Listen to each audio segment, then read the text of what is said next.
Chapter 152. Cordelia said with a sweet smile, "Originally, little sister Carolina, if you were to hide in St. Rose's Warlock Pagoda, then I wouldn't be able to do anything to you. However, I knew that you would come to watch the first day of the Warlock Convention. This gave me the opportunity to easily catch you and little sister Clarissa in one fell swoop. As long as I get rid of the two of you, then the entire Rose Garden will be in my pocket." Carolina said coldly, "Monsters like devils are the most capricious and treacherous ones. If you kill us, then how will you resist the allied forces of the underworld's races? They're not kind-hearted people. They'll definitely seize this opportunity to attack Rose Garden. It's impossible for you to defend Rose Garden by yourself." Rose Garden had a large number of Warlock Pagodas. Once they joined forces and launched the defensive Great Array, then even a Starry Sky Warlock rank expert would be able to resist or even suppress.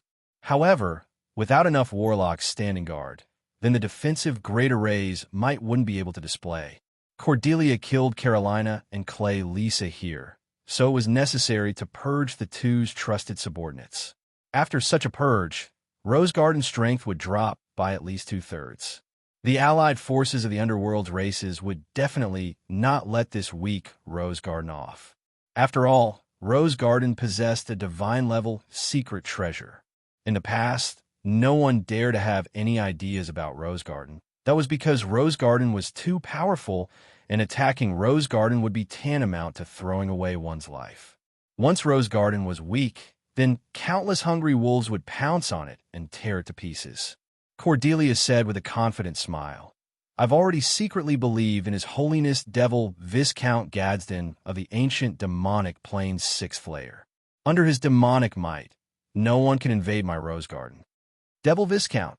When these words came out, all the warlocks' complexions changed greatly. The ancient demonic plane was a terrifying plane capable of contending against the world of warlocks. Only the founding emperors of the 8 great warlock dynasties had once subdued this plane. In the ancient demonic plane, there were countless extremely powerful ancient devils, ancient fiends, as well as some powerful ancient demons. Among them, the demonic devil Viscount was as strong as a weak god among gods. If a demonic ogre Viscount's true body personally came to Tyrannid's subcontinent, then it alone could kill all of Tyrannid's subcontinent's experts and easily capture the nests of the 6 great warlock groups. Even if it was only a clone, there would be very few opponents in Tyrannid's subcontinent. Since Cordelia had the support of a demon Viscount, it was naturally difficult for Rose Garden to fall. Carolina coldly said, "In order to deal with me, you actually went to worship the devil.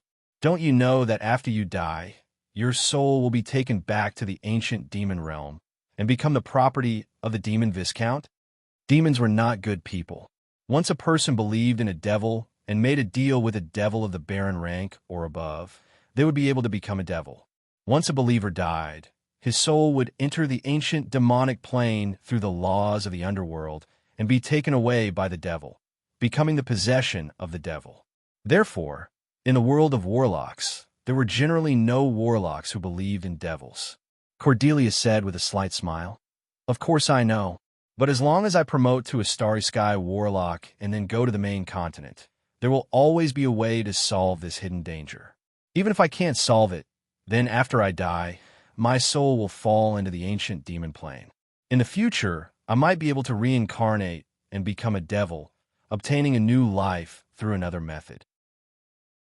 For fiends, devils, gods, and many other formidable beings, the souls of experts were extremely precious treasures. Many formidable ancient devils would seduce experts from other planes to fall into depravity and make deals with them, obtaining the other party's soul, and then transforming them into formidable devils, turning them into their trusted aides and elite experts. As for the souls of the weak, they would be used as materials to produce soul stones. Angels, one of the strongest battle units under the command of other planes gods, were weapons of war made from the souls of experts. The stronger the expert during their lifetime, the greater the evolution potential of the angel they could transform into after death. Cordelia gave a sweet smile. Her smile was very beautiful, but the words coming out of her mouth were full of malice.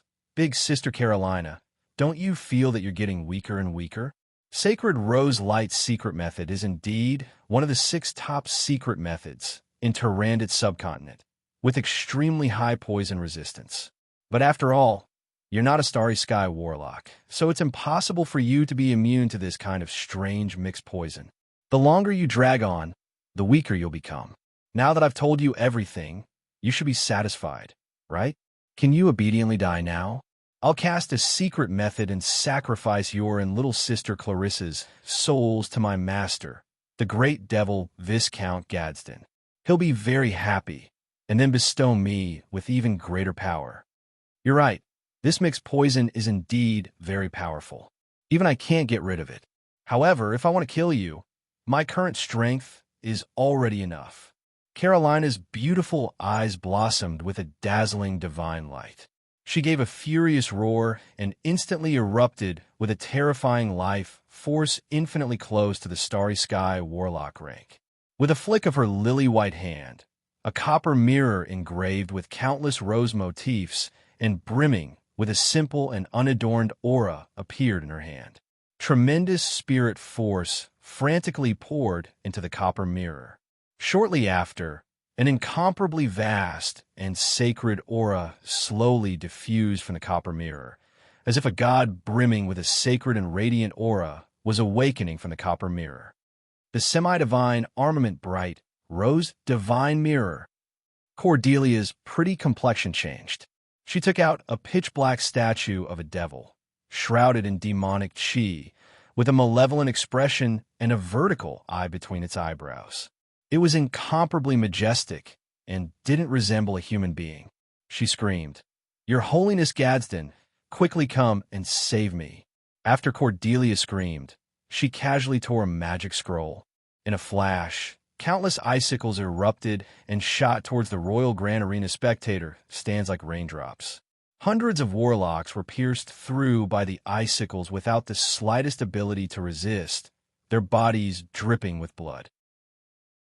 The vertical eye between the eyebrows of the strange statue of a devil flashed with a bloody radiance, and as if a bloody whirlpool, it revolved continuously. The blood of the hundreds of warlocks was completely sucked into the statue of a devil. The bodies of the hundreds of warlocks that had their blood sucked dried up, and they turned into hundreds of desiccated corpses with frightened expressions on their faces. After the statue of a devil absorbed the blood of the hundreds of warlocks, it swayed lightly and rose against the wind, as if brimming with life force. Its life force rose steadily, continuously evolving from an ordinary great warlock, becoming more and more powerful. The statue of a devil casually made a grabbing motion, and 2 black whirlpools suddenly appeared, fell on the spectator stands, and twisted in a flash. The flesh and blood of the hundreds of warlocks that didn't have the strength to resist collapsed, and they were sucked into the black whirlpools. After the black whirlpools absorbed the flesh and blood of the hundreds of warlocks, the life force of the statue of a devil became a bit stronger. The entire statue also had a trace of a living person's aura, as if it was coming to life. Gadsden's eyes turned, fell on Carolina, and he said with a faint smile, "You're St. Rose City's Carolina. You look pretty good. I admire you very much. Believe in me, and offer your everything to me. I'll bestow you eternal life. After you die, I'll transform you into an ancient devil, and you'll forever accompany me. Go to hell, wretched, lowly devil." Carolina was very clear that she couldn't let the statue of a devil continue to grow stronger. She gave a shrill howl and pointed the rose divine mirror at the statue of a devil. In a flash, a radiant and sacred radiance erupted from the rose divine mirror and turned into a white beam of light. With the terrifying power to purify everything, it shot towards Gadsden. Gadsden's eyes flashed with a touch of graveness, and he reached out with his hand. 2 black whirlpools that seemed to be able to devour everything suddenly appeared in front of him. The white beam of light bombarded the black whirlpools and immediately purified and decomposed them inch by inch. Gadsden's true body was extremely tyrannical, and he could kill a great warlock like Carolina with a casual strike. But this statue was merely an incomplete clone of him. It had crossed planes and descended here, and its strength was greatly reduced. Furthermore, it didn't have the corresponding secret treasure and was unexpectedly suppressed by the white light emitted by the rose divine mirror. Kacha! Kacha! Following a series of crisp sounds, cracks appeared on Gadsden's body one after another, and the black vortex became smaller and smaller. Damn it! If my true body was here, then I could slap you to death with a single palm. Gadsden issued an unreconciled howl, and his body collapsed inch by inch before turning into fragments that splashed in all directions. The white beam of light was also weakened to the extreme, and it slammed into Cordelia. Cordelia's force field was directly smashed, and she was sent flying to the ground. She spat out a large mouthful of blood. Carolina also spat out a large mouthful of blood. Her tender body swayed slightly, and she fell to the ground. The semi-divine armament, Rose Divine Mirror, also fell to the ground, and she stared at Cordelia with extreme unwillingness. So long as she persisted for another 10 seconds, then she would be able to kill Cordelia. Haha, I won. Little sister Carolina, in the end, I won. I finally beat you. Cordelia gasped for breath and stood up from the ground. She laughed wantonly, indescribably elated. At this moment, the motionless lion of the north, Cobham, who was lying on the ground, suddenly rose up. Like an aurora, he shot out like lightning and fiercely stabbed at Cordelia with a gloomy dagger in his hand. Cordelia was caught off guard and only had enough time to shift her body slightly before Cobham's dagger stabbed in her abdomen. Fuck! Cordelia's eyes were bloodshot, and she gave a furious roar. A flame rose imprint appeared on her right palm, and she fiercely slammed it at Cobham. Chapter 153. Cobham didn't have the strength to resist and was struck by Cordelia. In a flash, countless flames erupted, directly burning him to ashes. A great warlock is indeed a great warlock. It's really difficult to kill you. If you hadn't been seriously injured by Her Holiness Carolina, then it would be practically impossible for me to injure you. A blue light flickered and countless mists converged, once again forming Cobham's fleshly body. He smiled as he walked out of the mist and pointed at Cordelia. The dagger inserted in Cordelia's abdomen suddenly blossomed with a gloomy radiance. A dense, deathly aura quickly spread along Cordelia's abdomen and eroded her body. Cordelia gnashed her teeth and said, "This is the legend rank cursed dagger dusk. This should be the weapon of Demon Clan's legend rank assassin Bartolio. You're one of Bartolio's people." Cobham said with a slight smile, "That's right." After hearing Cobham's admission, everyone's complexions changed slightly. Northern Lion Cobham was the banner of Tyrannid Subcontinent's northern region's resistance against the demons.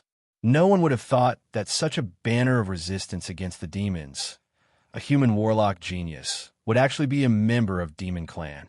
Once this news spread, it would definitely cause a huge shock. Cordelia said with great unwillingness, "Why? I'm an ally of the underworld's allied forces. Why would you assassinate me?" "It's very simple. It's because you were seriously injured by Carolina." Cobham gave a slight smile, his eyes blossoming with the flames of ambition as he said, "As long as I kill all of you, then the resources I seize from you will be enough to promote me to a great warlock rank expert. This is a once-in-a-lifetime opportunity." Cobham's eyes flickered with the flames of ambition as he said with a smile, "Bartolio originally wanted me to cooperate with you and wait for an opportunity to eradicate all of your opponents. However, I think that Bartolio would be more interested in a complete rose garden. After killing you, no one will be able to stop me." Well said. This is indeed a once-in-a-lifetime opportunity. Just then, Yang Feng's cheerful voice came from the Grand Arena. Cobham's expression changed drastically. He turned around and looked at the remains of the Moffin demonic polar bear. The Moffin demonic polar bear, whose head had already been blasted apart by Cordelia, stood up. It beckoned with its hand, and the head that had been blasted away flew over, directly stabbing into the neck of the Moffin demonic polar bear. Its eyes blossomed with traces of red radiance. As if he had seen a ghost, Cobham looked at Yongfeng and exclaimed, "Weren't you killed by Her Holiness Cordelia? How'd he come back to life?" "I was just pretending to be dead to tease you. If that wasn't the case, how could you have performed so well?" "Ha ha ha." From a Moffin demonic polar bear's bloody maw came Yongfeng's unbridled laughter. Cordelia's expression became very interesting. She gritted her teeth and said, "That's impossible. I clearly saw you become corpses. How could this be?" Yongfeng manipulated the Moffin demonic polar bear to extend a finger and shake it slightly, before giving a long sigh. Uncultured, truly scary. This was an optical dislocation system that utilized the principle of mirrors. Well, to put it simply, it was your eyes that deceived you, understand? In the split second when Cordelia hit him, Yongfeng had activated the Moffin demonic polar bear's feigned death system, deceiving Cordelia with a super-realistic feigned death. Otherwise, the Moffin demonic polar bear wouldn't have been so easily destroyed by Cordelia. When Cordelia heard Yongfeng's ridicule, she was so angry that she almost spat out a mouthful of blood. She was Rose Garden's second strongest expert, extremely knowledgeable and proficient in countless subjects. Now that she was ridiculed by Yongfeng for being uncultured, it made her seethe with anger. If she could move, she would definitely slap Yongfeng to death. Carolina covered her mouth and chuckled. She coughed up several mouthfuls of blood in succession, yet she couldn't stop. Dephilia gave a sweet smile. "This guy is really cunning. I knew that he wouldn't die so easily." Cobham forced a smile and took a step forward, saying, "Yongfeng Darren, you're indeed worthy of being Steel City's peerless genius. We're not your match. I have a proposal. I hope that you'll consider it. Demon Clan's experts are as common as clouds. It's only a matter of time before they dominate the entire Tyrannid subcontinent. Tyrannid subcontinent's human forces are always scheming against each other, each doing their own thing. They're like a plate of loose sand. They're nothing to be afraid of. Please join our Demon Clan. Our Demon Clan will fully support you in taking control of Rose Garden. The 3 most beautiful roses in the Rose Garden will also be yours." What a cunning thing. Unfortunately, you ran into me. Go to hell. Yongfeng gave a cold smile, and his mind moved. The Moffin demonic polar bear's eyes flickered with an ominous glint. In a flash, it erupted with the terrifying life force of a great warlock rank.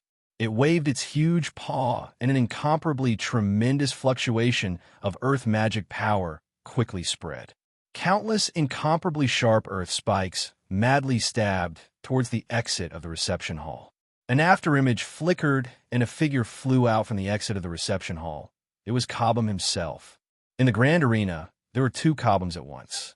Under Yongfeng's manipulation, the Moffin demonic polar bear's thick legs flashed madly. The ground shook unceasingly. It suddenly appeared in front of Cobham with a touch of afterimages as swift as a clap of thunder, before fiercely slapping Cobham with its paw. Apart from its weakness of being unable to fly, the Moffin demonic polar bear's battle prowess on the ground was simply comparable to that of a dragon. Its movement speed was also astonishingly fast, surpassing the speed of sound. Cobham's body hadn't reacted yet, when he saw the huge bare paw with a terrifying shadow appear in front of him. Boom! Countless gravel splashed. The huge bare paw slapped empty air and bombarded the ground of the grand arena, blasting open a large hole. What a waste.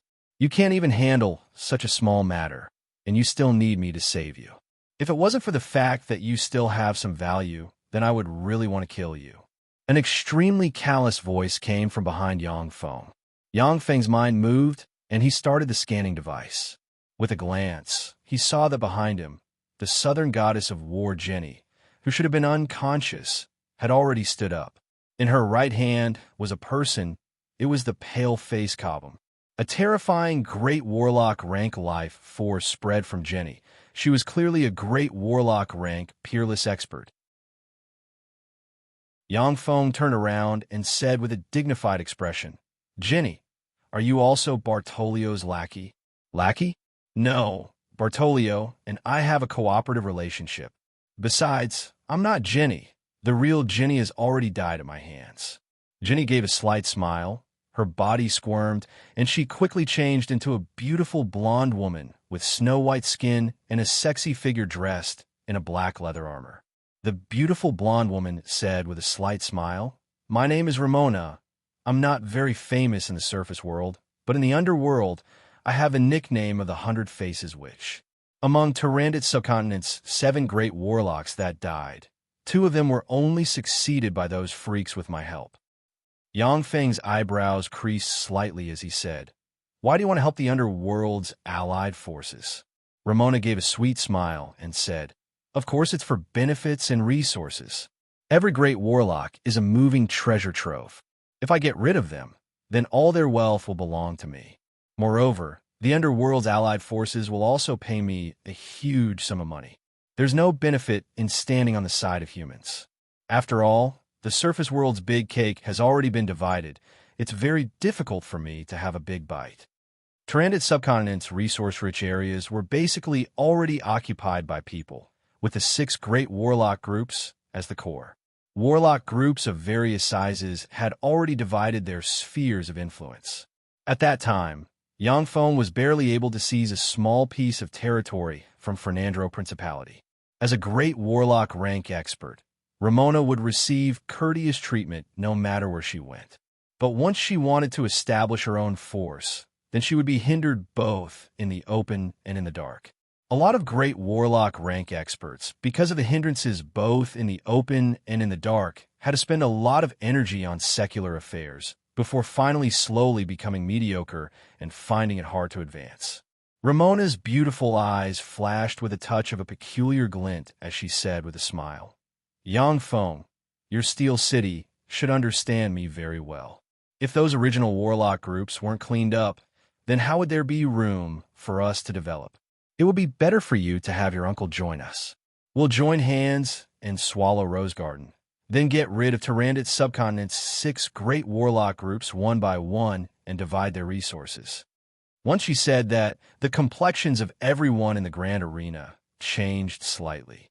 Steel City had a great warlock rank expert like Dephilia, as well as 10 mechanized infantry divisions and great warlock rank alchemical golems. Once such a formidable force fell towards the underworld's allied forces, then the situation would become even worse. It might even become a bargaining chip that would decide the outcome of the war between Tyrannid subcontinent's humans and the underworld's allied forces. Yang Feng said righteously and with awe-inspiring righteousness, "Shut up. I, Yang Feng, am a man of indomitable spirit. I'm irreconcilable with the underworld's allied forces. You don't have to say anything else. I definitely won't compromise with the other races." When Carolina saw this scene, her beautiful eyes flashed with a touch of a peculiar splendor. Clarissa's beautiful eyes also flashed with a touch of appreciation. This little thief's words are pleasant to hear, but I'm afraid that while he's saying one thing, he's thinking another thing in his heart. Dephilia curled her lips and sneered inside. As Yang Feng spoke righteously, he was constantly calculating in his mind. Wouldn't I be closing the door to negotiations by saying this? That shouldn't be the case. As long as I'm stronger than them, then there shouldn't be any problems. If worst comes to worst, then I'll just flee to another plane. Chapter 154. Since that's the case, then I can only ask you to die. Ramona sighed faintly. Her figure strangely disappeared from where she stood and at once appeared in front of the Moffin demonic polar bear's chest. She clawed at the Moffin demonic polar bear's cockpit. Ramona's battle experience was extremely rich. At a glance, she could see that the Moffin demonic polar bear's weakest point was the cockpit where Yang Feng and the other pilots were located. So fast, Yang Feng's eyes flashed with a whiff of astonishment. With his level 1 warlock rank battle experience, he basically couldn't react. At that critical moment, the Moffin demonic polar bear's battle intelligence quickly took over, An incomparably tremendous magic radiance erupted and quickly formed a rock armor containing the power of Earth elemental particles in the cockpit. Ramona twisted her body, lightly floated, and strangely appeared on the Moffin demonic polar bear's head, before slamming her foot on the Moffin demonic polar bear's head. Boom! A world-shaking blare resounded. The Moffin demonic polar bear's head suddenly caved in. Two huge cracks appeared on the ground where it stood. Boom! Boom! Boom! Boom! Ramona's speed was simply fast to the limit. After images circled around the Moffin demonic polar bear before slamming her foot on its body. In a short span of a breath, the Moffin demonic polar bear was kicked several dozen times by Ramona, with countless rocks splashing. Warning! Warning! With the Moffin demonic polar bear's current state, there's a 95% probability that it will be defeated after 11 minutes and 32 seconds. Pilots, please get ready. A warning message was quickly transmitted into Yang Feng's eyes. Although the Moffin demonic polar bear was an extraordinary life form comparable to a great warlock rank, but after its death, it was modified by Yang Feng into a mechanical battle beast. Its battle prowess was greatly weakened. Yang Feng's optical computer database didn't contain Ramona's battle data. He was unable to deduce her next move. He was unable to display the terrifying ability to predict the future. He could only rely on the Moffin demonic polar bear's battle instincts to fight. He was at an extreme disadvantage, being completely subdued by a genuine great warlock like Ramona. Carolina suddenly warned, "She's a body-tempering warlock. Don't let her get close. Use spells to deal with her." Body-tempering warlocks were a branch of warlocks. It was different from other warlocks who practiced both law and body. The spells that body-tempering warlocks construct in their spiritual sea are spells that enhance their physical qualities, such as the level 1 spell, physical quality strengthening. The methods of body-tempering warlocks are far inferior to other warlocks. But once they got close, they were the most terrifying meat shields and weapons of war. The best way to deal with them was to use all kinds of strange spells to prevent them from getting close and kill them from afar. Even if I know that she's a body-tempering warlock, I still don't have the corresponding spell to contend against her. Yang Feng said with a bitter smile from inside the Moffin demonic polar bear's cockpit.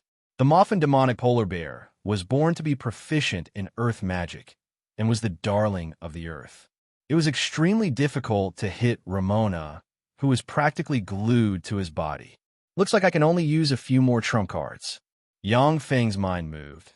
The Moffin demonic polar bear gave a furious roar and launched the level 4 Earth Attribute defensive spell, Spike Giant Rock Barrier. The ground squirmed, and countless sharp rock spikes crazily stabbed in all directions. Ramona drifted in the air for some distance. As if a phantom, she evaded the countless sharp rock spikes and violently retreated until she was out of the range of the rock spikes. In a split second, a hedgehog-like giant rock barrier with countless sharp rock spikes appeared in the center of the grand arena, covering the Moffin demonic polar bear. Idiot, this kind of spell can't hit anyone. It'll only consume your strength in vain. The might of level 4 spells is enormous, but the consumption is also great. How many level 4 spells can you support? Ramona laughed coldly. Her figure flashed, and she transformed into over a dozen afterimages that flashed over to the enormous rock barrier that was like a hedgehog. Her fists and legs smashed onto the countless rock spikes, causing them to be blasted flying one by one. In a breath of time, Yang Feng consumed 10% of the Moffin demonic polar bear's stored energy, and the giant rock barrier it released was almost destroyed by Ramona. Boom! Suddenly, the giant rock barrier burst open in a flash. Countless rock fragments, as if shrapnel, splashed in all directions. Ramona was slightly startled. Her figure retreated briskly. She flew 100 meters away and stared at the giant rock barrier. She saw a blue Dokfin demonic ice wolf appear next to the Moffin demonic polar bear. Ramona's beautiful eyes flashed with incredulity. She exclaimed, "Blue Dokfin demonic ice wolf. You actually have 2 level 4 alchemical golems. Your Steel City's alchemy has actually reached this level?" The warlocks in the spectator seats were also dumbstruck. Some of them didn't dare to believe their eyes. A great warlock rank alchemical golem was already enough to raise the eyebrows of countless great forces. It had the terrifying power to change the balance of power between two great forces. In Tyrannid's subcontinent, perhaps only the 6 great warlock groups had a few such alchemical golems hidden in their treasuries, acting as their foundation. Yang Feng gave a long sigh and said, "Ramona, you should leave. If you continue to fight, only death will await you. Seeing that we're both humans, I can let you live." "Hee hee, what do you mean let me live? You can't kill me, okay?" Ramona covered her mouth and said with a chuckle, "It's very difficult for these 2 alchemical golems to defeat me, and it's even more impossible for them to kill me. You're just a trifling level. 1 warlock, don't make me laugh." Ramona was a great warlock who had experienced countless battles in the underworld. There were even quite a few great warlock rank experts who had died at her hands. With her rich battle experience, she could see through Yang Feng's bluff at a glance. Indeed, the blue Dokphin demonic ice wolf is still a bit weak. However, what if I add them? The Moffin demonic polar bear's cockpit opened slightly, radiances flickered, and level 8-bladed troops, gunner troops, shield troops, artillery troops, and other primary battle robots appeared in the grand arena at once. In just a few breaths of time, there were 2,000 level 8 primary battle robots in the grand arena. Their electronic eyes flickered with a red radiance as they firmly locked onto Ramona. Ramona's pretty face finally had a slight change of color. With her strength, she could kill her way in and out of the level 8 primary battle robots without anyone being able to stop her. However, after she destroyed 1,000 level 8 primary battle robots, her strength would be greatly weakened. With the 2 great warlock rank alchemical golems seizing the opportunity to mount a sneak attack on her, then even someone as tyrannical as her would have the possibility of dying. Ramona suddenly said with a smile, "So that's how it is. The rumors are indeed true. Steel City's Mechanical Legion is indeed worthy of its reputation. Yang Feng, Israel was killed by your Steel City, right?" Yang Feng was slightly startled within, refusing to admit anything. "What Israel? I don't know this person." "You don't have to deny it." At that time, Israel had chased after Snow White Madam by himself. This matter was done in a very secretive manner, but there were still a few people who were aware of it. Now that Snow White Madam has joined your Steel City, and Israel has already been killed, therefore, it can be determined that the person who killed him was from your Steel City. You're quite an interesting person. Seeing that we're both humans, I'll remind you that the allied forces from the underworld's races have already set their eyes on Steel City. You're on your own, and be more careful. Ramona smiled as she left behind these words. Before grabbing Cobham, her figure shook, and she rushed out of the reception hall. Fortunately, I didn't force out my final trump card. Yang Feng heaved a long sigh of relief after seeing Ramona being scared away by him. Great Warlock rank experts were really too terrifying. Although Yang Feng's Mechanical Legion had the certainty to defeat Ramona, but didn't have the certainty to kill her. With Ramona's strength, she could come and go as she pleased. It was extremely troublesome.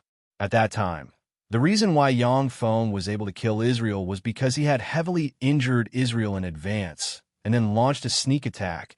Only then was he able to kill Israel. Ramona was extremely cunning.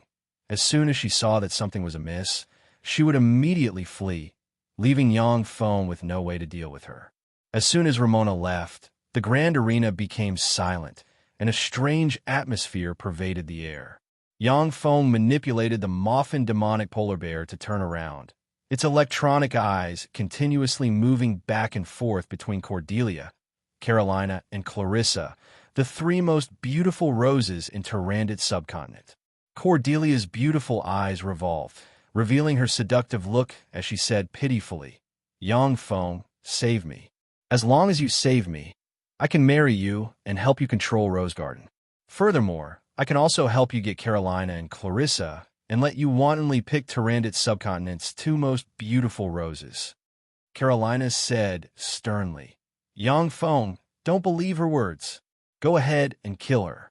I'll marry Angelina to you and let you become Rose Empire's first male emperor. Apart from me and Clarissa, whoever you like in Rose Garden, I'll let her serve you. With my support, you're bound to promote to a level 3 warlock within 100 years. At this moment, the person in control of the situation in the grand arena was Yang Feng. If he wanted someone to live, then that person would live, and if he wanted someone to die, then that person would die. Dephilia came out of the block of ice that sealed her, arrived beside Yang Feng, and asked faintly, "What do you plan to do now?" Yang Feng gave a slight smile and transmitted his voice. "This is a heaven-sent opportunity. Of course, I'll take advantage of it to swallow Rose Garden." If there were no mishaps, then even if Steel City attacked Rose Garden, the odds of victory would still be 50-50. Yang Feng definitely wouldn't risk attacking Rose Garden. But now that Rose Garden's 3 great warlocks were either poisoned or seriously injured, he naturally wouldn't let such a great opportunity slip by.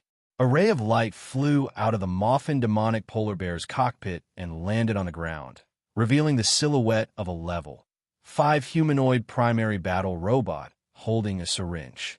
The level 5 humanoid primary battle robot strode before Cordelia. Yang Feng said faintly, "Cordelia, give up resisting. I can save your life." Cordelia stared fixedly at the level 5 humanoid primary battle robot, sighed faintly, and gave up resisting. With her current strength, she could still kill a level 3 warlock if she mustered all of her strength. But Yang Feng was hiding inside the Moffin demonic polar bear's cockpit, not coming out, and she couldn't do anything about it. The level 5 humanoid primary battle robot took out a syringe, fiercely pricked Cordelia's snow-white arm, and injected the liquid metal nano-robots into her body. Cordelia's body automatically erupted with a formidable force, killing approximately 1/10 of the liquid metal nano-robots. Ultimately, the liquid metal nano-robots merged with every nook and cranny of her body. The level 5 humanoid primary battle robot grabbed the dagger in Cordelia's abdomen and pulled, directly pulling out the dust dagger. A large amount of black blood spurted out of Cordelia's abdomen. Countless liquid metal nano-robots quickly condensed into blood vessels and skin, repairing Cordelia's abdomen. At the same time, they frantically stimulated the apertures all over Cordelia's body, making her erupt with a formidable life force, forcibly crushing the countless curses. "Yang Feng, thank you very much." Cordelia gasped for breath, then gave Yang Feng a charming smile. Her gaze fell on Carolina and Clarissa, and her beautiful eyes surged with a touch of killing intent. She instantly erupted with a formidable life force, wanting to take action and obliterate the 2 women. Yang Feng snapped his fingers. Cordelia suddenly felt as if her body was being gnawed by a myriad of ants, itchy and sore. She fell to the ground, struggling in pain and wailing endlessly. The level 5 humanoid primary battle robot took large strides, arrived in front of Carolina, and grabbed her lily-white arm. Carolina's beautiful eyes flashed with a touch of panic, and she screamed, "Stop, Yang Feng. Don't do this. I can give you any of the treasures in Rose Garden. Just let me go." Seeing Cordelia's miserable state, Carolina knew that the injection definitely wasn't anything good. Yang Feng said with a slight smile, "I'll take everything in Rose Garden myself. In any case, from today onwards, everything in Rose Garden, including you, is mine." The level 5 humanoid primary battle robot grabbed the weak and powerless Carolina and injected the liquid metal nano-robot elixir into her body.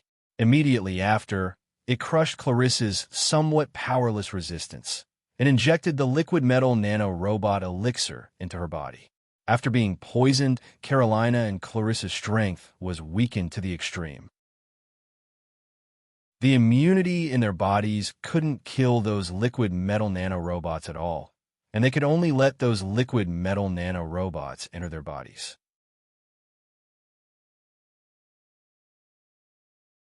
Chapter 155. Yang Feng's mind moved, and the liquid metal nanorobots that entered Carolina and Clarissa's bodies were immediately activated, stimulating their hidden aperture points and arousing their extremely formidable life force. Two terrifying life forces instantly erupted from the two women. They opened their mouths and spat out two pitch-black lumps of mixed poison, emitting a nauseating stench. Once Carolina recovered her strength, her gaze fell on Yang Feng's muffin demonic polar bear. Her beautiful eyes flashed with a touch of killing intent, and her body erupted with a formidable life force. She wanted to cast a spell and blast the muffin demonic polar bear together with Yang Feng into dregs. Inside Rose Garden, with the help of Rose Garden's power, Carolina could even contend against a Starry Sky warlock and might even suppress or kill the other party.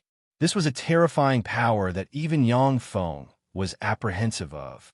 Carolina's killing intent stirred, and then her whole body felt unbearably itchy and painful. Bursts of itch and pain from the bone marrow spread all over her body. The pain made her as proud as she couldn't help but let out painful groans before rolling on the ground and screaming mournfully. When Clarissa saw this scene, her beautiful eyes flashed with a touch of alarm. I forgot to tell you, that elixir is Steel City's God Extinguishing Elixir. Even if it was a God rank expert, after being injected with the God Extinguishing Elixir, once they had ill intentions towards me, they would be in so much pain that they would wish they were dead. Moreover, their life and death would be under my control. Even if they wanted to commit suicide, they wouldn't be able to. Yang Feng's voice leisurely floated in the grand arena. God Extinguishing Elixir? Hee hee. When Dephilia heard that lofty name, her face twitched slightly and she almost wanted to laugh. At present, the liquid metal nano-robot elixir could only control great warlock rank experts at most. Even Starry Sky warlocks might not be able to control it, let alone God rank experts. When Dephilia heard it, she realized that Yang Feng was once again bragging and deceiving Carolina and the other two.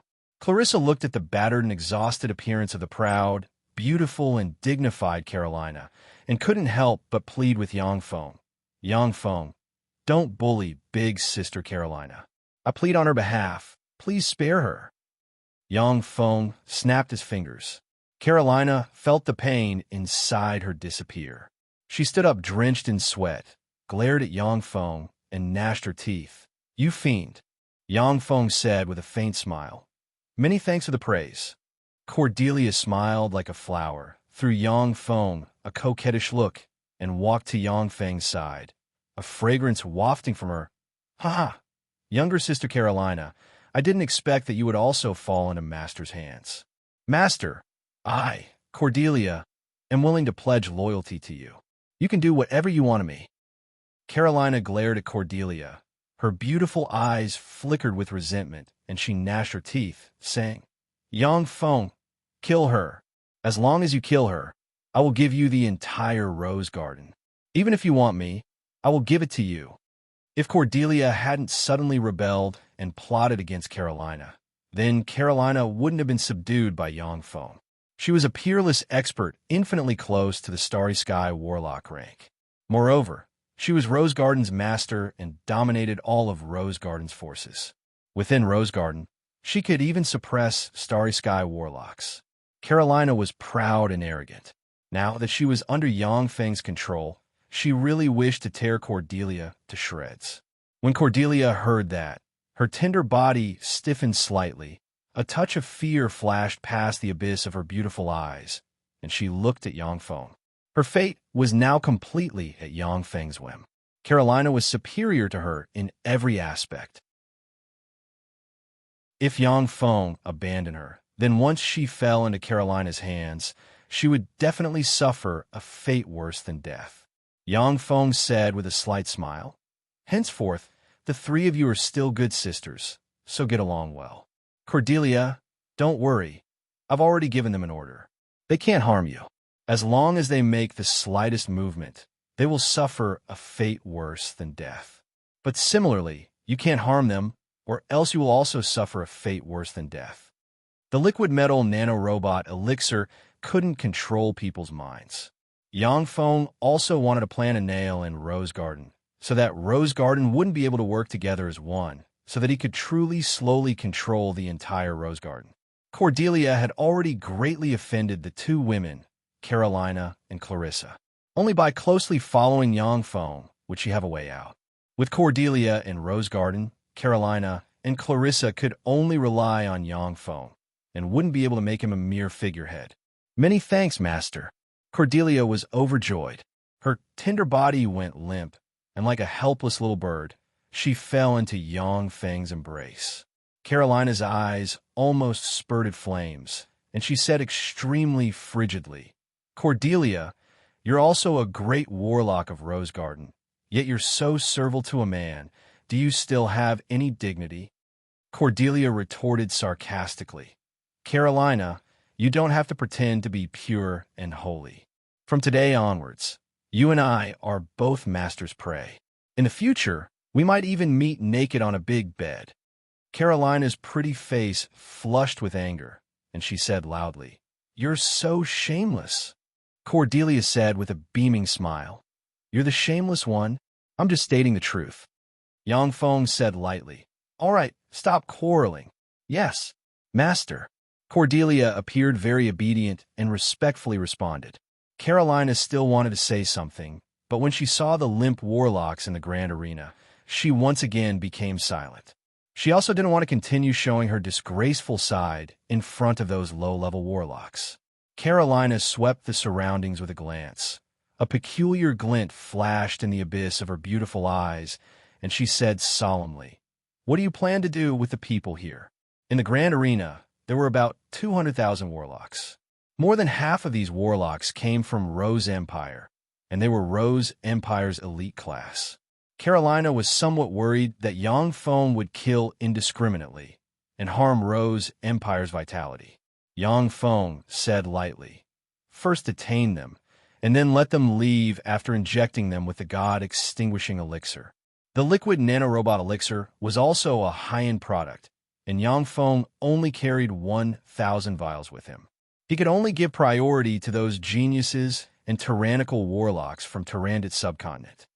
Open the Rose Divine Pool. I want to go in and practice cultivation. After arranging everything, Yang Feng said directly to Carolina.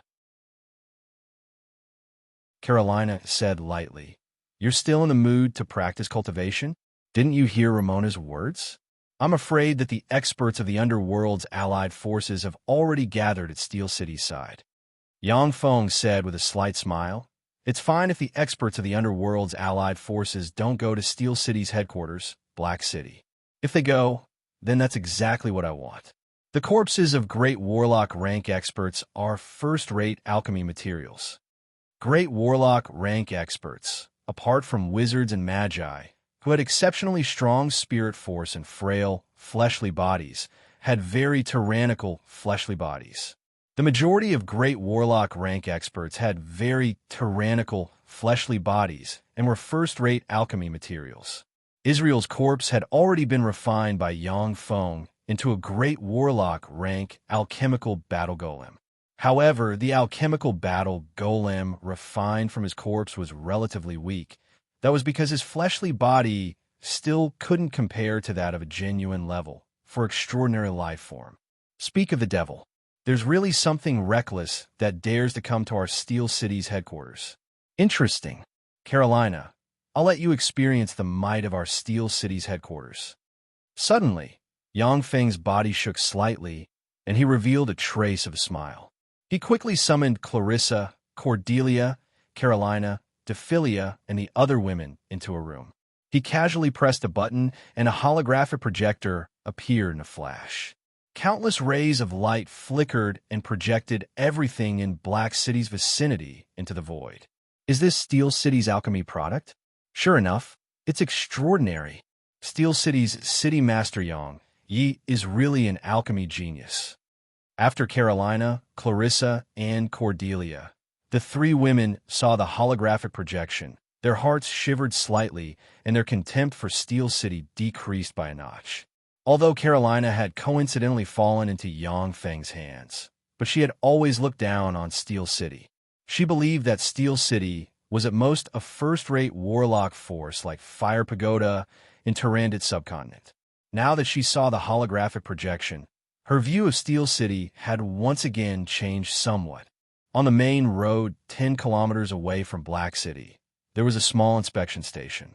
Only after people and caravans had passed the inspection could they proceed forward and undergo the second and third inspection before finally entering Black City. As Steel City's base on the surface, Yang Feng had invested a lot in Black City. He had spent a huge amount of resources to transform it into a huge fortress, with incomparably strict defenses and extremely strict inspections. Over the years, most of the assassins or intelligence personnel who had attempted to enter Black City to cause trouble had turned into broken corpses.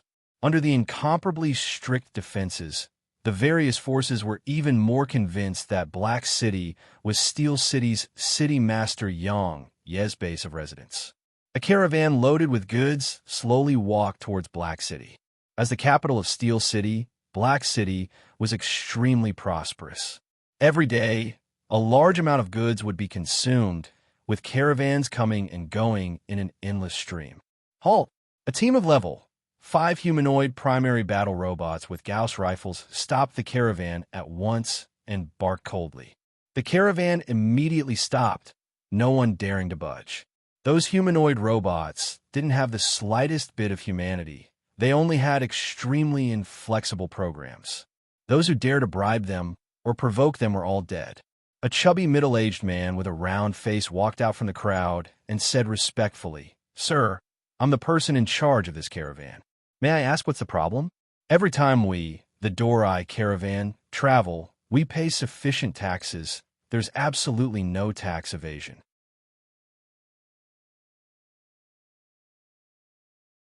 Chapter 156.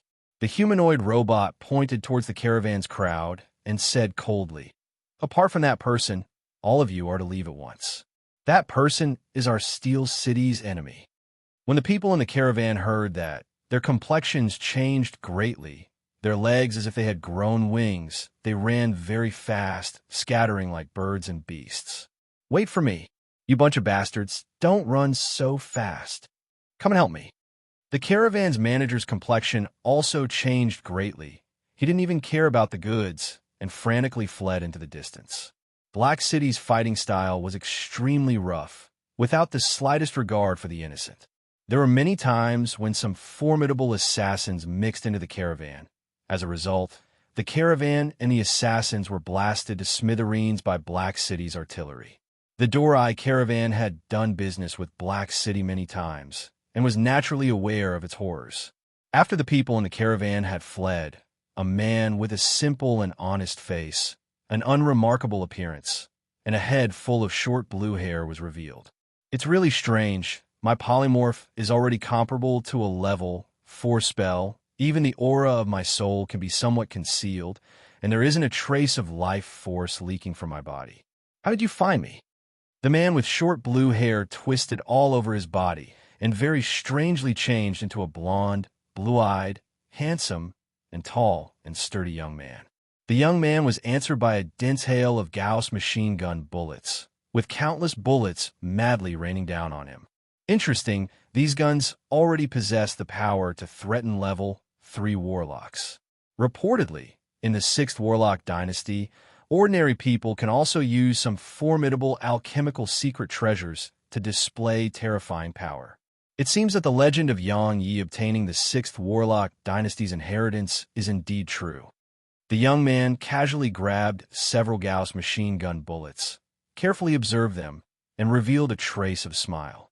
As soon as the densely packed Gauss rifle bullets flew to the side of the young man, their trajectories were directly distorted, and they shot towards the surroundings.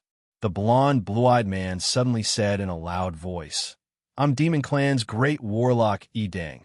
I came today to request an audience with Steel City's city master Yang Yi.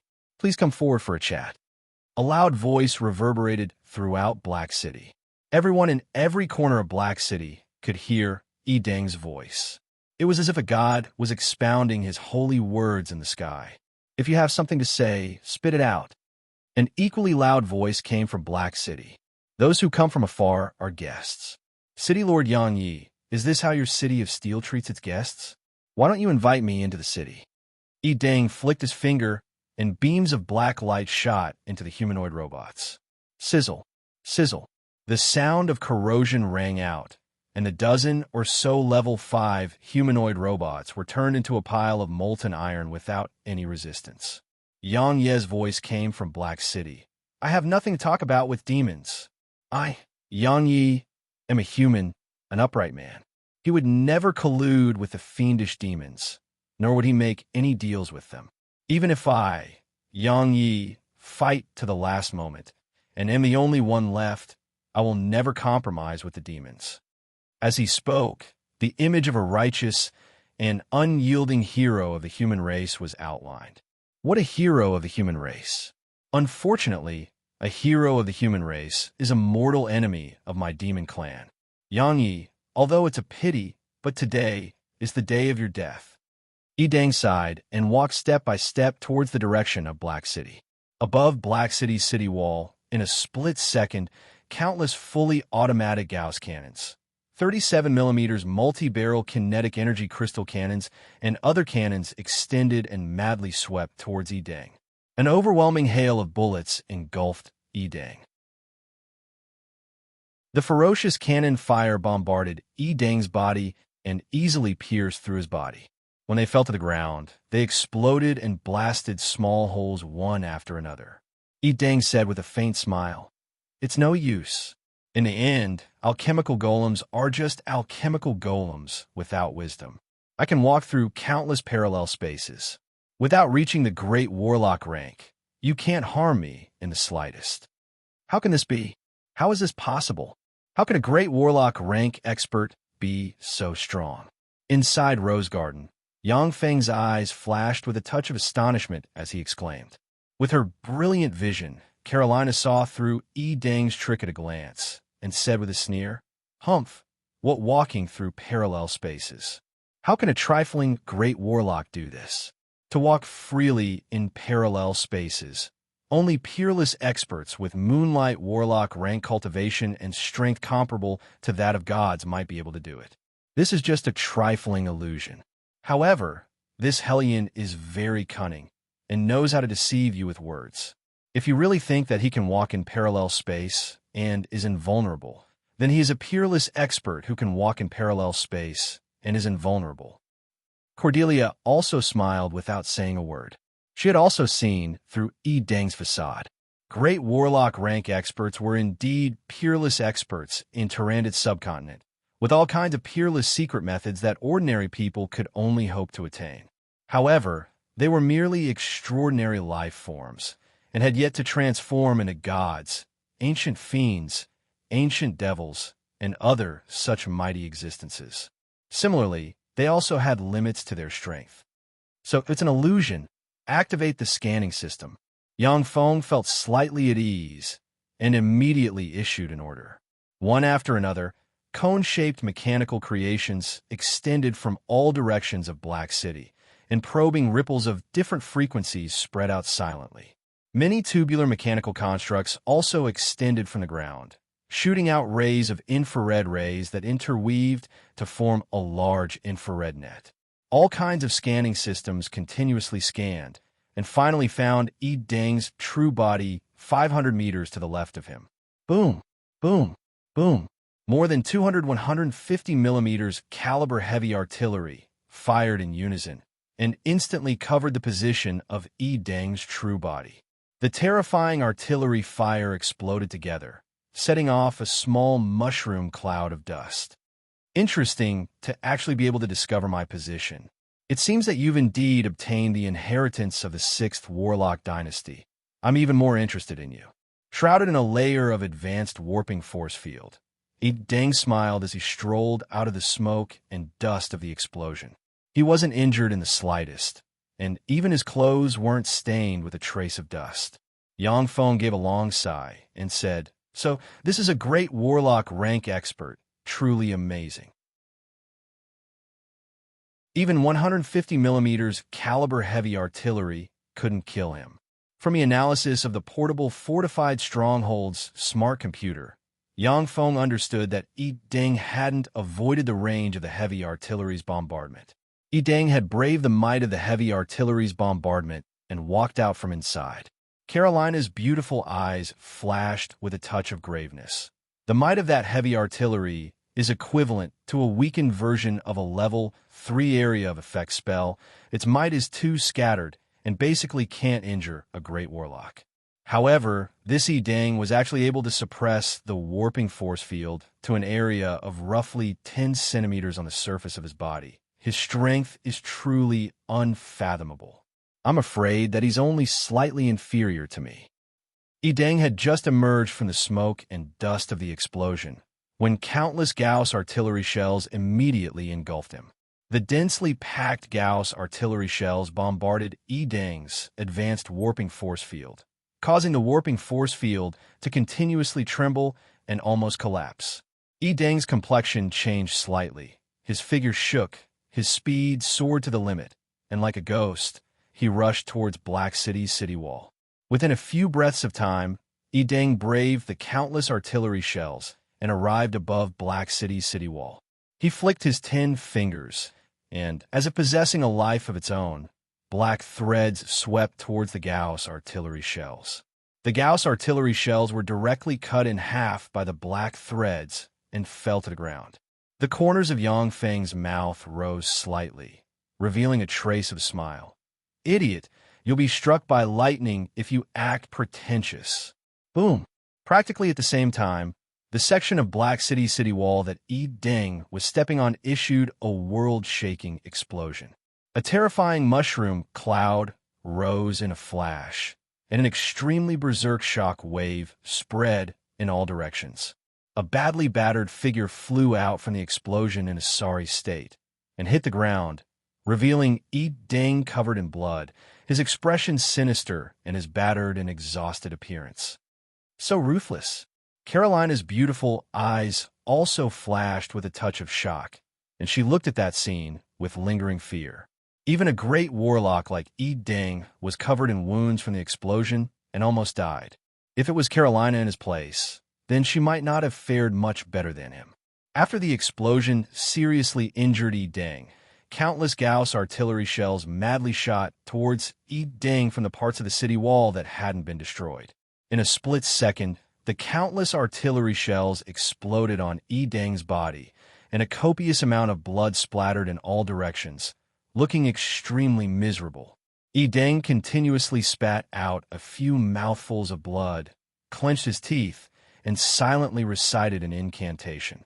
His body burst open and turned into streams of blood-colored mist that dispersed in all directions. Boom, boom, boom. The moment Yi Ding's body dispersed, 200 large-caliber heavy artillery once again fired in unison and bombarded the location of the blood-colored mist. The extremely berserk shock wave instantly engulfed the streams of blood-colored mist. The streams of blood-colored mist suffered heavy damage and could only condense once again, forming a battered and battered Yi Ding. Yi Ding faced upwards and issued a shrill howl. Come and save me. Ha! Yi Ding, you also have such a day. Look at your appearance. You're really battered and exhausted.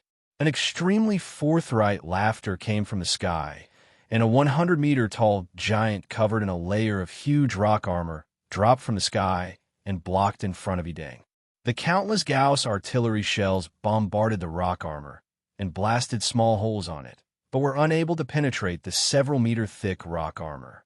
The small holes only appeared for a split second and then began to rapidly heal.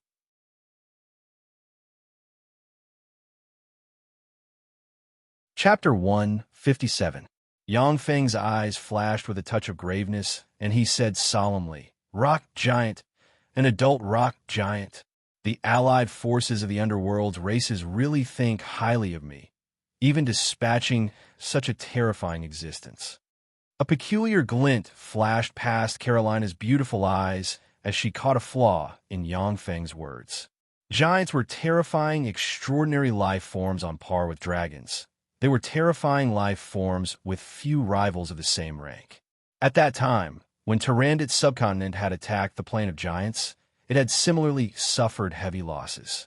Among the 8 great warlock dynasties, only the first 7 great warlock dynasties had conquered the Plane of Giants. The 8th warlock dynasty, Dawn Dynasty, had also conquered many planes, yet it didn't dare to behave atrociously in the Plane of Giants. This 100 meters tall rock giant was an adult rock giant. It was definitely a terrifying life, form comparable to a dragon. The countless Gauss cannons rumbled madly, blasting small holes in the rock giant's armor. But the armor quickly repaired itself, basically unable to injure the rock giant in the slightest. Carolina's beautiful eyes flashed with a touch of graveness, and she said solemnly, "Yang Feng, the allied forces of the underworld's races even dispatched such a secret weapon like the rock giant. It seems like they're determined to get Steel City. I'm afraid that the number of experts they've dispatched will far exceed your imagination." Yang Feng nodded slightly. After the portable fortified stronghold was built, a large part of Shizu's technology had been unlocked. Black City had already been fortified by him, with countless weapons. 1 or 2 great warlocks were basically unable to breach Black City. Eden looked up and shouted, "Shaina, if you don't show up, then I'll immediately turn around and leave." "Am I not here?" A bell-like chuckle resounded, and the coquettish and beautiful great matriarch of the Dark Elves, Shaina, whose every move was shrouded in a layer of charm, walked out with a flower-like smile and a fragrance wafting from her. Behind Shaina followed 3 handsome, tall, and sturdy young men, their eyebrows brimming with endless arrogance. Eden's pupils constricted slightly, his eyes flashed with a touch of apprehension, and he said solemnly, "3 great black dragons. Shaina, you actually brought out your dark elven trump card, the 3 great black dragons. It seems like you attach great importance to Steel City's city master Yangyi." The heroic rock giant looked at the 3 young men behind Shaina with a hint of fear in his eyes. The 3 black dragons were the Dark Elves' ultimate weapons in the underground world, as well as the strongest weapons they used to suppress other resistance forces. In the underground world, there was no power that didn't know of the 3 dark dragons worshipped by the Dark Elves, James, Creed, and Briar. Shaina smiled sweetly and said, "That's right. Steel City's city master Yangyi belongs to us Dark Elves. As for the other treasures in the City of Steel, we can divide them equally." "Huh, just who does Steel City's Yangyi belong to? Once we break through the City of Steel, we can use our own methods to fight over him. There's no point in agreeing on it in advance." With a sneer, a handsome middle-aged man slowly walked out from the side and coldly stared at Shayena's group.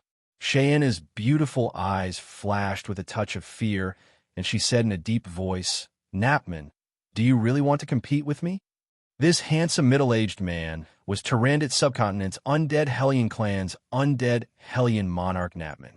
He was a peerless expert ranked in the top 5 of the underworld's allied forces, and his strength was infinitely close to that of Starry Sky Warlock.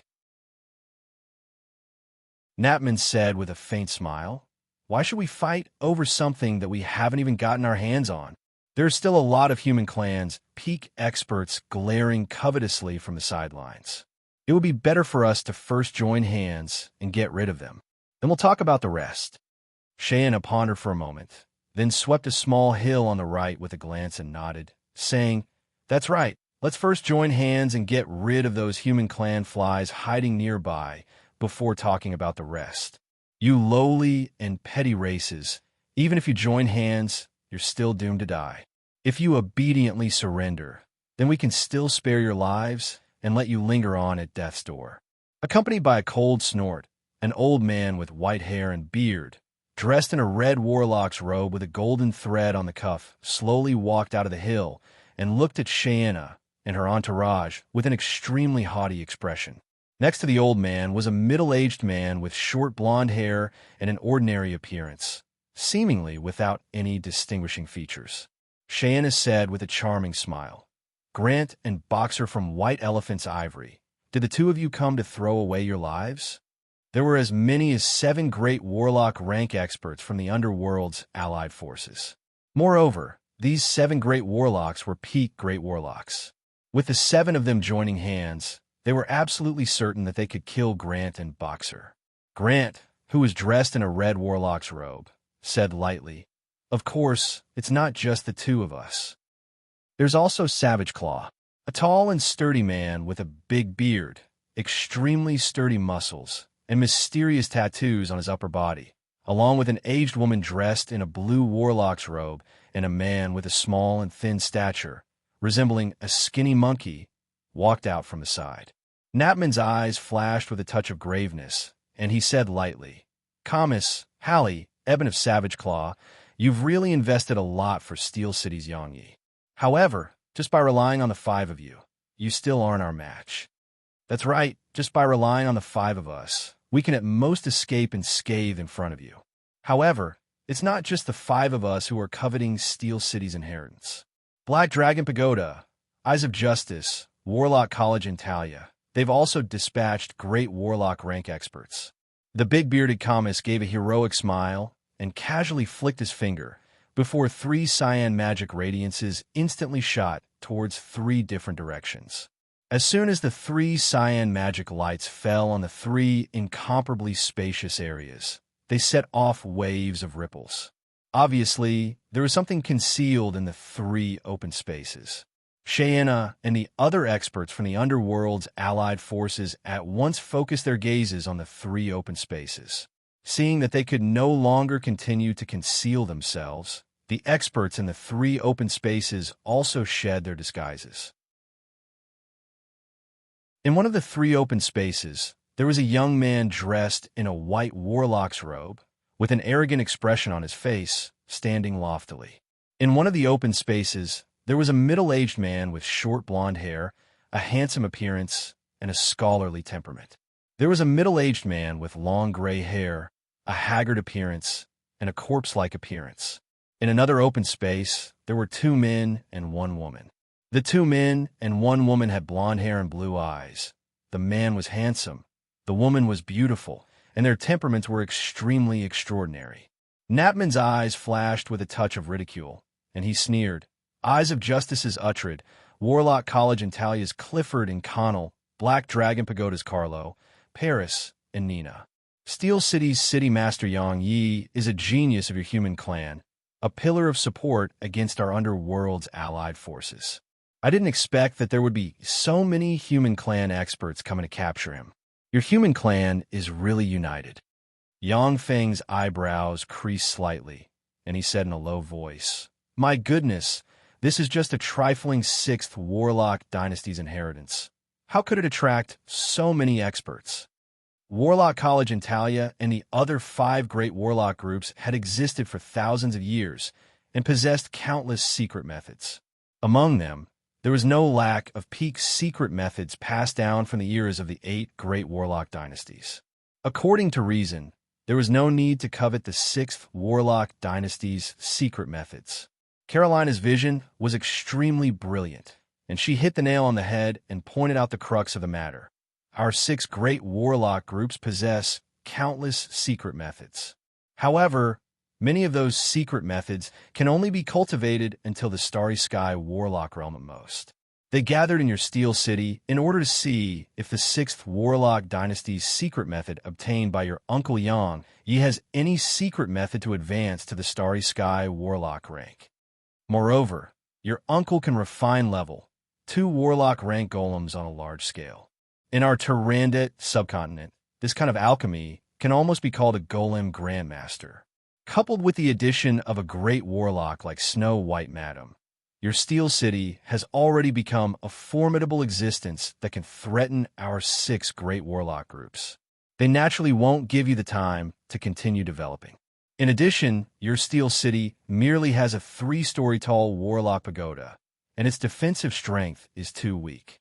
That's why they were tempted and gathered their experts in order to flatten your Steel City in one fell swoop. This kind of thing isn't uncommon in the past thousands of years. Your Steel City's performance during this period of time has been too eye-catching, Carolina analyzed in a clear and organized manner. Yang Feng suddenly said, "If it wasn't for Cordelia, then wouldn't Rose Garden also have a part in besieging Steel City?" Carolina said very calmly, "Perhaps." Yang Feng smiled slightly, no longer pursuing the matter, and his gaze fell on the screen. Napman sneered, "Clifford, Steel City is a force attached to your Warlock College in Talia. For you to act so openly against him, aren't you afraid that the people below will be bitterly disappointed?" Clifford smiled faintly, inverting the truth as he said, "Yang Ye's nephew Yang Feng recklessly killed people and is now no longer a person of our Warlock College in Talia. Moreover, Steel City colluded with the Hellions in an attempt to subvert Human Clan. It's a heinous crime, and is already a public enemy of our Tyrannid Subcontinent's Human Clan. As one of Tyrannid Subcontinent's guardians, Warlock College in Talia is duty-bound to root out such scum." Napman said merrily, "Yang Yi colluded with us Hellions. How could I, the undying Hellion monarch, not know about it? Is this the intention of Warlock College in Talia alone, or is it the intention of everyone?" Grant's eyes flickered with endless resentment, and he enunciated each syllable. "Of course it's the intention of everyone. Steel City colluded with the Hellions. It's a heinous crime, and only death awaits them. Our white elephants, Ivory, definitely won't let such scum of Human Clan off. We'll definitely exterminate them, not leaving a single one alive." Dephilia killed Grant's grandson, Rymont, in the Rose Garden. She also destroyed one of Grant's clones. Grant wished that he could skin Yang Feng and Dephilia alive, and at the same time, he also hated Steel City, which Yang Feng came from, to the bones. After listening to Grant's words, Eyes of Justice's Uhtred only sneered. Savage Claw's Camus and the other two also sneered without saying a word. Black Dragon Pagoda's 3 great experts also chuckled without saying a word, clearly tacitly agreeing with Grant's slander. Yang Feng's complexion was ashen as he said furiously, truly inverting the truth. Our Steel City has clearly made great contributions in resisting the Underworld's allied forces. How can they invert the truth and frame us? Although Yang Feng hadn't gone all out, but he had, after all, resisted the Underworld's allied forces and killed more than 100,000 Hellions. Now that Grant and them were inverting the truth and framing him, the anger within him couldn't be contained. Carolina's beautiful eyes flashed with a touch of pity, and she said lightly, "This is the reality. In Tyrannid Subcontinent, our 6 great warlock groups are the strongest, and we're the rule makers. If we say that you colluded with the Hellions, then even if you didn't, you'll still bear the crime of colluding with the Hellions. If we say that you didn't collude with the Hellions, then even if you did, there won't be any problems." Napman burst into laughter and said, "Ha! Yang Yi, did you hear that? These shameless human warlocks have already condemned you for colluding with the Hellions. The entire Tyrannid Subcontinent's human forces are your enemies. The only way out for you now is to surrender to our demon clan. I'll personally change your blood meridians and let you become a noble member of our undying Hellion clan. After the Hellions dominate the continent, you'll also be given a piece of territory to rear those lowly and shameless humans." A righteous and upright voice sounded from Black City. "Those who walk different paths cannot make plans together. I, Yang Yi, am an upright man. Even if I'm condemned by 1,000 people, even if I die, I still won't change my conviction." A true man, what a pity. Camus's eyes flashed with a touch of complicated glint, and he sighed slowly. Each of the 5 great human warlock groups' great warlocks were experts who had stood out after countless cruel competitions. Since they had already made up their minds to destroy Steel City, then they absolutely wouldn't waver. Yang Ye's indifferent voice came from Black City. "I indeed have the 6th Warlock Dynasty's secret method inheritance. Moreover, this secret method inheritance can be practiced until the Moonlight Warlock realm. However, I'm the only one with this secret method inheritance. There are so many of you, so how are you going to divide it?" As soon as this remark was made, the atmosphere became somewhat strange. Everyone wanted the 6th Warlock Dynasty's secret method inheritance, but in the end, only one person could obtain it.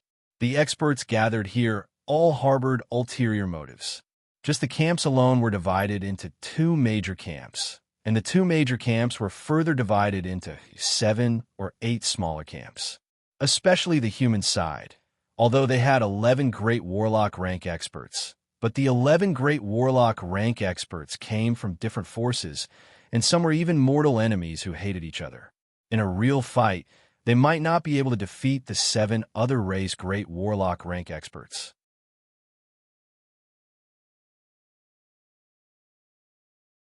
Chapter 158.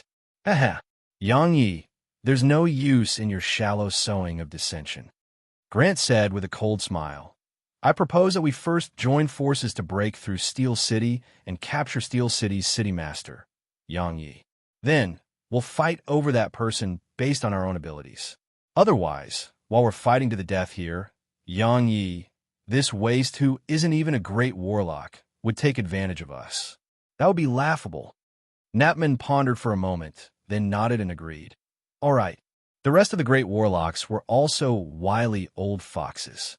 They pondered for a moment, then agreed to Grant's proposal. Although Yang Feng's words had planted a seed of division in their hearts, but Grant's proposal had struck deep into their hearts. They didn't want to fight each other in vain, and then let Yang Feng take advantage of them and kill them all. The great warlocks had just agreed when countless Gauss cannons madly swept across the city wall, and a dense hail of bullets madly bombarded the great warlocks. The great warlocks were shrouded in a layer of warping force field. The countless Gauss cannon's shells were warped, unable to break through the layer of warping force field, and were deflected to the side. With a flick of Clifford's wrist, a black book-like legendary secret treasure book of Gaia appeared in his hand. He silently recited an incantation. The book of Gaia in his hand flipped open a few pages, and an incomparably terrifying level 4 Earth attribute spell was instantly released from the book of Gaia. Rumble, rumble, rumble.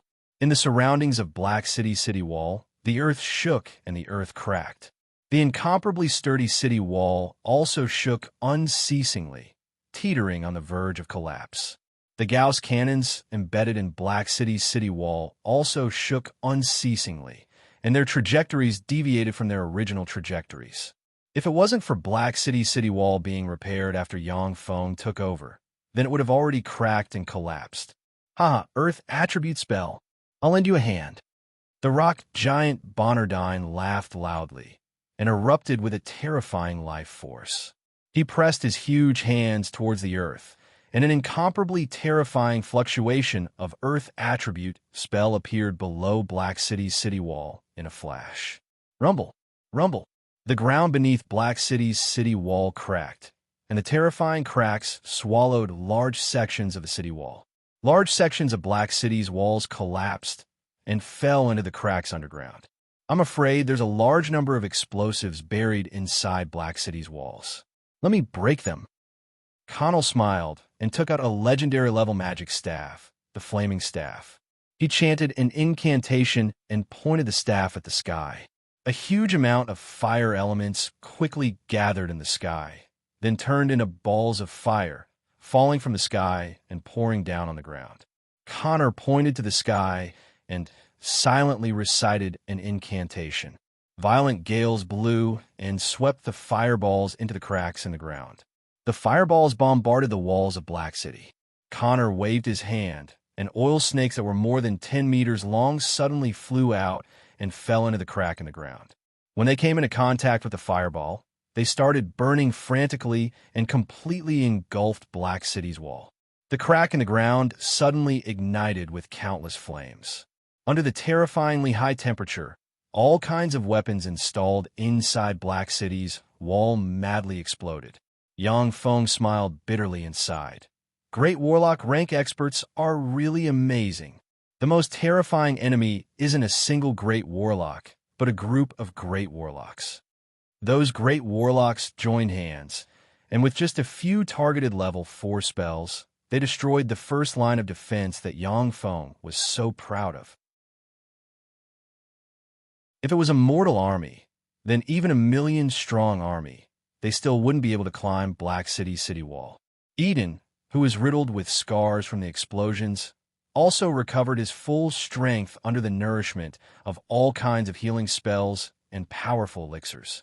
Along with rumbling sounds, 300 Falcon heavy-duty assault helicopters rose into the sky, and as if raindrops, fired air-to-surface missiles madly bombarded the more than a dozen great warlocks.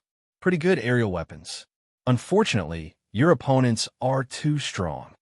Camus gave a heroic smile, waved his hand, and a 13M long level, for extraordinary life, form lightning giant serpent flew out, its whole body flickering with lightning.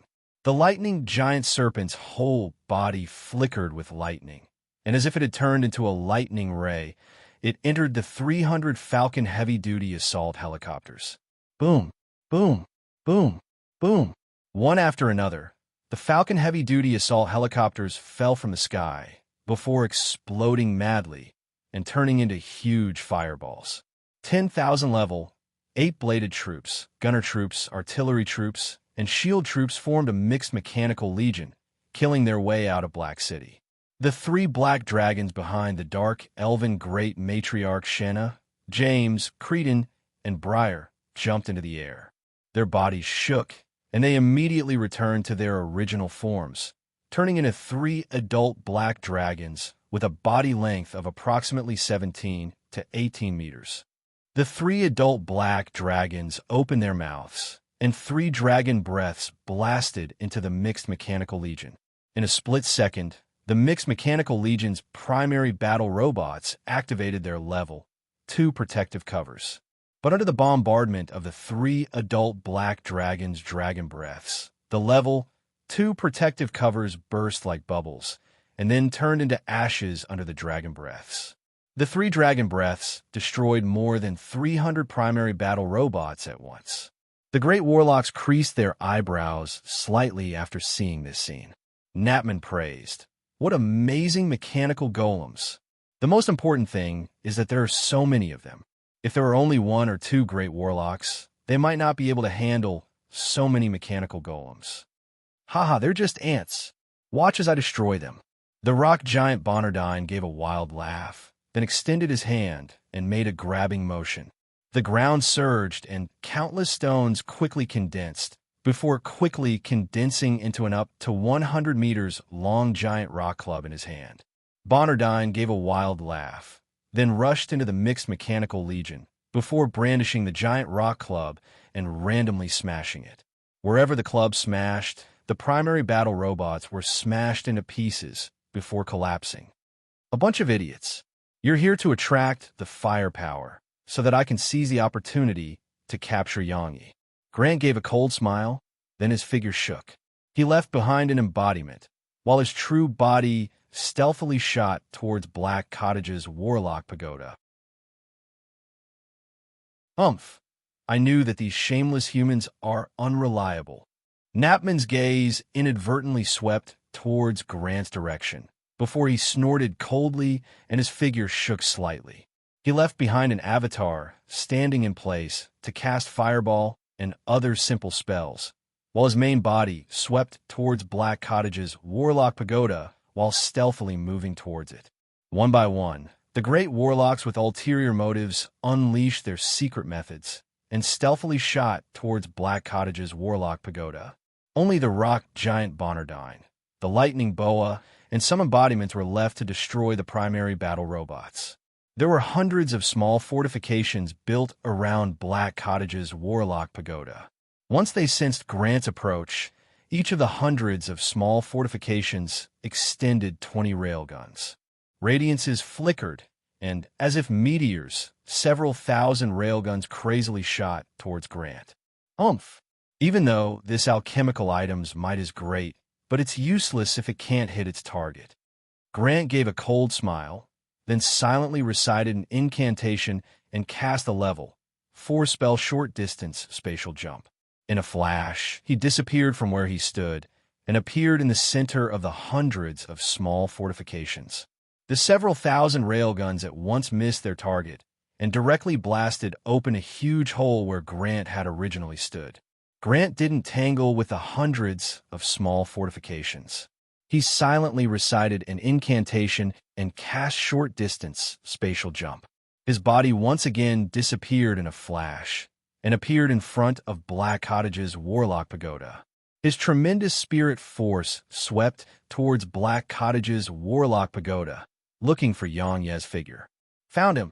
Grant's eyes flashed with a touch of delight, and he blasted a fist at the wall of Black Cottage's Warlock Pagoda.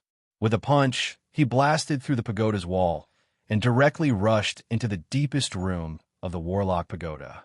In the deepest room of Black Cottage's Warlock Pagoda, there sat a middle-aged man with black hair and yellow skin. His appearance was almost identical to Yang Feng's fabricated Yang Yi, and he similarly had the cultivation of a pinnacle level, 1 warlock. Beside Yang Yi stood 16 level, 8 primary battle robots. When they saw Grant appear, 10 beast-type bladed troops brandished their high-frequency oscillation blades and slashed at Grant. Grant's eyes flashed with ecstasy. He pointed with his finger, and 16 petrification rays were shot from his hand and shot at the 16-level, 8 primary battle robots. The 16-level, 8 primary battle robots were immediately petrified and turned into 16 stone statues. Grant extended his hand towards Yang Yi and shouted sternly, "Ha ha! Yang Yi, you've finally fallen into my hands. Immediately hand over the control of all the alchemical golems to me, or else I'll kill you." Yang Yi at once erupted with a warping force field. But the warping force field couldn't resist Grant, and was easily grabbed by Grant as if he was grabbing a chick. Yang Yi raised his eyebrows and said righteously, "Grant, if you have the guts, then kill me. If I, Yang Yi, furrow my eyebrows, then I'm not a man.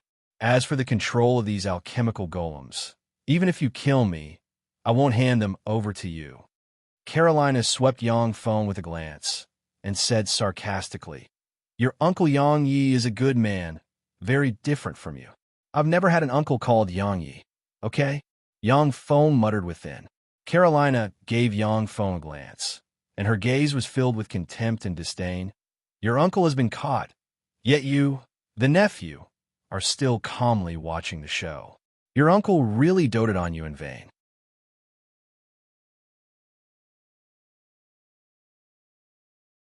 Chapter 159. Clarissa, Cordelia, and the other women looked at Yang Feng, their gazes flashing with a touch of peculiarity.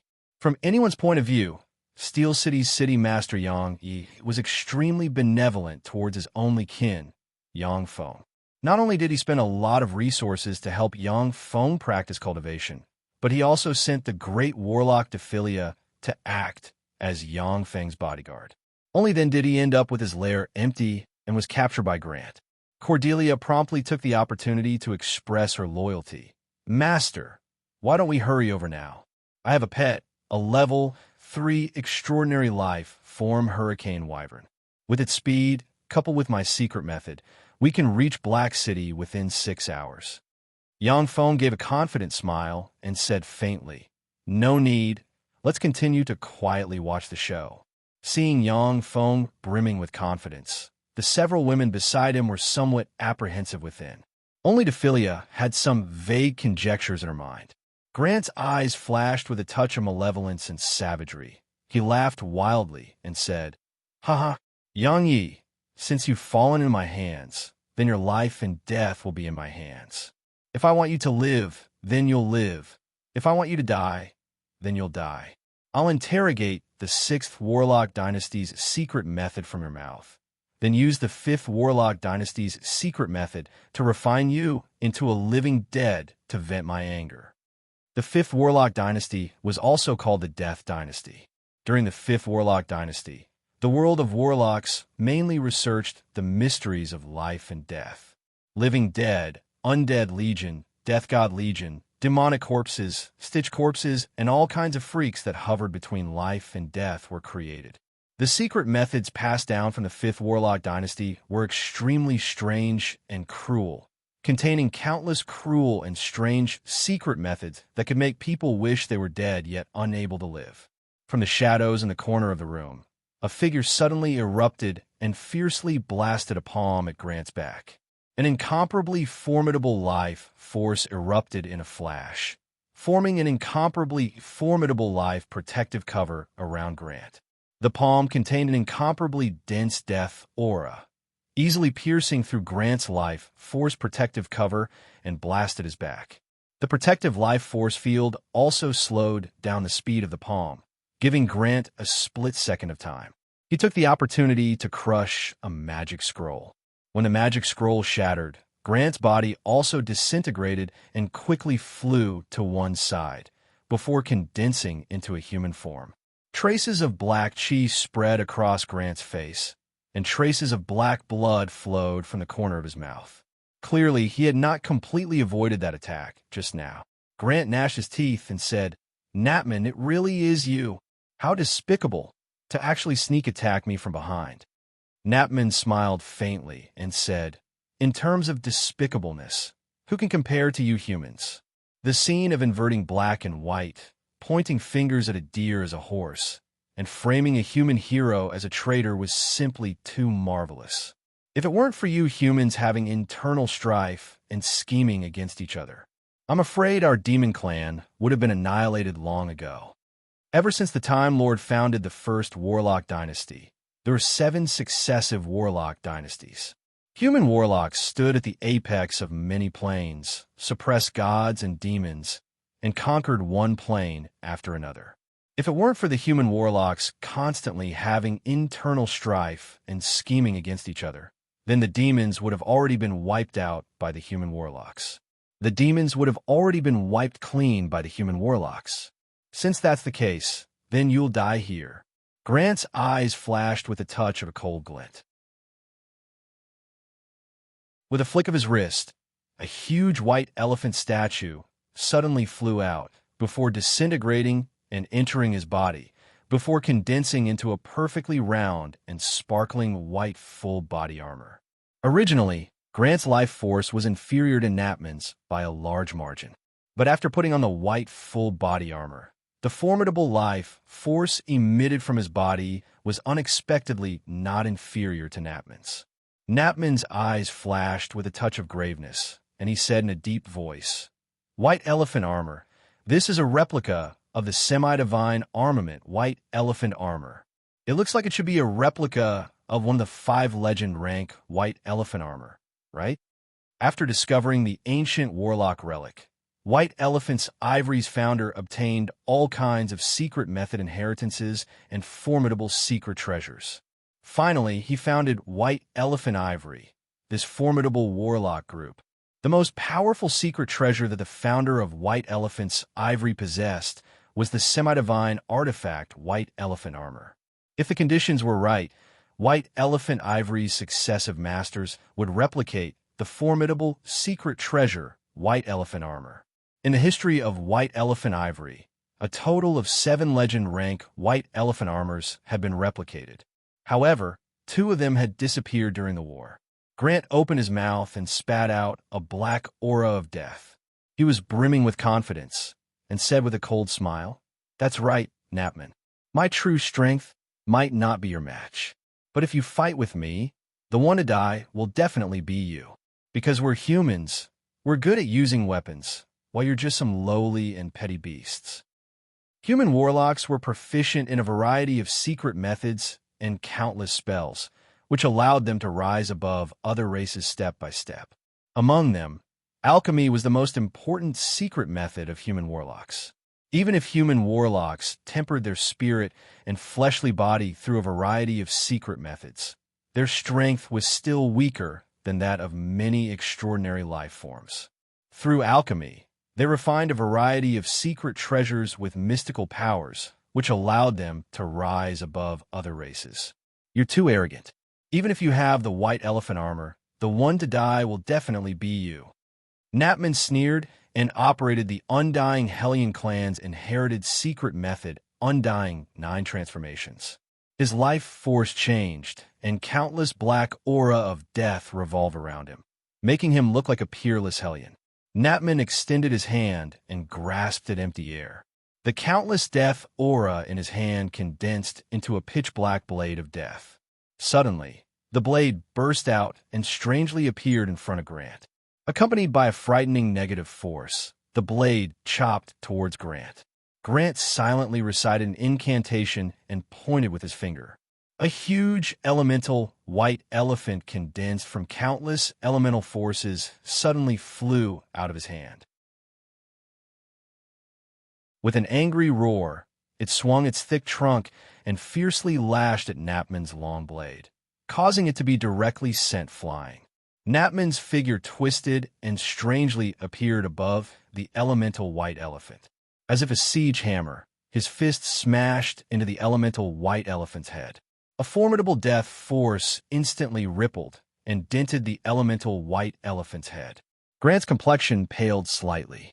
He silently recited an incantation, pointed at Napman, and conjured the level, force spell great weakness.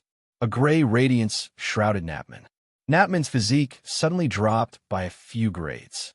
His figure retreated briskly, and he silently recited an incantation. Death aura condensed on his body, dispersing the magic power of great weakness. Grant continued to urge the elemental white elephant to madly attack Napman. At the same time that Grant dealt with Napman with all his strength, a killing intent suddenly erupted from under the shadow of a table behind him, and a completely transparent figure suddenly burst out. Shit! Grant's complexion suddenly changed greatly. In a flash, his life force erupted. The white elephant armor flickered with radiance, and a formidable protective cover appeared on his body.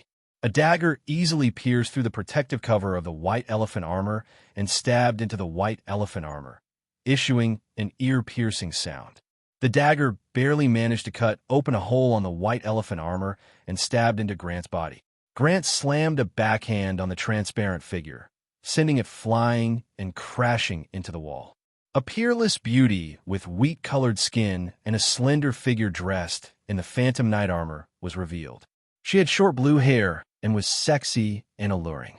Bursts of weakness instantly spread throughout Grant's body. He had a splitting headache, his spirit was almost on the verge of collapse, and traces of black chi welled up on his face. Shadow, Goddess Melia. Grant was greatly alarmed. He knew that he had been stabbed by the legend rank cursed dagger, Shadow Dagger. He frantically gathered his spirit force and poured it into the white elephant armor.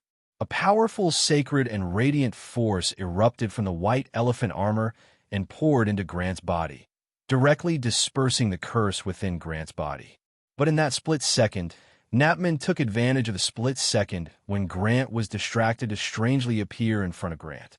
He slammed his palms into Grant's chest, and violent death force poured into Grant's body. Even though the death force was weakened by 70% by the white elephant armor, the remaining 30% still corroded a large area of Grant's flesh and blood and broke several of Grant's sternum.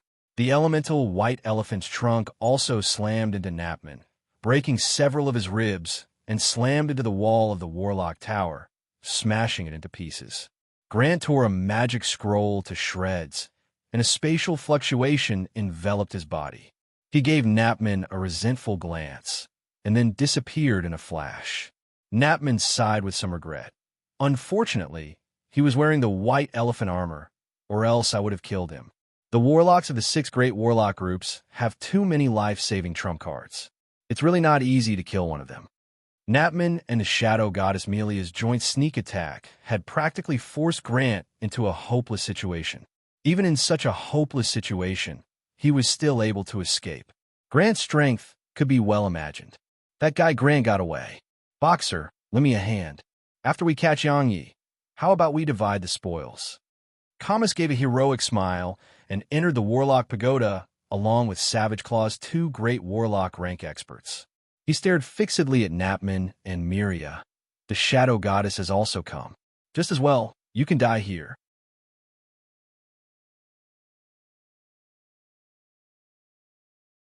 Chapter 160.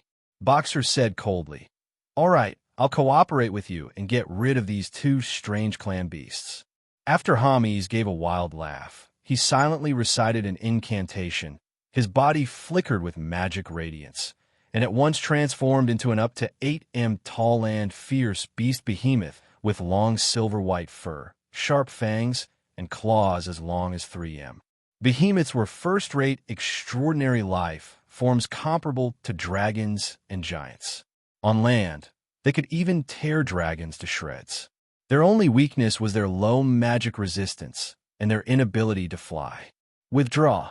When Napman saw Hamis transform, his complexion changed greatly, his figure retreated briskly, and he shouted sternly.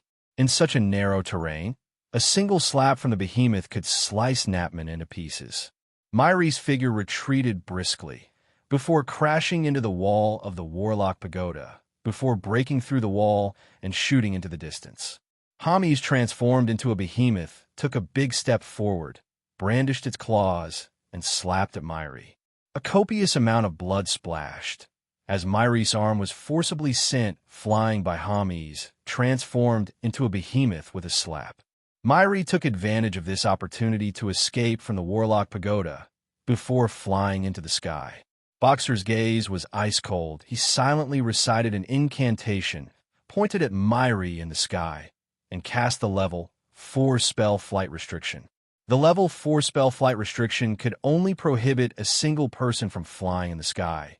It didn't have much of an effect in a large-scale battle, but in a small-scale battle, it was an extremely terrifying spell. As if a headless fly, Myri dropped from the sky before landing on the ground. Haley silently recited an incantation, pointed at Hamis, and a level 4 spell super physical constitution strengthening fell on Hamis' body. After Hamis transformed into a behemoth, many level 1 and level 2 spells no longer had much of an effect on him. But the level 4 spell super physical constitution strengthening could strengthen his physical constitution by another 30%, becoming even more terrifying and savage.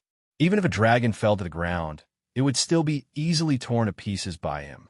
The level 4 spell super physical constitution strengthening was also a level 4 spell that many body-tempering great warlocks would solidify in their spirit sea. Hamis' eyes flashed with an incomparably ferocious glint. With a furious roar, he pounced madly towards Merli. Just as Hamis was about to reach Merli, the 3 black dragons opened their jaws and spat out 3 dragon breaths towards the behemoth that Hamis had transformed into.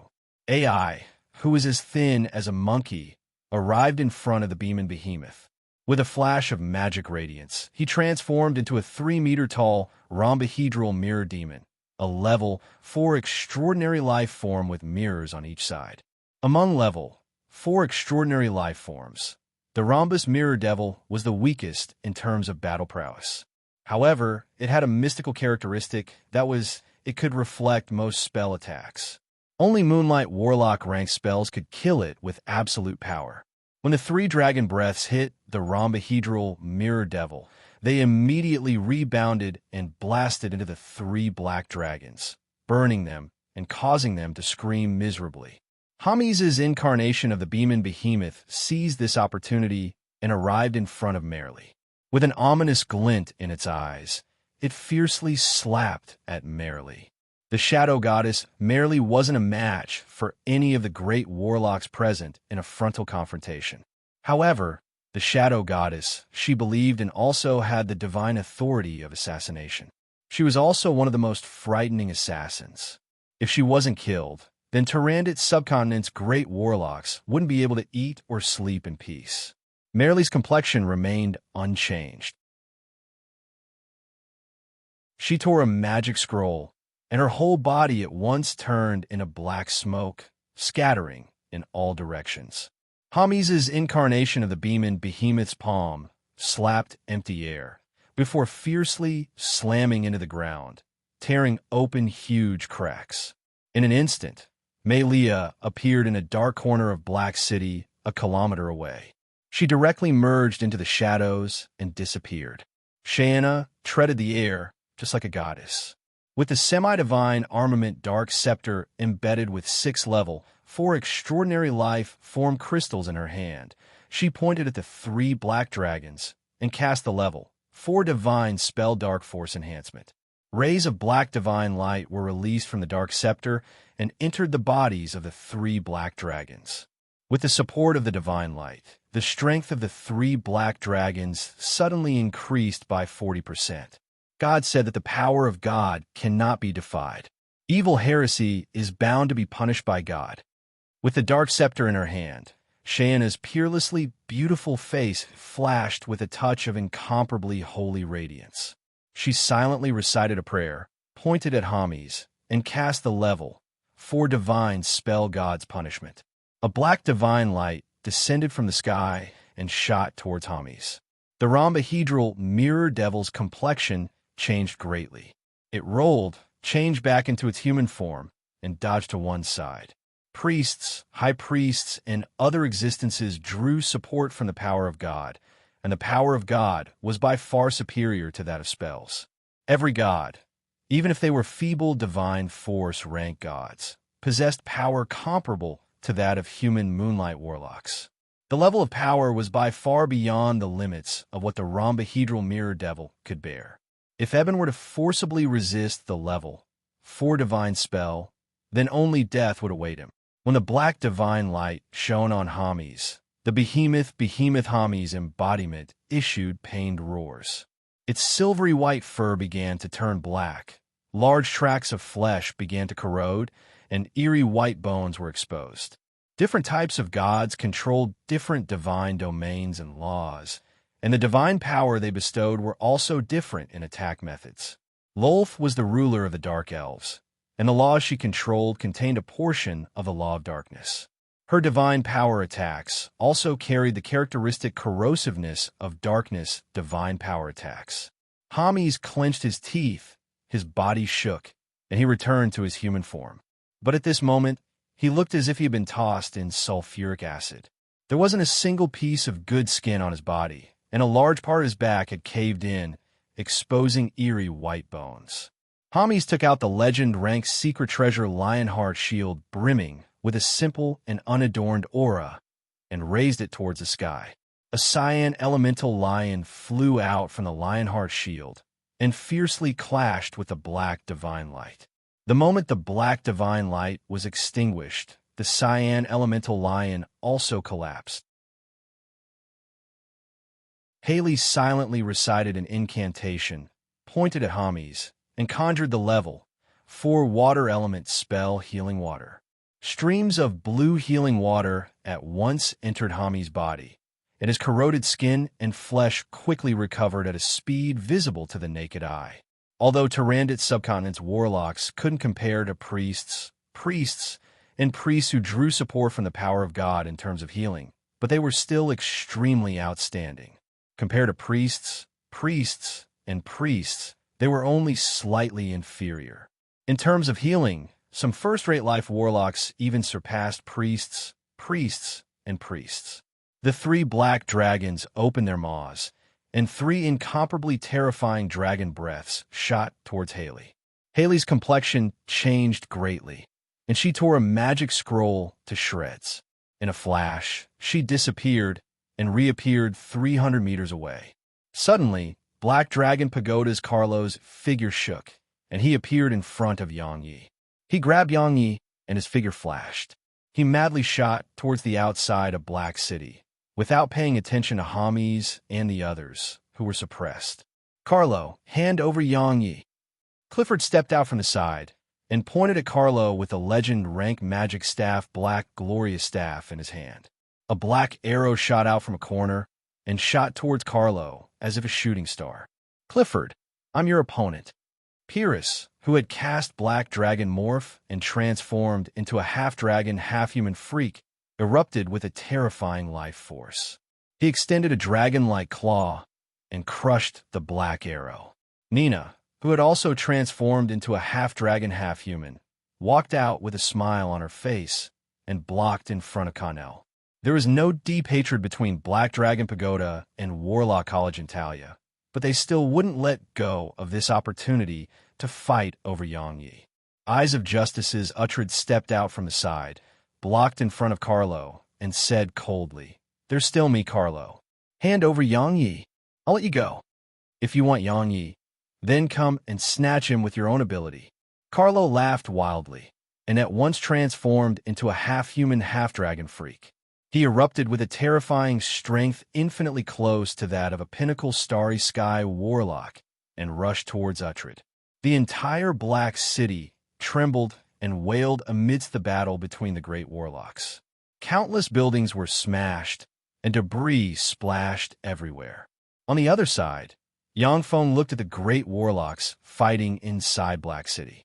Although the battle was fierce, but they left each other some leeway and didn't have any intention of fighting to the death.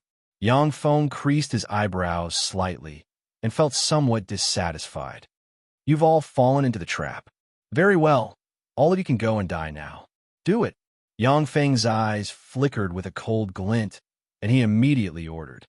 The nuclear warheads buried inside Black City detonated at the same time in a split second. Boom!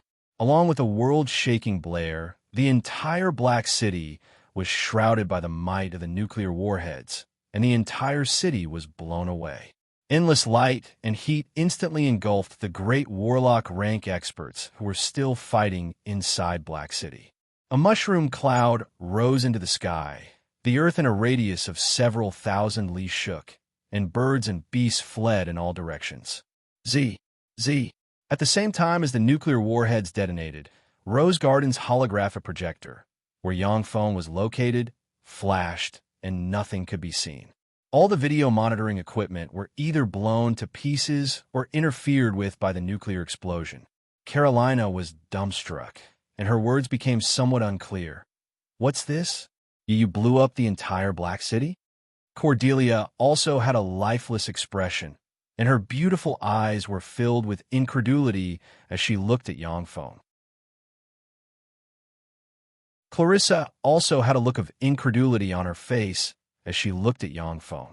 Even if a great warlock rank expert went all out, they still wouldn't be able to blow up Black City with a spell. Even a Starry Sky warlock wouldn't be able to accomplish this. Only Moonlight warlock rank experts and above, whose strength was comparable to that of a god rank warlock, could possibly wipe out Black City with a spell.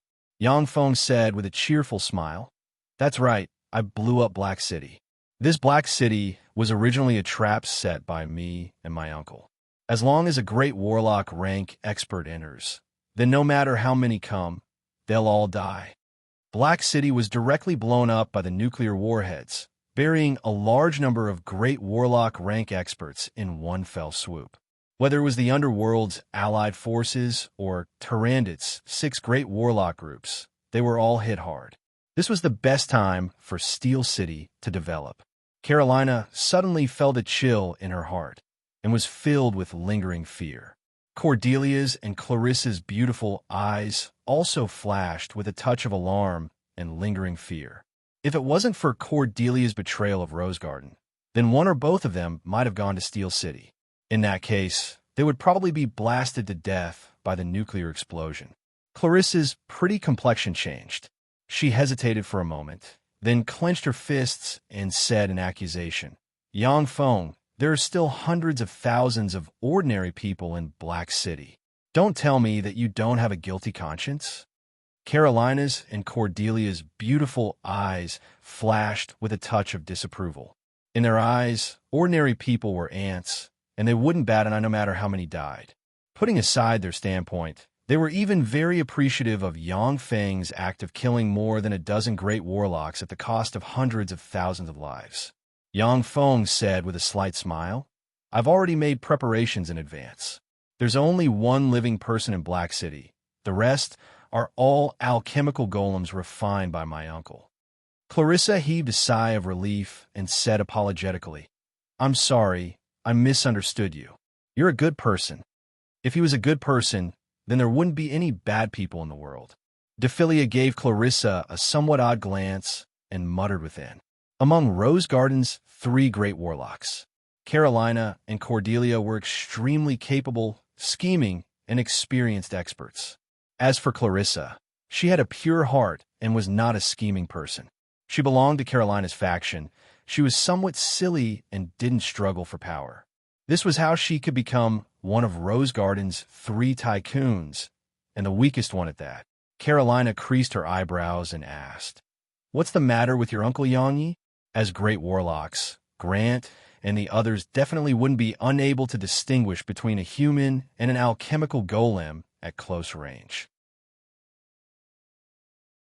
Yang Feng said with a slight smile, "The one who died was indeed a human warlock that I had captured. I only helped him with a cosmetic surgery and then modified his memories. There were absolutely no fluctuations of magic on his body.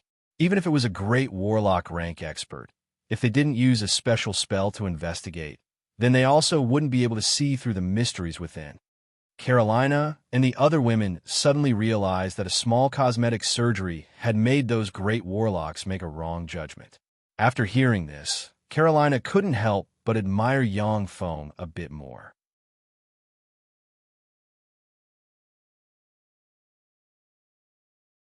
Chapter 161. On the other side, after the nuclear explosion, 10,000 Thunder Demon heavy-duty transport aircraft flew over from afar. They were so dense that they practically covered the horizon. Bladed troops, gunner troops, artillery troops, and shield troops descended from the sky with parachutes and began to search for the remaining enemies. Although according to the calculations of the portable fortified stronghold's optical computer, there was a 90% probability that Black City's great warlocks had been completely annihilated. However, there was still too little information on great warlocks. Moreover, Black City's experts were Tyrannid subcontinent's peak experts. No one knew how many life-saving trump cards they had. Therefore, Yang Feng dispatched a large number of primary battle robots to search for the remaining enemies as well as loot. Once the primary battle robots entered the nuclear explosion's radiation area, all kinds of images were directly transmitted to Rose Garden. The three-dimensional holographic projector then directly broadcasted the scene of the radiation area. The area where Black City was originally located had already been completely sunken, forming an enormous hole several tens of meters deep and a dozen kilometers wide. Everywhere was deathly still, shrouded in a gray haze of radiation. All kinds of extremely broken wreckage, as well as crystals, could be seen everywhere. Even through the holographic projector, the people present could still feel the might and terror of the nuclear explosion. Carolina and Cordelia were slightly alarmed, as they had a deeper understanding of Steel City's might and terror. Clarissa was different. Although they were forced to obey Yang Feng, but from time to time, thoughts of rebellion emerged in their minds. The stronger Steel City was, the harder it was for them to rebel against Yang Feng. Life signs detected. There are living beings. All of a sudden, the electronic eyes of a search robot flickered with red light and issued a prompt. The nearby 200 engineering robots quickly arrived at a spacious flatland and began to quickly dig underground. After digging for approximately 100 meters, a huge bald head appeared above the ground. Rock giant Bonardine. According to the analysis, it should have launched its innate ability at the moment of the nuclear explosion and entered the ground, thereby luckily escaping. Immediately inject it with a god-extinguishing elixir. An icy voice of analysis was transmitted from the holographic projector. One of the engineering robots extended a drill bit and pierced it into the head of the rock giant Bonardine. The drill bit started drilling frantically, creating a large hole in the rock giant's head, before injecting the liquid nano-robots into its body. The life force of the rock giant Bonardine was extremely formidable. But after the nuclear explosion, although it barely escaped, it was seriously injured and fell into a coma. It could only be at the mercy of the engineering robots. When the liquid metal nano-robot elixir entered the body of the rock giant Bonardine, it immediately fused with its body and began to slowly repair its body.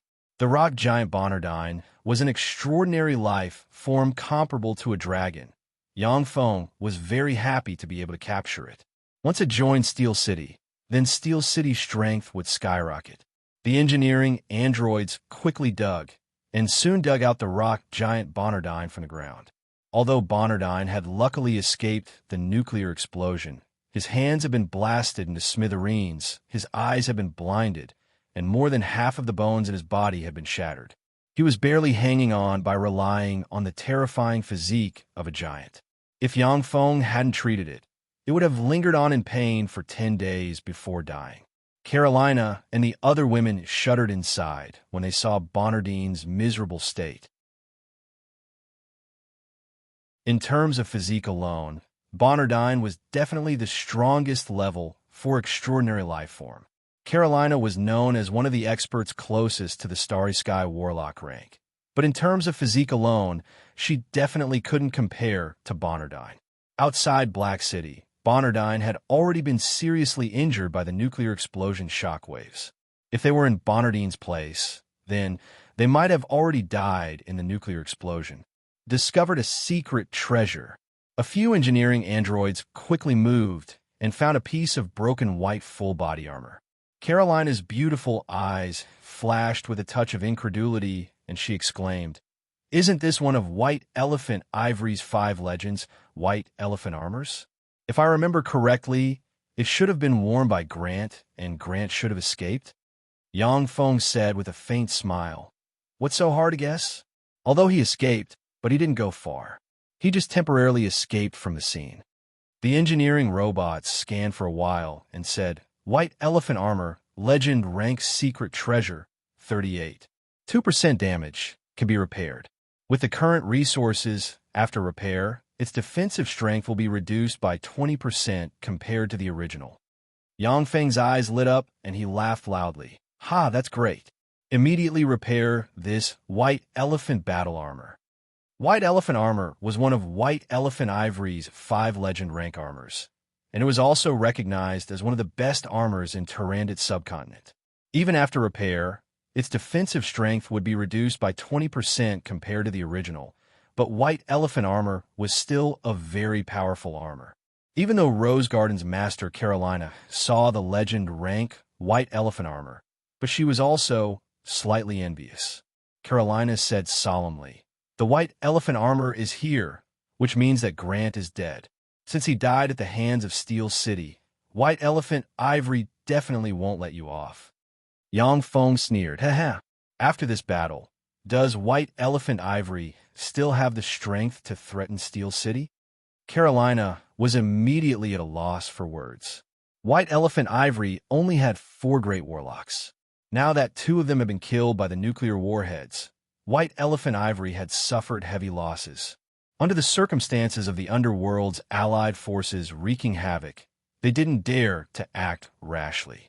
If 1 or 2 more great warlocks died, then White Elephant Ivory's base would become very dangerous, with the possibility of being overturned at any time. The engineering robots continued to clean up the battlefield, finding broken legend rank equipment.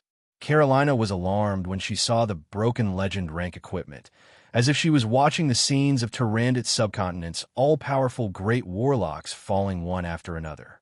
The underworld's allied forces had spent countless years, roped in an unknown number of human traders, and paid a huge price, only to kill 7 human great warlocks and severely injure 3 human great warlocks. But now, Yang Feng had killed 11 human great warlocks with a nuclear cleanse. He had practically killed half of a human's high-end forces, rewriting the balance of high-end forces between both sides. Yang Feng looked at the statistics and creased his eyebrows slightly. 3 dragon crystals, this means that 3 black dragons were killed. It's a pity that their blood and other parts were destroyed in the explosion. There's only 1 Hellion core, and it seems to belong to Eden. In that case, it's very likely that the undead Hellion monarch Napman and the great matriarch of the dark elves Shanna survived. Clarissa said worriedly, "Yang Feng, so many of our human great warlocks have died. Now, the power balance between our humans and the underworld's allied forces is completely out of balance. What should we do?" This time, the 7 great forces had besieged Steel City. Among them, apart from Eyes of Justice, which had only dispatched a single great warlock, the rest of Tyrannid subcontinent's 5 great warlock groups had dispatched nearly half of their great warlocks to besiege Steel City. Now that so many great warlocks had died, the 5 great warlock groups didn't dare to rashly dispatch their great warlocks.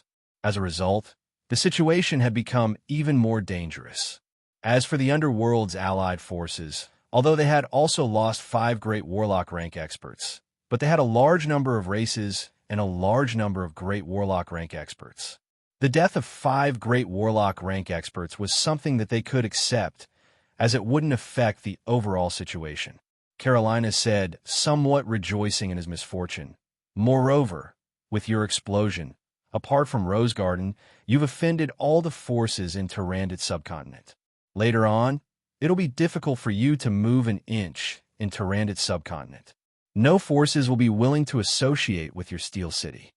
Yangfeng had detonated Black City and had offended practically all the forces in Tyrannid subcontinent. It was truly a case of being the enemy of the whole world, with no place to hide. Yangfeng said with a confident smile, so what? Strength is righteousness. As long as I'm strong enough, then I'm righteousness. Those who are my enemies are all evil and will be purified and eradicated. Yangfeng turned toward Carolina and said with a slight smile, originally, I planned to go to Rose Divine Pool to practice cultivation for a period of time. However, the situation changed so quickly, it seems that I'll have to adjust my schedule. Carolina, Cordelia, Clarissa, I need a complete corpse of a level 4 extraordinary life form. Don't tell me that you don't have it. If you're lying to me, then I'll be very disappointed. I can guarantee that you won't want to see me disappointed. Carolina looked at the beaming Yangfeng and felt a slight chill in her heart. She shuddered at the thought of Yangfeng's ruthless methods. She was silent for a moment and then said, I have 15 complete corpses of level 4 extraordinary life forms. This is the accumulation of Rose Garden's successive generations. Cordelia said with a sweet smile, I have 3 complete corpses of level 4 extraordinary life forms. I bought one of them and killed the other 2. Cordelia may look docile and submissive towards Yangfeng, but in fact, she was Rose Garden's second strongest expert. If the disparity in equipment wasn't taken into account, then her strength was only slightly inferior to Carolina's. If the disparity in equipment was taken into account, then she would be completely crushed by Carolina. I only have half of the Starfire Raven's corpse for research, Clarissa said with a somewhat red face. She was one of Rose Garden's 3 tycoons, yet she didn't even have a complete corpse of a level 4 extraordinary life form. It could be seen how miserable she was.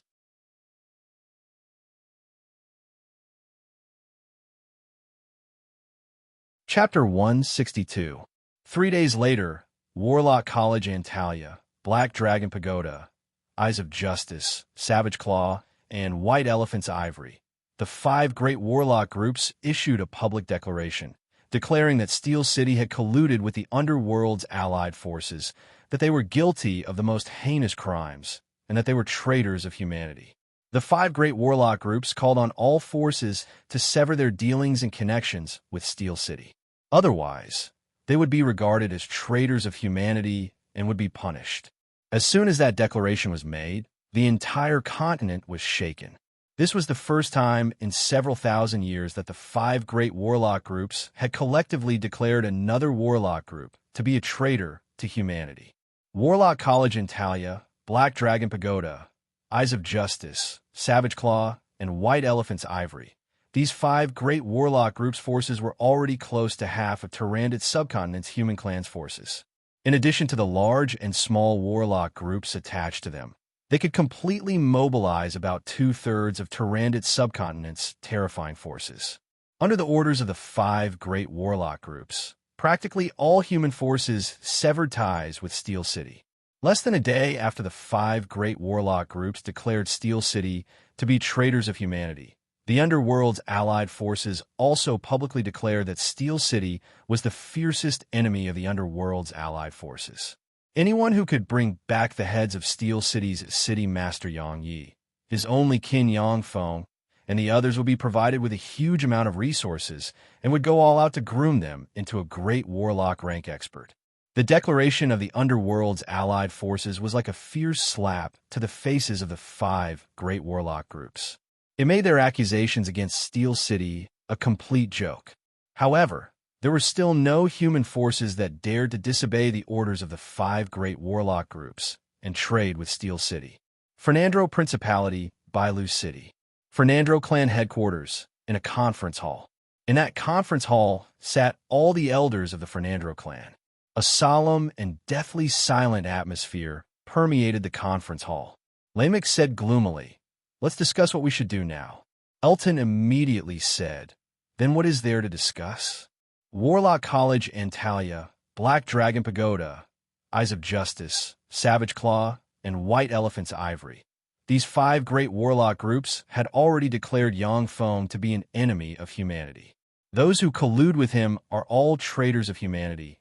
We should immediately make our position clear and join the side of the 5 great warlock groups. Many of the Fernandro clan's playboys nodded in agreement. The 5 great warlock groups represented Tyrannid subcontinent's most formidable forces. Fernandro clan was simply unable to contend against them.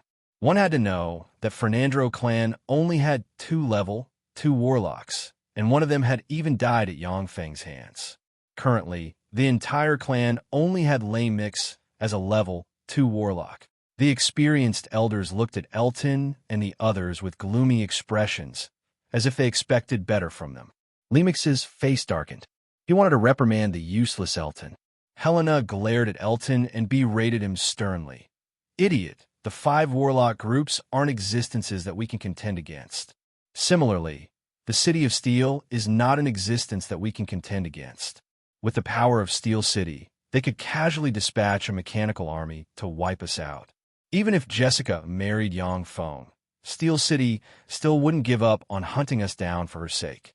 No matter which side we offend, there's no way out for us. That's our biggest problem." Elton blanked and then said with some fear, "In that case, no matter what we choose, there's no way out." Helena glared angrily at Elton. "You just realized?" The atmosphere of fear and deathly stillness in the conference hall became even more intense. Everyone's eyes flickered with anxiety and fear.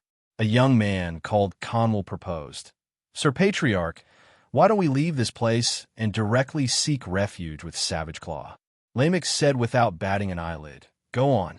Conwell said resolutely, "Although Steel City is powerful, but when compared to the 5 great warlock groups, they're still not on the same level. Even if they have Snow White Madam, they only have a single great warlock, which isn't enough to contend against the 5 great warlock groups. They're bound to be defeated." Many elders in the conference hall nodded silently. The 6 great warlock groups had dominated Tyrannid subcontinent for millennia, and their enemies had already turned into the dust of history. Although Steel City wasn't an existence that Fernandro Principality could contend against, but it still wasn't necessarily a match for the 6 great warlock groups. Conwell said loudly, "We only have to abandon Fernandro Principality's foundation, take all our wealth, and leave this place. Seek refuge with Savage Claw, and then look for a secret place to hide. After Steel City is destroyed, we can re-establish our warlock family. If we stay in Fernandro Principality, only death awaits us." The few official warlocks in the conference hall looked at Conwell and revealed a trace of satisfaction. Although they didn't want to abandon Fernandro Principality, but as long as they were alive, then everything was possible. If they stayed in Fernandro Principality, then they would be caught in the cracks. Only death awaits them. Lamech said lightly, "I obtained a piece of information. Not long ago, Warlock College Antalya, Black Dragon Pagoda, Eyes of Justice, Savage Claw, and White Elephant's Ivory, the 5 great warlock groups dispatched 11 great warlocks to Black City to capture Steel City's city master, Yang Yi. The Underworld's allied forces also dispatched more than 7 great warlock rank experts to capture Steel City's city master, Yang Yi." Once these words were spoken, everyone's gazes in the conference hall at once concentrated on Lamech's. Anusha's beautiful eyes flashed with incredulity, and she exclaimed, "Impossible! 18 great warlocks acting together. Even a Starry Sky warlock can contend against them. Did they fail?" The gazes of everyone in the conference hall were brimming with astonishment. Warlock College Antalya, Black Dragon Pagoda, Eyes of Justice, Savage Claw, and White Elephant's Ivory, the 5 great warlock groups had announced that Steel City was a human rebel, which meant that they didn't succeed in capturing Yangyi. Everyone, including Anusha, didn't dare to believe that Steel City's city master could escape from the hands of 18 great warlock rank experts. Lamech sighed faintly and said, "As a result of that battle, the entire Black City was blasted into ashes and became a forbidden area. Of the 18 great warlocks, 15 perished." Conwell was dumbstruck as he repeatedly shouted, "Impossible? How is that possible? Even if all of Black Dragon Pagoda's great warlocks were dispatched and used semi-divine rank secret treasures, it would still be impossible to kill 15 great warlocks. Impossible. How is that possible? How is that possible? 15 great warlock rank experts. How could Steel City kill them? Impossible. Isn't this information fake? How is that possible? 15 great warlocks. That a great warlock with godlike strength. How could they be so easily killed by Steel City? That's impossible." Panicked and disorderly voices of doubt sounded in the conference hall. No one believed this information. In Tyrannid's subcontinent, there was absolutely no force capable of killing 15 great warlocks at once. Every great warlock had countless life-saving trump cards. Furthermore, they would choose to escape when they saw that the situation was anything but reassuring. They were the most difficult enemies to deal with. The allied forces of the Underworld's races had spent countless years, dispatched countless spies to infiltrate the human world, spent countless painstaking efforts, poisoned, besieged, assassinated, and stopped at nothing to assassinate 10 great warlocks. Of the 10 great warlocks, 3 were merely seriously injured, while only 7 were truly dead. The allied forces of the Underworld's races had spent countless painstaking efforts to kill 7 human great warlocks. But now, a trifling Steel City had actually killed 15 great warlocks. This was simply a myth, Lamech said lightly. This information was sent back by Jessica. Reportedly, she saw it with her own eyes.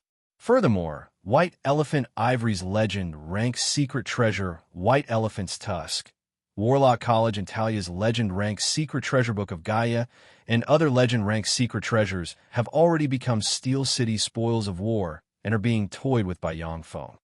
Once this statement was made, everyone in the conference hall inhaled a mouthful of cold air. Jessica was a genius carefully cultivated by Fernandro clan. She was also very loyal to Fernandro clan. The information she sent back definitely wasn't fake. But in this way, Steel City's foundation and strength would have to be reevaluated. Anusha couldn't help but feel a touch of deep jealousy and envy when she heard that. She deeply hated herself for not replacing Jessica and going to Steel City to form a marriage alliance. An ambitious girl like her naturally wasn't willing to be ordinary. She wanted to become even more powerful and have a longer lifespan. In order to become stronger, a huge amount of cultivation resources was indispensable. And becoming the wife of a formidable warlock group's young master was the fastest shortcut to obtain a huge amount of resources. Lamech said with a faint smile, "Jessica has already sent a message. She wants us to join Rose Garden. As long as we throw ourselves into Rose Garden's embrace. Then with Rose Garden's protection, Warlock College and Talia wouldn't be able to do anything to us." "That's a good idea. Jessica actually wants us to join Rose Garden. She's really capable. Since Jessica said so, then we'll do as she says. There's nothing wrong with that." Sounds of approval came from the conference hall. After hearing that Steel City had killed 15 great warlocks in one fell swoop, Jessica's status in Fernandro clan once again received a huge boost. Everyone was clear that whether Fernandro clan could obtain glory in the future or not, it all depended on Jessica's future performance. Lamech revealed a trace of a smile. Before long, Fernandro Principality announced that it had joined Rose Garden, becoming one of Rose Garden's subsidiary forces.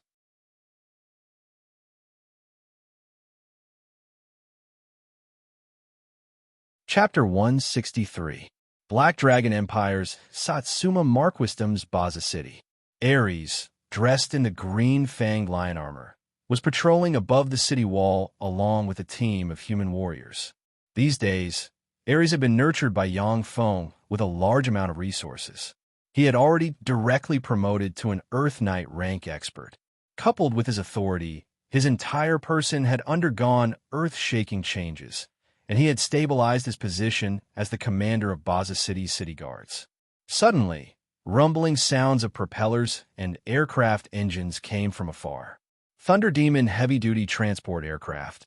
Are they the reinforcements sent by Sire?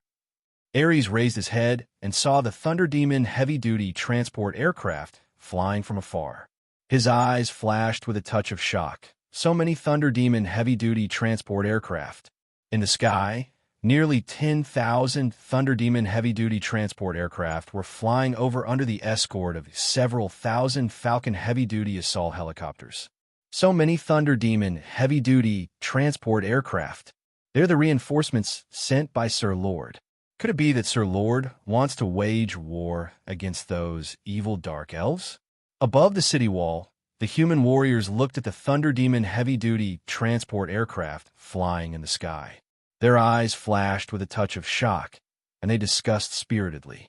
Baza City's human warriors had already gone through Yang Feng's scientific education. They already had an understanding of the various weapons produced by Steel City, and were no longer ignorant wastes. Thunder Demon heavy-duty transport aircraft descended from the sky and landed within Baza City's barracks. A variety of weapons were disembarked from the Thunder Demon heavy-duty transport aircraft. A large number of robots transported a large amount of supplies from the Thunder Demon heavy-duty transport aircraft. After all the supplies were unloaded, the 10,000 Thunder Demon heavy-duty transport aircraft immediately took off. Under the escort of the Falcon heavy-duty assault helicopters, they flew towards Green Rock City. Ever since Black City had been cleansed by nuclear warheads, Green Rock City had become the new center of Steel City that Yang Feng had created. There's also a large amount of supplies stored in Green Rock City, waiting to be transported. Greetings, sire. Ares arrived beside Yang Feng, bowed towards him in a knight salute, and said respectfully.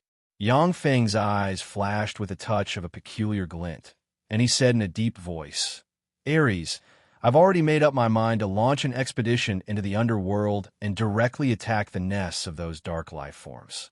Are you willing to follow me to the underground world and destroy the lair of those dark creatures?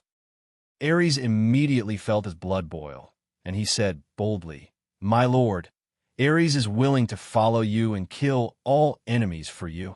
Now, those dark elves and other dark creatures were wreaking havoc in Tyrannid's subcontinent. Countless people had died tragically in the hands of those dark creatures. Tyrannid's subcontinent's 6 great warlock groups were forced by the underworld's allied forces to the point where they didn't dare to leave their nests. Yang Feng's proposal to attack the root of the problem and destroy the nest of the darkness life forms made Ares' blood boil. He only wanted to follow Yang Feng and fight to the end. Yang Feng nodded in satisfaction and said, Very good. Assemble the troops, prepare for battle, and wait for orders. Alex replied loudly, Yes. Master. Fishtooth City, a former human city, had become the home of dark elves. On the city walls of Fishtooth City, a large number of human slaves were building the city walls, their faces haggard and their eyes numb. They built the city walls higher and higher, stronger and stronger. Outside of Fishtooth City's city walls, there were extremely thick, extraordinary plants full of sharp thorns, venomous spike, blood-sucking rot tans. The sharp thorns of the extraordinary plant's venomous spike, blood-sucking rot tans could easily pierce through human armor. Once a human was stabbed by the venomous thorns, they would fall into paralysis and their blood would be sucked dry by the venomous spike, blood-sucking rot tans. Outside Fishtooth City, there was a 20 wide moat. The Dark Elves had also lured a shoal of extraordinary life forms black-scaled piranhas into it. The shoal of black-scaled piranhas was extremely terrifying. Even if a level 3 warlock fell into the moat, if they couldn't cast a spell in time to escape, then they would still be devoured by them. Damn bastards! Why haven't the reinforcements arrived yet? Within Fishtooth City's City Master's mansion, Biska had an anxious expression on her face, her beautiful eyes filled with haggard, and she couldn't help but curse. Ever since she was defeated by Yang Feng, Biska had taken her troops and holed up in Fishtooth City, continuously requesting reinforcements from the Underworld's allied forces. But with the Underworld's allied forces sweeping through Tyrannid's subcontinent, there weren't any extra troops to dispatch to her. They only had her defend Fishtooth City and replenish her with 2,000 dark elven warriors. Biska was very clear that her troops couldn't withstand Yang Feng's mechanized legion. Therefore, these days, she had nightmares of Yang Feng's army attacking and the scene of her being killed. A dark elf with a panicked expression ran to Biska's side and shouted, "Darren, it's bad. Darren, Satsuma Marquisdom's Lord Rex is leading his troops to attack." "What? He's attacking?" Biska was both startled and angry, but also seemed to have a trace of relief. She immediately changed into her armor and walked towards Fishtooth City's city wall. When Biska arrived at Fishtooth City's city wall, she saw a dense crowd of level 8 beast-type bladed troops moving towards Fishtooth City's city wall. Biska looked at the dense crowd of level 8 beast-type bladed troops. Her scalp turned numb, and she cried out, "Fuck, how come there are so many high-level alchemical battle golems? I'm afraid that the battle strength of these battle golems is comparable to that of a level 1 warlock." The strength of alchemical battle golems was generally directly related to their size. Those level 8 beast-type bladed troops were as tall as 6 m, as tall as a 2-story building. According to Tyrannid's subcontinent's common sense, such alchemical golems generally possessed the terrifying battle strength of a level 1 warlock. The pretty faces of the dark elves watching from above the city wall turned pale, traces of fear flashing in their beautiful eyes. Break the city wall. Yang Feng swept Fishtooth City with a glance from within the dense crowd of beast-type bladed troops and ordered extremely domineeringly. Now that Steel City's strength had been exposed, there was no need for him to continue hiding. Now that he was the enemy of the whole world, he had to rapidly expand and crush all resistance with absolute power. That was the way of the king. The dense crowd of level 8 beast-type bladed troops suddenly started and charged towards Fishtooth City at a terrifying speed comparable to that of a top-notch sports car. Under the charge of the 10,000 beast-type bladed troops, the entire earth shook. Biska shouted at the top of her lungs, "Release the arrows! Release the arrows!" Countless arrows were shot from above the city wall, madly shooting towards the beast-type bladed troops like raindrops. Dark elves were natural archers. Their talent in archery by far surpassed that of humans. The dense rain of arrows locked onto the beast-type bladed troops with extreme precision. A despairing scene appeared. The bodies of the beast-type bladed troops flashed with radiance, and transparent protective covers suddenly appeared. When the arrows of the dark elves hit the transparent protective covers, they were immediately ricocheted, unable to harm the beast-type bladed troops in the slightest. Seeing this scene, the eyes of the dark elves above the city wall flashed with a touch of despair. The extraordinary archery of the dark elves was their magic weapon to subdue the enemy. No one knew how many experts had fallen under their archery, but now the beast-type bladed troops were unexpectedly able to disregard their archery. It simply made them despair. Biska shouted loudly, "Catapults! Alchemical heavy crossbows!" 20 alchemical heavy crossbows were pushed onto the city wall, and 6 m long crossbow bolts were instantly shot from the alchemical heavy crossbows, bombarding the protective covers of the beast-type bladed troops. The wooden crossbow bolts were instantly disintegrated, splashing in all directions and scattering on the ground, unable to even stop the beast-type bladed troops. Although the beast-type bladed troops couldn't withstand a single blow from great warlock rank experts, but they were absolutely terrifying existences comparable to pinnacle level 2 warlocks.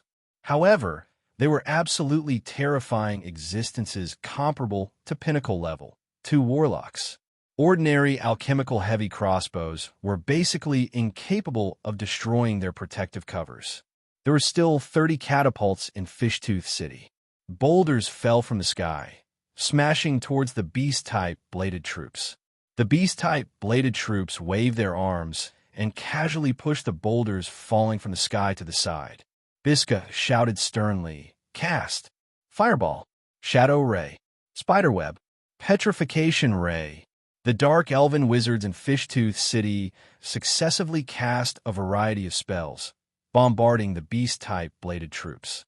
The spells merely set off ripples on the bodies of the beast-type bladed troops, before disappearing without a trace. The auxiliary spells, Spiderweb, Grease, and the like merely caused a little inconvenience to the beast-type bladed troops, delaying their pace of attack. Within a dozen seconds, the engineering robots rushed to Fishtooth City, then quickly spread out and built steel pontoon bridges, passing through the moat and directly arriving at Fishtooth City. Boom! Boom! Boom! 300 artillery troops launched a blanket artillery barrage towards Fishtooth City. The terrifying artillery barrage instantly smashed Fishtooth City's city wall to pieces. The 10,000 beast-type bladed troops rushed in through the gap blasted open. The Dark Elves were worthy of being elites trained in the underworld's cruel racial wars. Even under such a huge disadvantage, they still launched an attack against the beast-type bladed troops. But the Dark Elves' attacks had no effect. They couldn't break the defense of the beast-type bladed troops.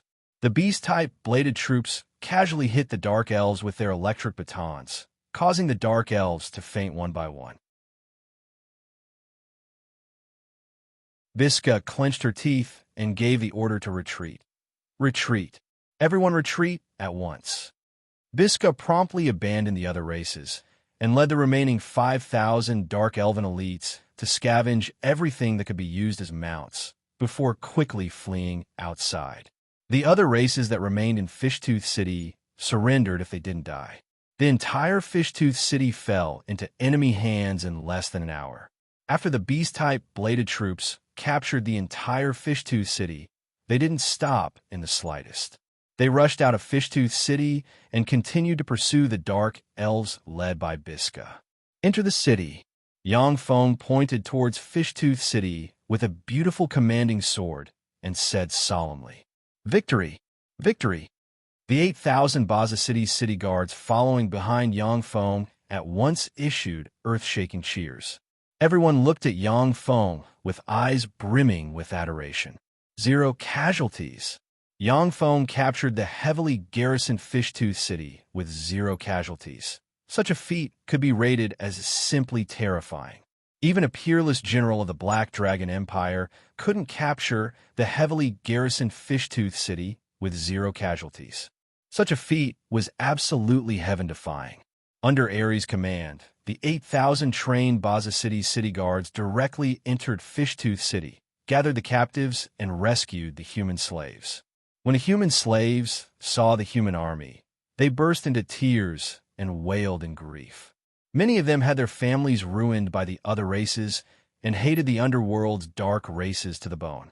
Now that Yangfeng captured Fishtooth City, it was tantamount to saying that he was their savior, allowing Yangfeng to easily win the hearts of Fishtooth City's people. Biska, along with more than 300 Dark Elves, was shuttling through the jungle. From time to time, the screams of Dark Elves could be heard from behind them. With a haggard expression, Biska cursed somewhat crazily. Bastards, those bastards are truly vile. They don't give people a way out. After Biska escaped from Fishtooth City, she took the Dark Elves and fled towards the entrance to the underworld. But she hadn't escaped far when the mechanical bladed troops chased after her from behind and started fighting with her.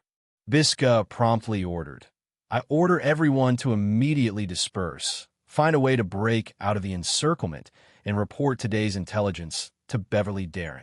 The Dark Elves following Biska dispersed at once, fleeing in all directions. Suddenly, screams sounded, making Biska's heart turn slightly cold. She had just taken a few steps when 6 beast-type bladed troops pounced at her from the side, madly besieging her. Before long, Biska also fell to the ground and became a captive. Demonic Snake Fortress.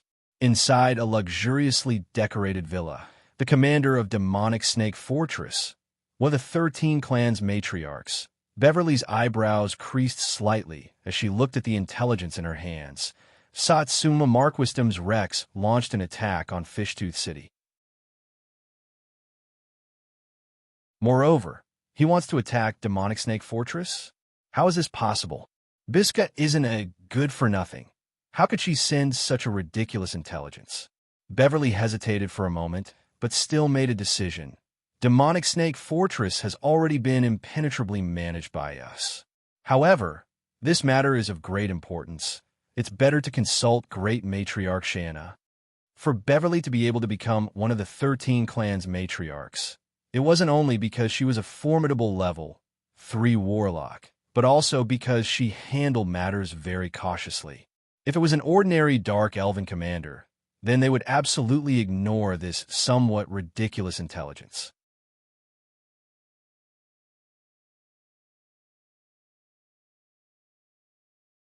Chapter 164. Beverly's figure shook, and she disappeared from her original bedroom, before strangely reappearing in a secret room. On the wall of the secret room, there was a magic crystal mirror. Beverly silently recited an incantation and pointed at the magic crystal mirror. A blue magic radiance flickered on the magic crystal mirror. "Beverly, what's the matter?"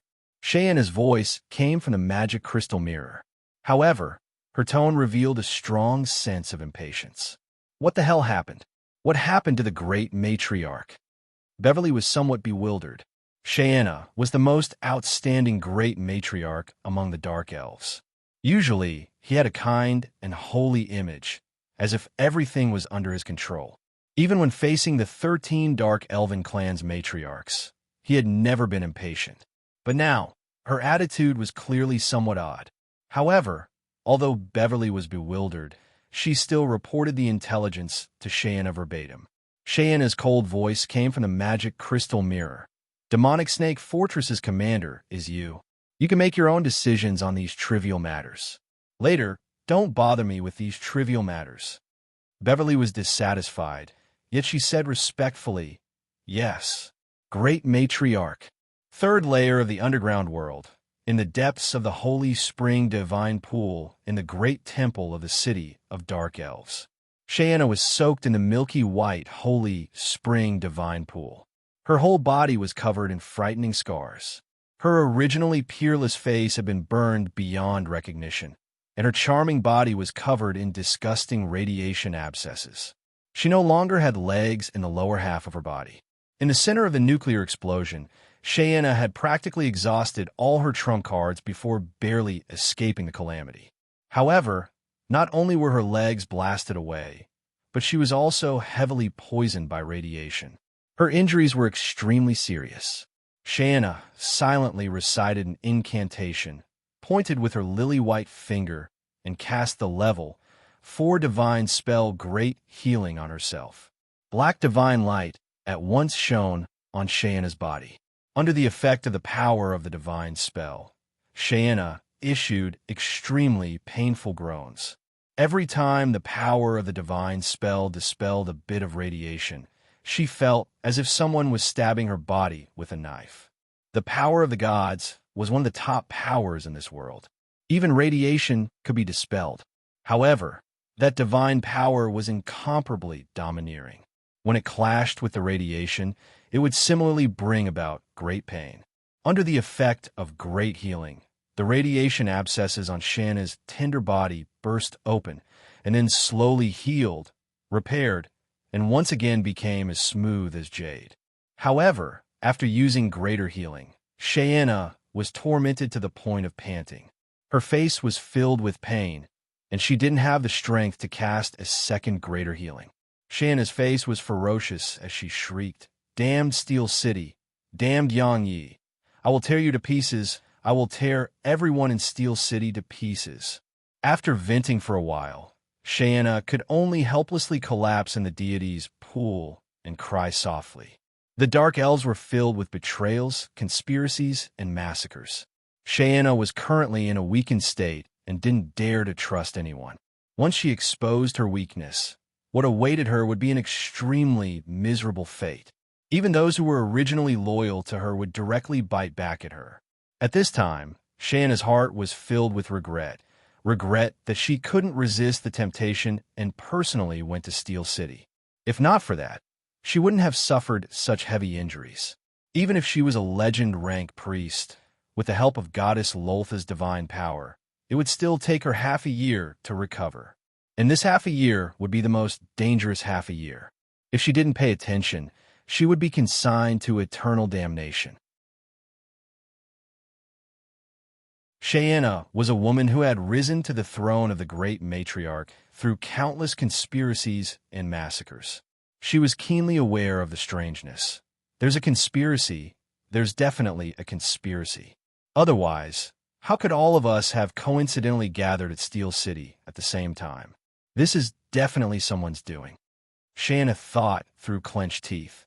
From the point of view of the beneficiary, this conspiracy should be a trap set by Steel City to catch us all in one fell swoop. Steel City's beasts. Each and every one of them deserves to die. Hatred brewed in Cheyenne's heart. Inside Demonic Snake Fortress, Beverly didn't dare to be the slightest bit negligent. She immediately implemented military control over Demonic Snake Fortress. All the human slaves were locked up and strictly guarded. Within Demonic Snake Fortress, all the weapons were transported out of the warehouses and placed on top of the city wall. The entire Demonic Snake Fortress entered a state of martial law. On the other side, after Yangfeng captured Fishtooth City, he left it to Ares to pacify, while he himself took 200,000 level, 8 primary battle robots into the underworld. After going through a fierce battle, ordinary armies had to rest and reorganize before they could continue fighting. Otherwise, their battle prowess would be greatly reduced. But level 8 primary battle robots were different. They were robots. As long as they had enough energy, then they could continue fighting until they were completely destroyed. This was also one of the most terrifying characteristics of robot warriors. So, this is the underworld? Sure enough, it's not a place for people to stay. No wonder human warlocks didn't occupy this place. Once they entered the underworld, they were shrouded in endless darkness. In the underworld, it was practically impossible to see one's fingers in front of one's face. Only some rare fluorescent moss and other fluorescent plants emitted traces of extremely gloomy radiance. The air was filled with a damp and sticky aura. Analysis complete. The humidity contained in the air is by far greater than that of the surface world. Unless one promotes to a level 1 warlock, otherwise, even an Earth Knight rank expert would suffer from serious rheumatism and arthritis after living in this area for 5 years. Ordinary people living in such an environment would fall ill within a year. Yang Feng had just had a thought when the optical computer quickly reported the analysis to him. Yang Feng mused silently. Although ordinary people are like ants in the eyes of warlocks, but the foundation of human warlocks is still ordinary people. Ordinary people are unable to live in the underworld. Therefore, it would be very difficult for human warlocks to conquer the underworld. This is also the reason why the underworld was abandoned. However, for the ancient warlocks to be able to completely conquer the underworld, the strength of the ancient warlocks was really terrifying. The underworld was still under the control of human warlocks during the time of the 8th Warlock Dynasty, the Dawn Dynasty. Tyrannid Subcontinent's underworld was also under the control of the ancient warlocks belonging to the Dawn Dynasty, and was transformed into a trial ground. After the collapse of the Dawn Dynasty, the underworld once again returned to the hands of the dark races and became a land of despair for humans. Humans only had some bridgeheads like Demonic Snake Fortress in the underworld, where they traded with the underworld's major races. Turn on the lights. Yang Foam ordered, and the 200,000 primary battle robots turned on their searchlights, brightly illuminating the places they passed. Once the 200,000 primary battle robots turned on their searchlights, a dense swarm of thumb-sized, extraordinary life form vampire moths immediately flew towards the 200,000 primary battle robots. Vampire moths were the most commonly seen extraordinary life forms in the underworld. Once they saw light, they would be attracted by the phototaxis of life forms, and then they would suck the life forms dry. Many human experts who came to the underworld weren't prepared. Once they lit torches or similar light sources, they would attract countless vampire moths. Among those terrifying, blood-sucking moths, even level 3 warlocks had the possibility of dying. Electrify. Crackle, crackle. Following Yang Feng's order, the 200,000 primary battle robots were electrified. When the dense swarm of vampire moths touched the 200,000 primary battle robots, they issued crisp sounds and then fell to the ground. Whem, whem, whem. Along with a series of insect cries, all sorts of strange poisonous insects were attracted by the searchlights, and they rushed to the 200,000 battle robots before exploding with a crackling sound and emitting a charred smell. The 200,000 primary battle robots practically crushed countless insect corpses as they marched towards demonic Snake Fortress. Yang Feng's scalp turned slightly numb when he saw the countless insects pouncing towards him, and he was brimming with curiosity. How did Black Dragon Empire's demonic snake core pass through this path? With so many strange insects, even a 100,000-strong army would be wiped out before they could even reach demonic Snake Fortress. In the underworld, there were practically endless poisonous insects. If Yang Feng was leading a human army, then even a 100,000-strong army would have been killed by the poisonous insects by now. Even if the 200,000 primary battle robots had thick armor, but there were still a lot of them that had their armor bitten through by the poisonous insects. The poisonous insects of this world were different from the poisonous insects of Earth. In the world of warlocks, many of the poisonous insects were extraordinary life form rank poisonous insects. The most powerful poisonous insects could even easily kill a great warlock rank expert. Fortunately, there weren't such powerful poisonous insects in the first layer of the underworld, which allowed Yang Feng to tread on the countless insect corpses and proceed forward. Yang Feng sighed somewhat regretfully. I originally wanted Ares to lead troops to fight alongside me, but it seems like that won't be possible. If he were to lead troops, then only death would await him. Yang Feng wanted to nurture Ares' ability to lead troops and nurture him into a general. Like this, when he went to explore other planes in the future, he wouldn't be without manpower. Even in the world of warlocks, planar colonization was an extremely abstruse subject. In planar colonization, sometimes warriors with neither strong nor weak strength played the most important role.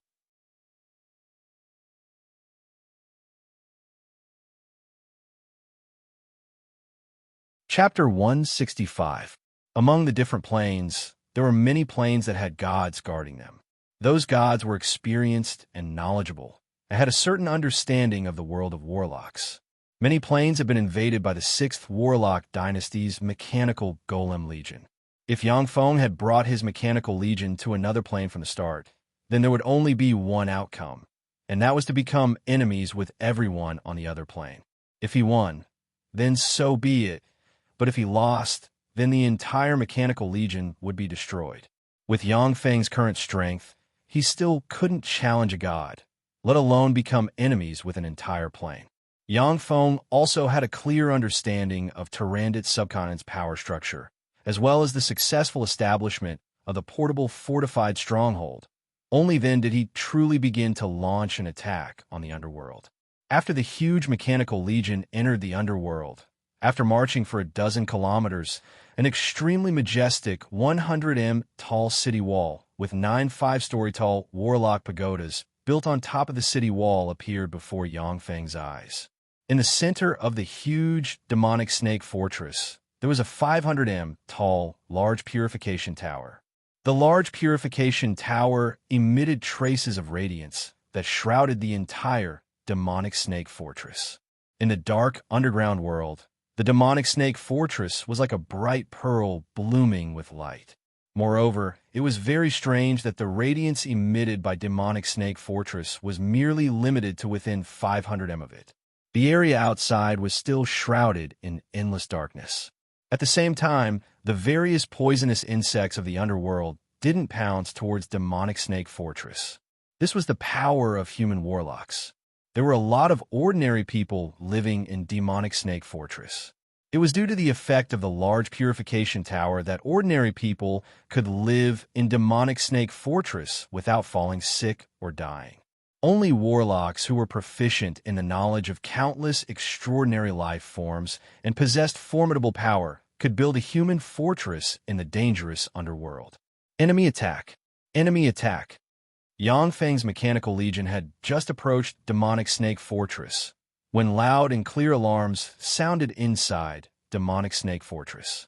The elite dark elven warriors stationed inside Demonic Snake Fortress quickly returned to their posts, clenched the weapons in their hands, and looked into the distance with solemn expressions.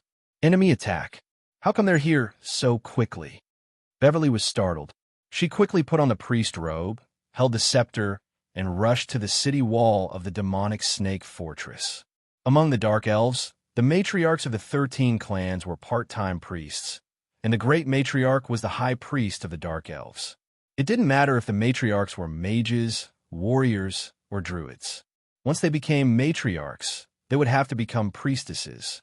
Otherwise, they wouldn't be recognized by Goddess Lolth and wouldn't be able to become the matriarch of a clan. In Tyrannid's subcontinent's underground world, the Dark Elves were governed by a combination of politics and religion. As soon as Beverly ascended the city wall, she saw numerous level 8 primary battle robots in the distance. She felt a chill in her heart. How come there are so many powerful alchemy puppets? Beverly was not afraid of 1 or 2 level 8 primary battle robots. Even if the number of level 8 primary battle robots reached 100, Beverly was still confident in destroying them. With the help of the various defensive weapons in the Demonic Snake Fortress, Beverly was confident that she could destroy 1,000 Demonic Snake Fortresses and obtain victory in the end. But outside the Demonic Snake Fortress, there was a dense swarm of level 8 primary battle robots. That terrifying number made Beverly feel some despair. A voice came from the center of the dense swarm of primary battle robots, urging them to surrender. I'm Yang Tai, one of the 10 marshals of Steel City's Mechanical Legion. People inside the Demonic Snake Fortress, listen up. If you immediately surrender and pledge allegiance to Steel City, we'll give you a way out. If you resist, we'll kill you without mercy. Steel City's trash. You want us to surrender? That's impossible. Go to hell. Beverly gave a furious roar. Her figure shook, and she flew to the top of the city wall. She aimed at Yangfeng with a level 3 secret treasure star splitter bow in her hands, madly urged her life force, and shot. A dark green radiance shot towards Yangfeng amidst the swarm of robots like a shooting star. The level 8 shield troops guarding in front of Yangfeng raised their shields, and protective covers suddenly rose, blocking in front of Yangfeng.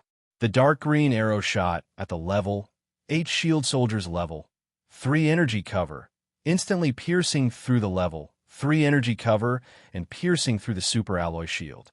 The arrow pierced into the body of the level 8 shield soldier, sending him flying and crashing to the ground. This scene set off bursts of cheers from above the city wall. The morale of the Dark Elves rose greatly. Beverly's complexion, however, was slightly pale, and her beautiful eyes flashed with a touch of fear. That arrow of hers contained all of her strength. She originally thought that it could pierce through the 10 shield troops and then conveniently kill Yangfeng. But that arrow had only pierced through a level 8 shield troop. The defensive strength of the shield troops was beyond her imagination. Yangfeng said with a cold smile, "Fool." The figure of the level 8 shield troop that had its body pierced by Beverly's arrow shook, and it stood up. Its body was still pierced by Beverly's arrow. As long as the control chip, propulsion furnace, and other core components weren't hit, then even if the arrow pierced through the head, it wouldn't have any effect on the level 8 shield troop. Seeing this scene, the eyes of the Dark Elves above Demonic Snake Fortress flashed with a touch of fear and despair. Their morale at once dropped to the freezing point. Beverly was the commander of Demonic Snake Fortress, as well as the most powerful being in Demonic Snake Fortress. Her battle prowess was comparable to that of a human level 3 warlock. Such a peerless expert's all-out attack couldn't even kill a single alchemical golem, while the number of alchemical golems below was calculated in the tens of thousands. This disparity in battle prowess was simply despairing. Yang Feng waved his hand and said flatly, "Attack." The eyes of the originally motionless beast-type bladed troops flashed with red light, and 30,000 beast-type bladed troops madly rushed forward, shaking the earth. Fire! Fire! From above demonic snake fortress, countless arrows, as if raindrops, shot towards the beast-type bladed troops. When the arrows hit the protective covers of the beast-type bladed troops, they were immediately ricocheted. The peerless archery of the Dark Elves, the archery that made the countless races of the underworld tremble with fear, was completely useless in front of the protective covers of the beast-type bladed troops. This was a complete suppression of technology. Seeing this scene, the pretty complexions of the Dark Elves above the city wall changed, and their beautiful eyes flashed with a touch of fear. Beverly shouted loudly, "Night Scimitar Ballistas! Use the Night Scimitar Ballistas!" The Night Scimitar Ballistas embedded with 36 superior magic stones, up to 6 m long, engraved with countless exquisite patterns, and manufactured from the trunk of the precious Night Scimitar sacred tree, were pushed out. The Night Scimitar Ballistas were one of the most formidable weapons of the Dark Elves. Once they were launched, even a great warlock rank expert might be able to seriously injure them or even kill them. However, the manufacturing of the Night Scimitar Ballistas was extremely difficult, and there were only 20 of them in the entire demonic snake fortress. Behind the 20 Night Scimitar Ballistas stood 20 dark elven wizards. They silently recited incantations, pointed at the Night Scimitar Ballistas, and magic radiances entered the Night Scimitar Ballistas. The power of 36 superior magic stones was frantically extracted from the bodies of the Night Scimitar Ballistas and entered them. In a split second, 20 Night Scimitar blades erupted in a flash and directly chopped at the charging beast-type bladed troops. The 20 Night Scimitar blades were extremely sharp, and each Night Scimitar easily cut open the beast-type bladed troops' protective covers and chopped them in half. Each Night Scimitar blades chopped at least 10 beast-type bladed troops in half. With this attack, more than 200 beast-type bladed troops were chopped in half. However, with this attack, 720 superior magic stones were also directly crushed.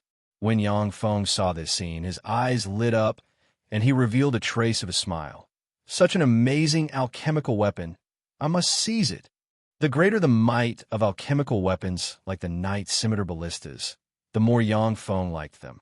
In a lot of planes, robots would be attacked by god-rank experts once they appeared. However, alchemical weapons like the Night Scimitar Ballistas wouldn't attract the attention of gods. Under the delight of seeing a prey, Yang Feng didn't order the mechanical artillery troops to cover the area with artillery fire, but instead continued to have the beast-type bladed troops crazily charge against the Night Scimitar Ballistas' attacks. The Night Scimitar Ballistas only fired 2 volleys, and more than 500 beast-type bladed troops were chopped in half. The remaining beast-type bladed troops had already rushed in front of demonic snake fortress. At this moment, Beverly waved her lily-white hand, and a mass of awakening magic powder fluttered in the wind, before sprinkling it on the black, giant, blood-sucking rottans coiled around the fortress's city wall. Those huge black blood-sucking vines were extraordinary plants that the Cartman family, which Beverly belonged to, had spent 500 years to cultivate. As soon as they were sprinkled with the awakening magic powder, they were immediately transformed and instantly evolved into dark, intelligent trance. The originally motionless black, giant, blood-sucking rottans suddenly erupted and ferociously whipped the beast-type bladed troops, sending them flying. Hundreds and thousands of beast-type bladed troops were whipped away by the black, giant, blood-sucking rottans transformed into dark wisdom trance. The protective covers of many beast-type bladed troops were even broken, and then, under the effect of the terrifying power, they were twisted and their components scattered. Beverly also heaved a slight sigh of relief. The Dark Wisdom Trance were one of the strongest weapons of her family. Once they were released, even a magnificent army would find it difficult to cross their defensive perimeter. Seeing this scene, The dark elves above the city wall heaved a slight sigh of relief. Get rid of them. Yangfeng looked at the dark wisdom trance wreaking havoc everywhere and said coldly.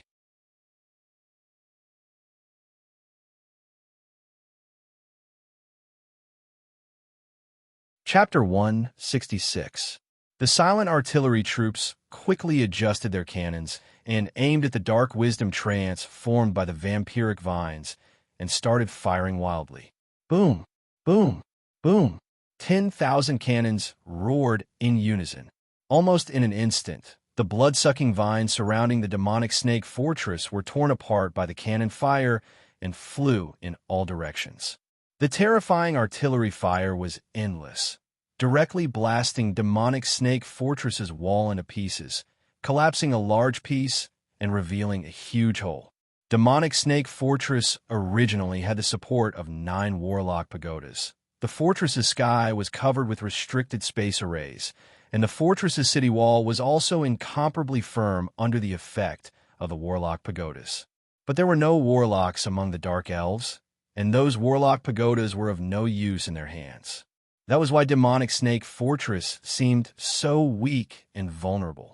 After a huge hole was blasted open in Demonic Snake Fortress, countless beast-type bladed troops swarmed in, brandishing their taser rods and whipping the Dark Elves. The Dark Elves were also frantically resisting, but as soon as they encountered the beast-type bladed troops, they were directly hit by the electric batons.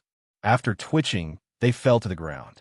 Beverly's beautiful eyes flashed with despair, and she said with a sad face, "It's over. How could it be so simple? How can the City of Steel be so powerful?" Because Steel City's City Lord Yang's alchemy skills are too formidable. A voice suddenly rose from Beverly's back. Beverly was startled. She turned around and saw Dephilia standing quietly behind her. "I am Steel City's Snow White, madam. I have come to capture you. Who told you to be so conspicuous? You're unlucky to have caught his eye." Dephilia revealed a faint smile as she pointed at Beverly with her lily-white hand. An ice-cold chi instantly erupted and bombarded Beverly, freezing her into an ice cube. Based on Beverly's strength, even if she was not a match for Dephilia, she might still be able to escape from Dephilia's hands if she risked her life. But under Dephilia's sneak attack, he didn't even manage to block a single move before being frozen into an ice cube. "Mistress." The complexions of the dark elven guards beside Beverly changed greatly as they attacked Dephilia one after another. Dephilia raised her lily-white hand and silently chanted an incantation. A cloud of frigid air instantly erupted and blew towards the surroundings. The dark elves guards beside Beverly were all frozen into ice sculptures by the chilly wind. Dephilia smiled sweetly, grabbed Beverly, and disappeared from Demonic Snake Fortress with a shake of her body. After losing Beverly, the Dark Elves who were on the verge of collapse finally collapsed. They threw away their helmets and armor, rushed out of the Demonic Snake Fortress, and fled in all directions. Yangfeng easily recaptured Demonic Snake Fortress. After seizing Demonic Snake Fortress, Yangfeng continued to dispatch the Mechanical Legion to advance deeper into the underworld. After becoming the Lord of Satsuma Marquis-dom, Yangfeng dispatched all kinds of robot insects to infiltrate the underworld and carry out road reconnaissance. The Black Dragon Empire also had human merchants and powerhouses who were lucky enough to go to the City of Dark Elves and successfully return alive. The robot insects dispatched by Yangfeng explored along that road and expanded in all directions, investigating the terrain of the underworld. Although Yangfeng still didn't have a complete grasp of the underworld's terrain, but the two most important headquarters of the underworld's allied forces, the City of Dark Elves and the City of Hellions, had already been thoroughly investigated. Along the way, all the forces obstructing Yangfeng's path were crushed by the 200,000 primary battle robots, as if they were dry weeds and smashed rotten wood. The underworld's third layer, City of Dark Elves' Great Temple, Holy Spring Divine Pool. Great Mistress, there's an urgent military report. A melodious voice came from outside the holy spring divine pool. Shayna didn't have the slightest intention of letting that person in, and said coldly, "What's the matter? Speak." An anxious voice came from outside the holy spring divine pool. Demonic Snake Fortress has fallen. Mistress Beverly's fate is unknown. Steel City's mechanical legion has already broken through the first layer of the underworld. We've also lost contact with the few reconnaissance points in the second layer of the underworld. Shayna's pretty face paled and she barked. "What? Demonic Snake Fortress has fallen? How is that possible? There are 30,000 elite warriors of my clan inside Demonic Snake Fortress. Furthermore, there's also Mistress Beverly, so how could they not even defend for a day? You dare to deceive me?" Demonic Snake Fortress had Beverly guarding it, as well as 30,000 elite Dark Elven warriors and several hundred Dark Elven wizards. Even if a great warlock came to attack, it still wouldn't be that easy to capture. At the very least, it could last for 2 to 3 days. And 2 to 3 days was already enough for the Dark Elves to react. However, Yangfeng's mechanical legion was so terrifying that it was far beyond Shayna's imagination. It easily flattened Demonic Snake Fortress, and then, as if entering an uninhabited area, charged towards the direction of the city of Dark Elves. The melodious voice sounded once again. "Great Mistress, I definitely wouldn't dare to deceive you. All the information has been verified by us. There's absolutely no falsehood. We've also used divine spells to test it. Please come out and preside over the overall situation and lead us to annihilate all those freaks." Shayna's pretty complexion changed. She was so shocked by the grievous news that she was practically speechless. With Shayna's strength, it would take her at least half a year to get rid of the radiation energy within her body and restore her fleshly body. During this period of time, she wouldn't be able to leave the holy spring divine pool. Once her weakness was discovered, then she might end up in a miserable state. Shayna pondered for a moment and then said, "Let Beatrice preside over the overall situation. Send people to the evil eye tyrant, the caveman, the great fiend Barek, the magma giant, and the black dragon monarch for help. As long as they're willing to help, then try your best to agree to their demands." In the underworld, there were a lot of formidable races that were forced by human warlocks to the point where they couldn't continue living and could only escape to the underworld to reproduce. After several millennia of recuperation, a lot of formidable beings comparable to great warlock rank had been born. However, just like the surface world's human forces, they weren't united in their schemes. The major clans in the underground world were also scheming against each other for resources. Shayna was also forced into a corner and had no choice but to ask for help from the experts of other forces. What was certain was that even if those forces were willing to send troops to help, the Dark Elves would still have to pay an extremely painful price. Yes, Great Matriarch. The Dark Elven maid standing outside the Holy Spring Divine Pool's beautiful eyes flashed with a touch of a peculiar glint. She responded respectfully, and then retreated. The city of Dark Elves in a villa's hot spring. A beautiful woman with long blue hair and an extremely beautiful appearance, regardless of whether it was a man or a woman, was embracing the Dark Elven maid who had reported the military situation to Shayna. The beautiful woman, who was attractive to both men and women, gave a sweet smile. Her beautiful eyes flashed with a touch of a cold glint, and she said in a low voice, "In such a critical situation, Shayna still isn't willing to preside over the overall situation. It seems that in the battle at Steel City, she was indeed seriously injured, as the rumors said. Even at such a critical juncture, she still isn't willing to hand over the authority to me, and instead handed it over to that slut Beatrice. It seems that she's really on guard against me." This extremely beautiful woman, who was attractive to both men and women, was the legendary Joanna among the underworld's Dark Elves.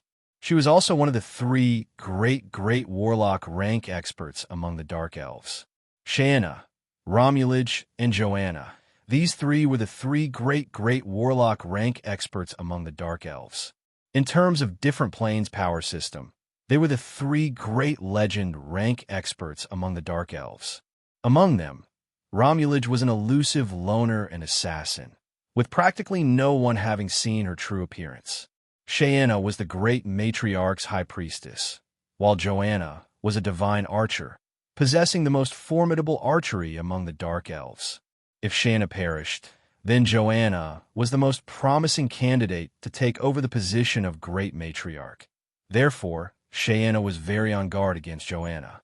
Joanna's beautiful eyes flashed with a touch of a cold glint, and she said coldly, "Since you're so on guard against me, then don't blame me for being ruthless." Ding, ding, ding. Within the city of Dark Elves, the Dark Moon Divine Bell, which could only be rung at a moment of life and death for the Dark Elves, suddenly sounded. The complexions of the city of Dark Elves' upper echelon changed, and they quickly gathered in the direction of the temple. Once the Dark Moon Divine Bell's bell rang, all the upper echelon had to gather in the temple.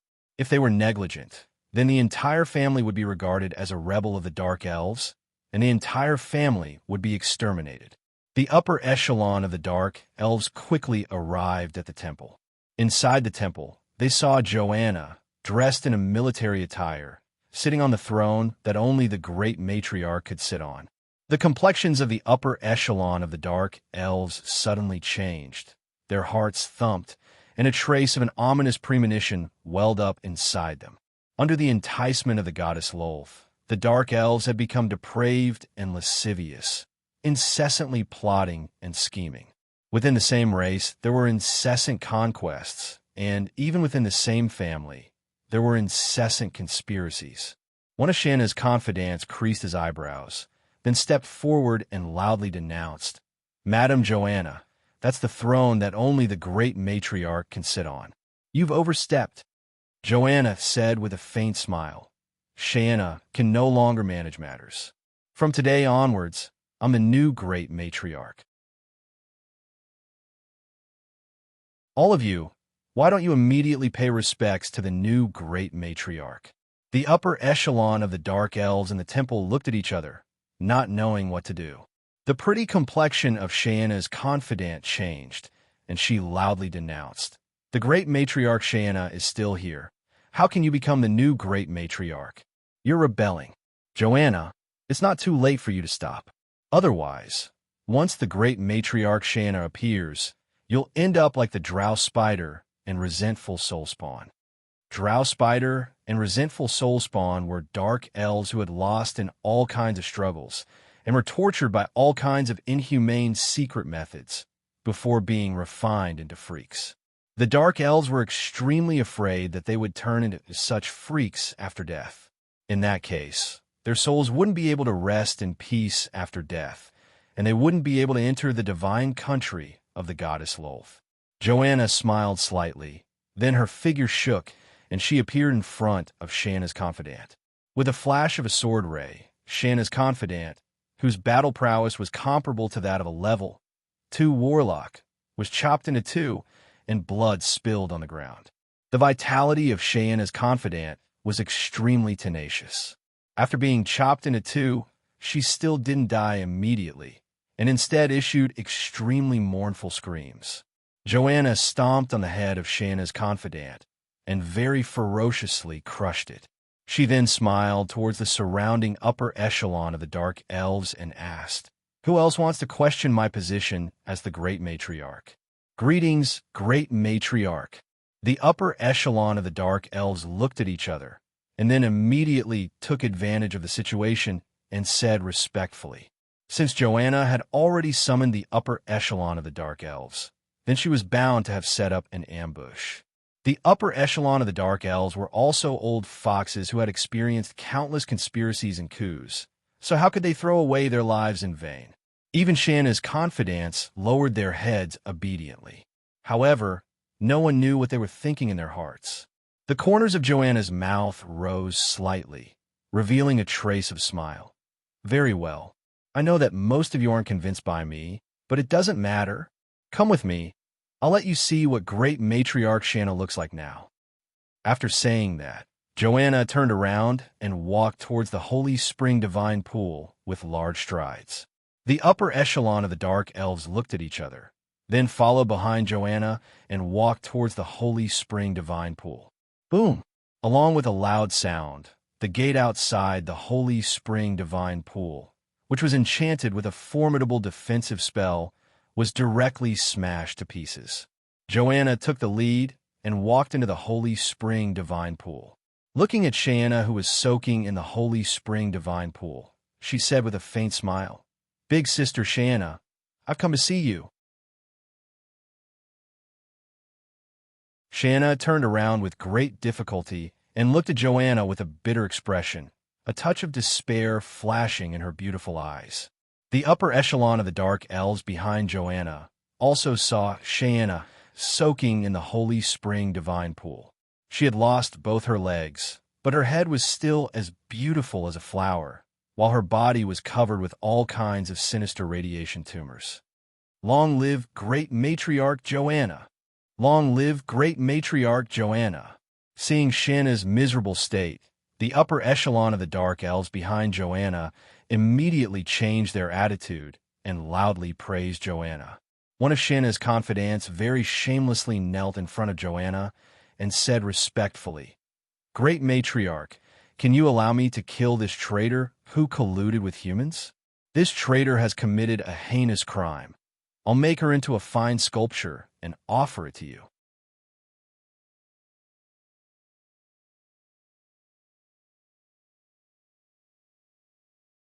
Chapter 167. Great Matriarch, I'm willing to personally turn this traitor into a drow spider and let her suffer until she dies. Great Matriarch, I want to turn her into a resentful soul goblin. Her wails will certainly be very pleasant to hear. Shayna's confidants scrambled to curry favor with Joanna, shamelessly switching sides. The losers of the Dark Elf struggle were very miserable. Therefore, they switched sides very quickly. Is this us Dark Elves? It was too ugly. We were noble, holy, and loyal High Elves. Joanna looked at Shayna's confidants scrambling to curry favor with her. Not only was she not happy, but her beautiful eyes revealed a trace of deep sorrow. Dark Elves were High Elves who were seduced by Spider Queen Lolth. Their ancestors were noble, holy, loyal, and powerful High Elves. If the High Elves encountered such a coup, Shayna's faction would definitely loyally protect their master until they all died in battle. But now, those former Shayna's confidants were racking their brains, wanting to use all kinds of evil means to torture their former master. Many of these means made Joanna's heart slightly cold, making her unable to feel happy. Shayna's complexion was pale, but she tried her best to remain calm. Joanna, you win. I only ask you one thing. Kill me yourself and give me a quick death. In exchange, I'll tell you the location of my private property and some precious ancient books. One of Shayna's former confidants spat on Shayna's face and viciously cursed. "Pa, you slut, you're only fit to mate with those lowly dragons and give birth to more powerful weapons of war for us Dark Elves." One of Shayna's former confidants flattered Joanna. Great Matriarch, the Caveman, the Evil-Eye Tyrant, the Great Fiend Barek, and the Black Dragon King. These four experts are very interested in this slut. It would be better to take her and have the four experts mate with her in exchange for their support. Joanna listened to the shameless words of Shayna's former confidants. Her complexion became more and more gloomy, and there was no trace of a smile in her eyes. Suddenly, a dark elf said with a panicked expression, "Not good, not good. Steel City's mechanical legion is less than 20 kilometers away from our city." "What? How is that possible? How did they get here so quickly?" "Impossible? How could they get here so quickly? How is that possible? Don't tell me they're rushing towards us without eating, drinking, or resting. What about logistics? What about logistics?"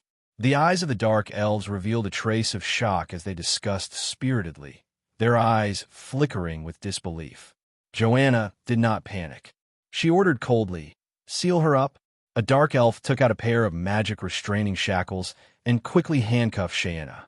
Anti-magic shackles were mystical secret treasures. Once shackled by anti-magic shackles, then even a great warlock rank expert's power would be sealed, unable to break free independently. Naturally, these anti-magic shackles were very precious. There were only 10 of them in the entire Dark Elven race, and they were only used on the most dangerous and powerful criminals. The entire city of Dark Elves was in chaos. Countless Dark Elven warriors quickly arrived at their posts, ready for battle. The city of Dark Elves was Dark Elven clan's most formidable stronghold in the underworld, as well as their most solid fortress. Within the city of Dark Elves, the number of Dark Elves reached as high as 1,300,000, and the number of adult Dark Elves reached about 1 million. Every adult Dark Elf was a formidable warrior, especially in a place shrouded in darkness like the underworld, where their strength would be greatly boosted. Moreover, the city of Dark Elves had stockpiled a large number of weapons, as if it was an impregnable stronghold. Anyone who wanted to capture the city of Dark Elves would have to pay a painful price. Moreover, the city of Dark Elves had a large number of weapons hoarded, as if it was an impregnable stronghold. Anyone who wanted to capture the city of Dark Elves would have to pay a painful price. So this is the city of Dark Elves. It looks like it will be somewhat troublesome to capture it. Yangfeng looked at the city of Dark Elves amidst the huge mechanical legion, and his eyes flashed with a touch of graveness. The city of Dark Elves' city wall was up to 150 m tall, with all kinds of incomparably thick ancient vines crawling around the city wall. Moreover, above the city wall, there were all kinds of strange, extraordinary plants, giving people a feeling that they shouldn't be trifled with. In the very center of the city of Dark Elves, there was a huge temple. The huge temple exuded incomparably sacred fluctuations, shrouding the entire city of Dark Elves. Yangfeng had once read records pertaining to the city of Dark Elves. Ever since the collapse of the 8th Warlock Dynasty, Dawn Dynasty, the Dark Elves had built the city of Dark Elves under the guidance of the goddess Lolth. Tyrannid subcontinent's human warlocks had once launched an expedition against the underworld, but it had ended in failure. More than 500,000 human troops had perished beneath the city of Dark Elves, their corpses piling up like mountains. The biggest reason for the human warlocks' defeat was the temple of the goddess Lolth at the very center of the city of Dark Elves. In the battle that decided the fate of the Dark Elves, countless Dark Elves had prayed in the temple of the goddess Lolth. The temple had released terrifying divine light, prohibiting flight, strengthening the city wall's defenses, weakening the fighting spirit of the attackers, weakening the power of all kinds of hostile spells, strengthening their own courage, upgrading their physical constitution, and upgrading the might of their own magic power. Under the strengthening of the temple of the goddess Lolth, the Dark Elves had erupted with terrifying battle prowess, nearly wiping out the human expeditionary army of more than 1 million people in one fell swoop. In the underworld, there were many dangers. The human expeditionary army had won, so be it. But once they were defeated, only the peak warlocks could escape from the underworld back to the surface world. The rest had died tragically at the jaws of all kinds of demonic insects and poisonous creatures in the underworld. Ever since that battle, the humans hadn't launched any more large-scale expeditions to the underground world, instead choosing to establish strongholds. If Yangfeng hadn't used nuclear warheads to kill the 3 black dragons worshipped by the Dark Elves in one fell swoop, as well as seriously injuring the Dark Elven Great Matriarch Shaena, then he definitely wouldn't have dared to invade the city of Dark Elves with his main force. One after another, primary battle robots emerged from the dimensional troop carriers, causing the number of Yangfeng's mechanical legion to rise from 200,000 to 1 million. The 1 million level, 8 primary battle robots. This was the main legion that Yangfeng had produced with all kinds of resources he had scoured for years. Once the 1 million level, 8 primary battle robots were destroyed, then 2/3 of Yangfeng's mechanical legion would be destroyed, and several years of hard work would be wasted.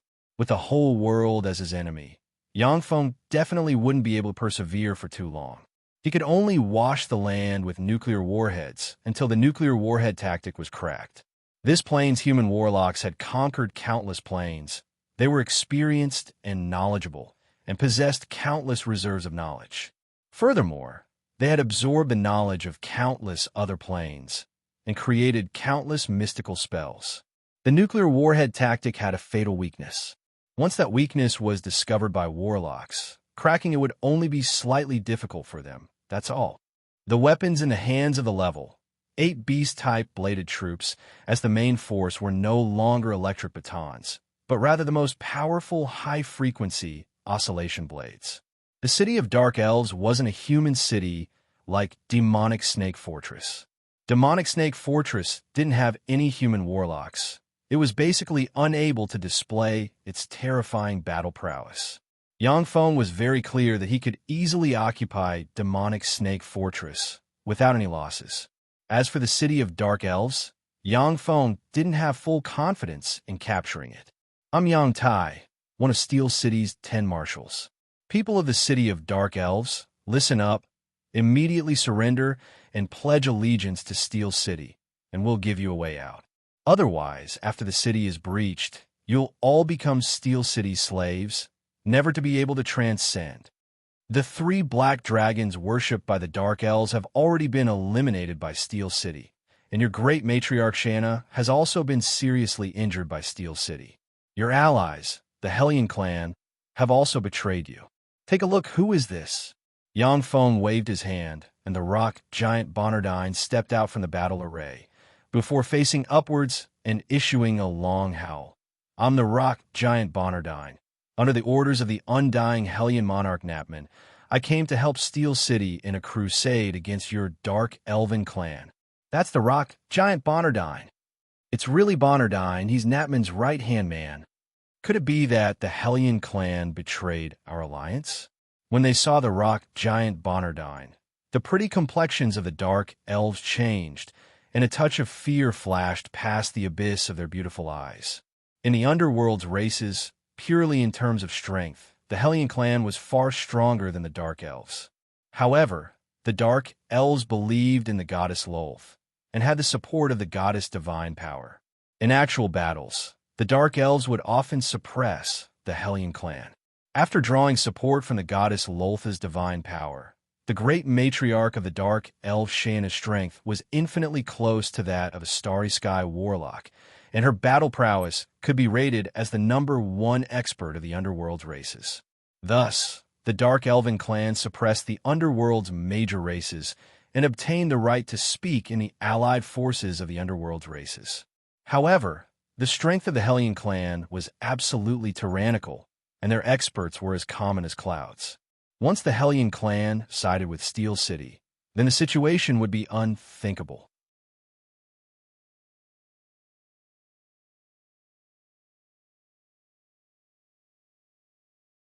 Chapter 168. Joanna was full of bewilderment, and her pretty face surged with a touch of wavering. Hellions are siding with Steel City. How is that possible? Yang Feng ordered coldly. Cover the area with artillery fire. The 50,000 artillery troops adjusted their muzzles and launched a volley of artillery fire towards the city of Dark Elves. Boom, boom, boom, boom. Tens of thousands of cannons roared in unison. The earth quaked and the mountains swayed. The dense volley of artillery fire landed on the city of Dark Elf city wall, and more than 3,000 Dark Elves were killed or wounded in a single volley of artillery fire. Miserable screams came from among the Dark Elves. What a frightening magic artillery! Above the city of Dark Elf city wall, the Dark Elves hid under the cover of the city wall, their hearts brimming with fear. This city of Dark Elves is really a tough nut to crack. Yang Feng's eyebrows creased slightly, and a touch of graveness flashed past the abyss of his eyes. He had watched very carefully a moment ago. The scope of the artillery fire of the artillery troops should have a diameter of 45 meters. But there was a mysterious force shrouding the city of Dark Elves, forcibly suppressing the scope of the artillery fire to about 3 meters. Moreover, the simultaneous barrage of the 50,000 artillery troops, if it was on Earth, could completely shave off a small hill. However, When the 50,000 artillery shells bombarded the city of Dark Elves, they merely left behind traces of smoke and were unable to shake the city of Dark Elves in the slightest. Yang Feng had the 50,000 artillery troops carry out 2 volleys of artillery fire in a row, but the effect of the shelling was getting worse and worse. Above the city wall, the Dark Elves hid in the caverns of the city of Dark Elves, and weren't affected by the artillery fire in the slightest. Countless Dark Elves had already entered the temple of the goddess Lolth, prostrated themselves on the ground, and prayed very respectfully. Tremendous and pure faith power entered the statue of the goddess Lolth in the center of the temple, and then released formidable and pure divine power through the statue, firmly guarding the city of Dark Elves. After being blessed by the divine power of the goddess Lolth for several millennia, the city of Dark Elves had already begun to transcend the ordinary and possess terrifying might. The city of Dark Elves was the greatest foundation of Dark Elves, as well as the greatest capital for Dark Elves to gain a foothold in the underworld. Mortals believed in gods, and gods protected mortals. The survival ability of a race that had the protection of a god was much stronger than other races. Because of this, many races in different planes had gods that they believed in. Those gods would also protect the races they protected, and the two were interdependent. Even the world of warlocks, before the rise of the first warlock dynasty, was also a world ruled by the ancient gods. All races believed in the ancient gods and were ruled by the ancient gods. After the rise of the first warlock dynasty's Time Lord, he led the human warlocks to kill, seal, and refine the ancient gods that ruled the world one by one, knocking the gods off their pedestals, and thus establishing the first glorious first warlock dynasty.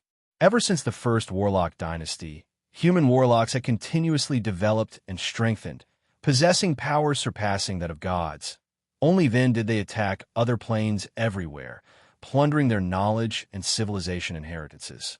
In the colonization war of other planes, human warlocks encountered ancient demons, ancient fiends, ancient devils, giants, dragons, and other powerful enemies. Among them, the most powerful enemies were the gods from other planes.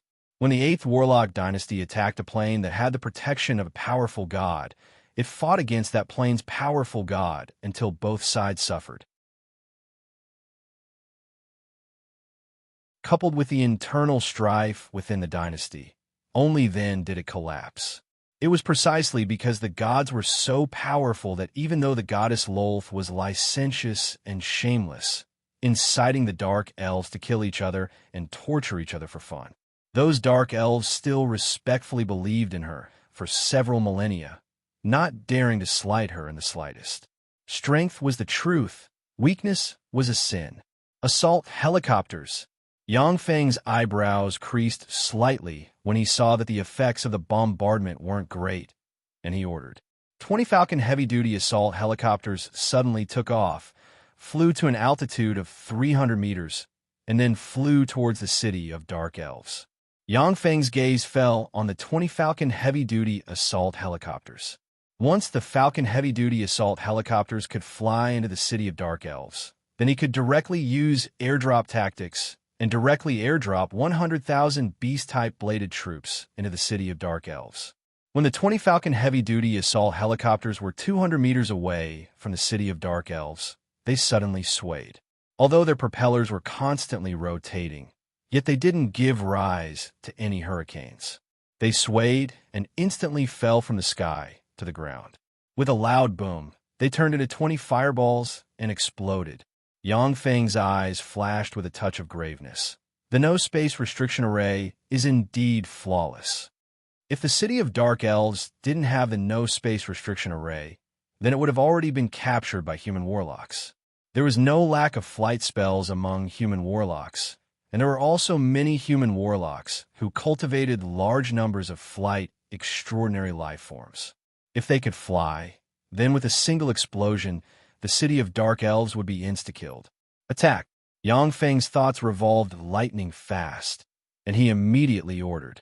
After Yang Feng contributed Demonic Snake Fortress, he practically didn't stop. He traveled day and night straight towards the city of Dark Elves, in order to capture the city of Dark Elves before they had the time to gather their allies. Once the Dark Elves gathered all of their powerful allies, then the difficulty of capturing the city of Dark Elves would increase by more than tenfold. The electronic eyes of the 100,000 beast-type bladed troops flashed with radiances, and they charged forward together. In a split second, as if 10,000 horses were galloping, the earth shook. Joanna ordered coldly, "Knight Scimitar ballistas, fire!" Among the ballista positions in the city of Dark Elves, radiances flashed, and 300 Knight Scimitar ballistas fired at the same time.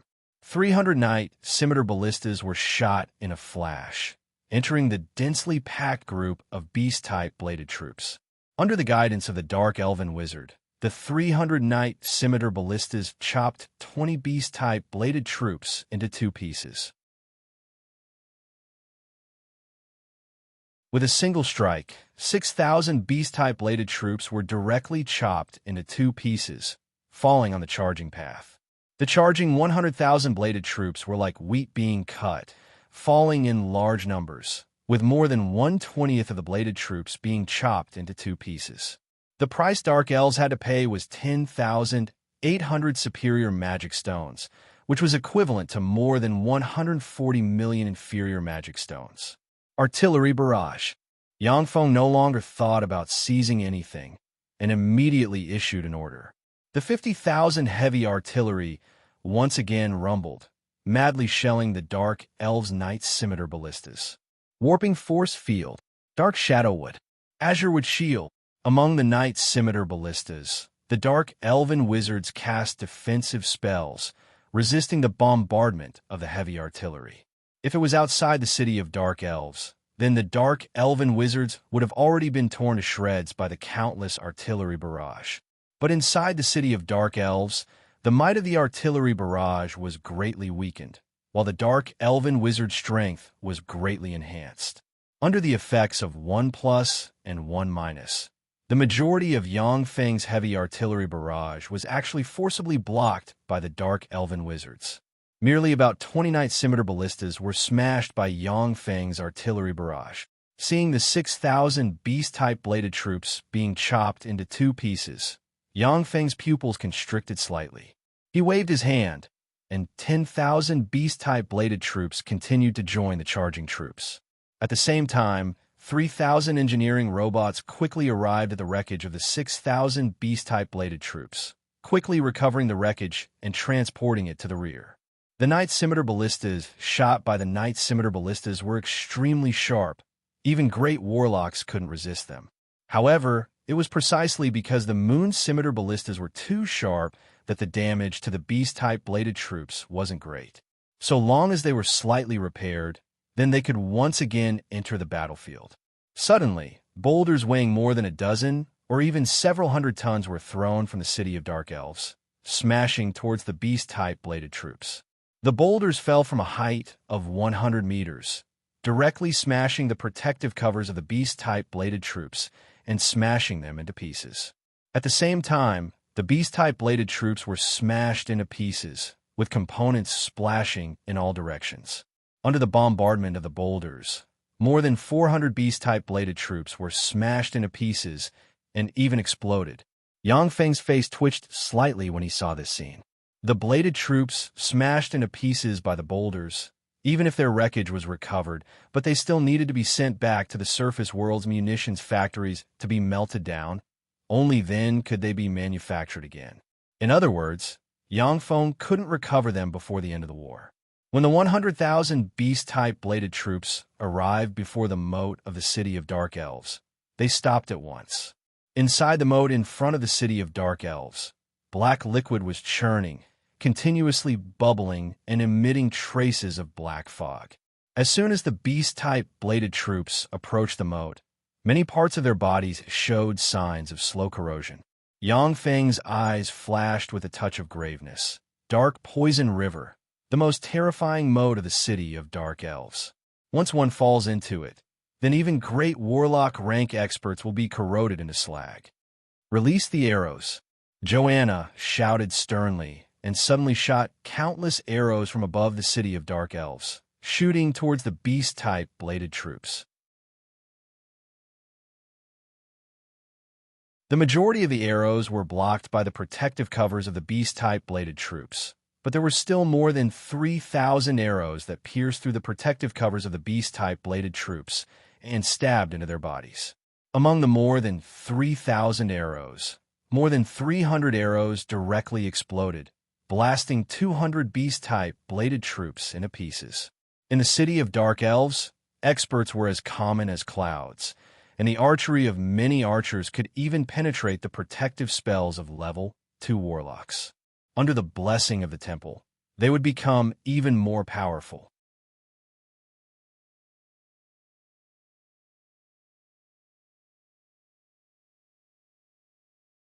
Chapter 169. Thud, thud, thud. As soon as the Dark Elven archers emerged, the 100,000 gunner troops immediately opened fire, and countless Gauss shells shot towards the Dark Elves. In a split second, more than 1,000 Dark Elves above the city of Dark Elf City Wall were blown up by the gunner troops. Joanna's complexion changed slightly when she saw this. There were a large number of priests in the city of Dark Elves. With the help of divine power, the priests could cast divine spells to heal the wounded. But after being hit by the Gauss shells, the Dark Elves would either die or be crippled. Unless superior divine spells were cast, it would be very difficult to heal them. The gunner troops' firepower completely suppressed the Dark Elves above the city wall. The engineering robots quickly erected thick steel pontoon bridges above the Poison River. Once the steel pontoon bridges were erected, the 50,000 artillery troops adjusted their muzzles and madly bombarded the huge ancient trees and vines crawling above the city of Dark Elves. The gunner troops also madly fired at the huge ancient trees and vines with their Gauss shells. Under the frenzied barrage, the huge ancient trees and vines crawling above the city of Dark Elf were broken inch by inch, fell into the moat, issued sizzling sounds, and melted. Joanna's complexion changed slightly, and she barked, "Fuck! Wake them up!"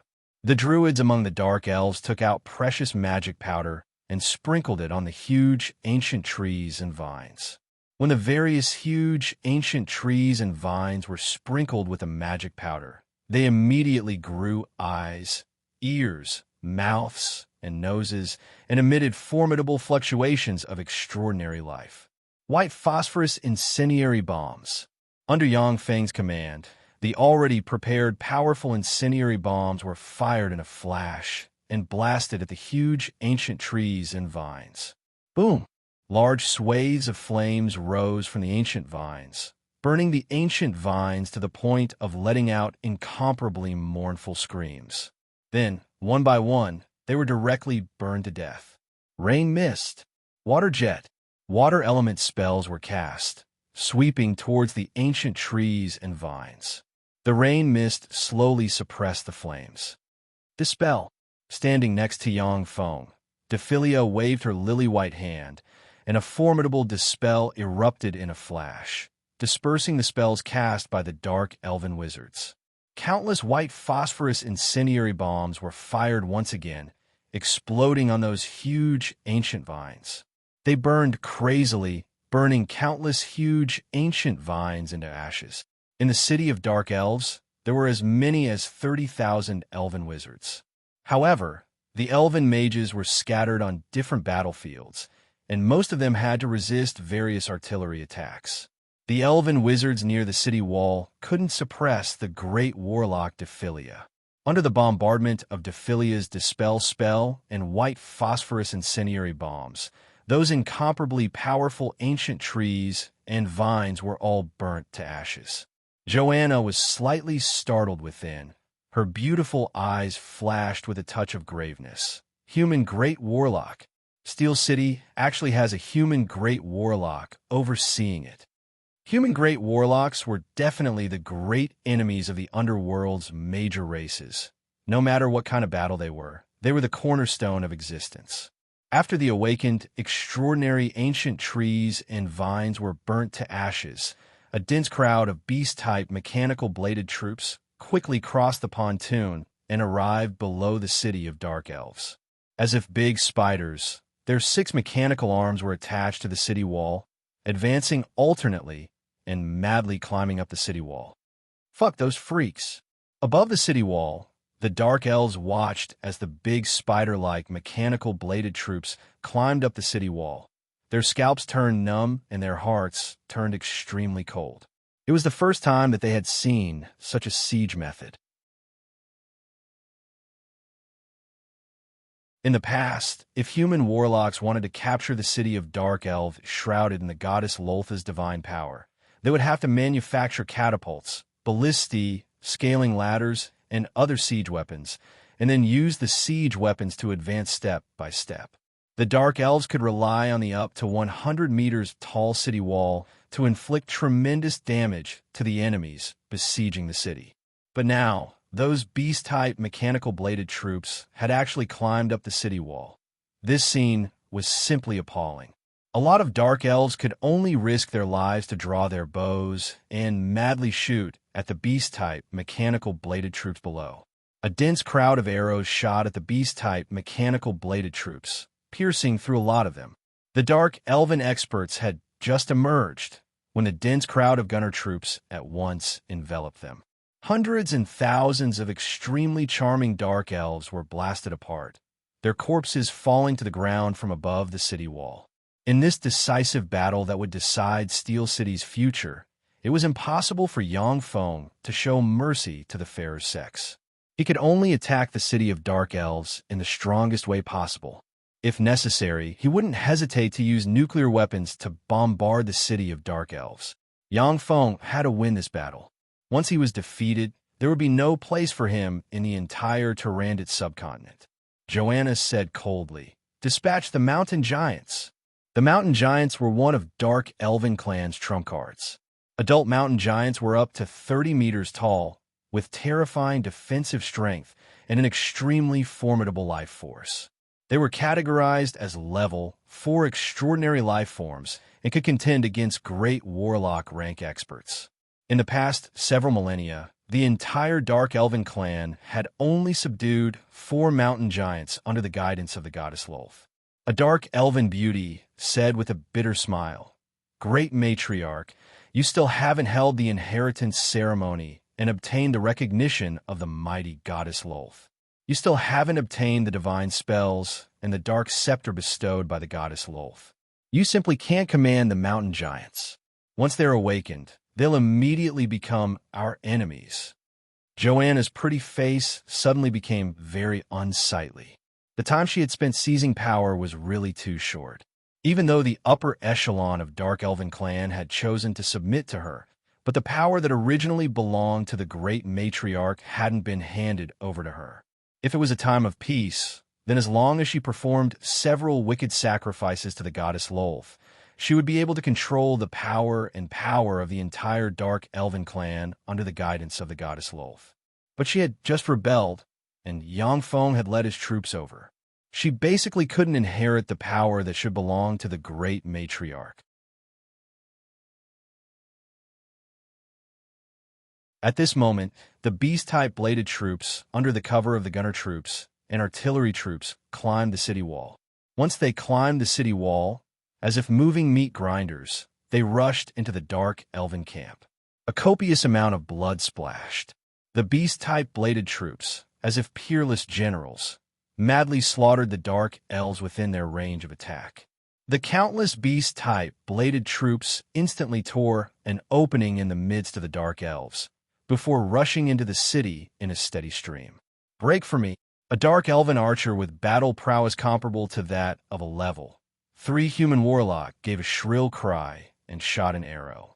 As if a shooting star, an arrow pierced through the protective cover of a beast-type bladed troop, before exploding and blasting it to pieces.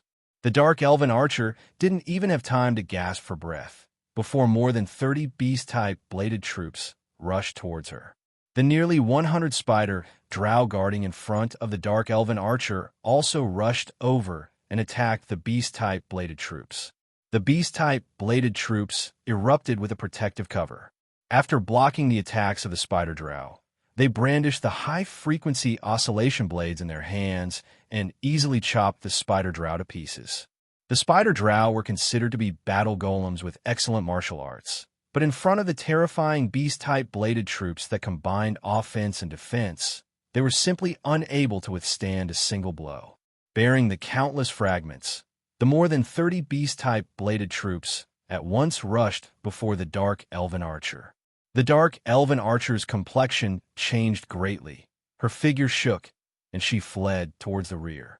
When the dark elven fled, she exposed the large number of elite dark elven warriors behind her. The beast-type bladed troops rushed into the midst of the elite dark elven warriors and started a frenzied massacre. In just a dozen seconds, they killed the more than 100 dark elven warriors at the cost of 0 casualties.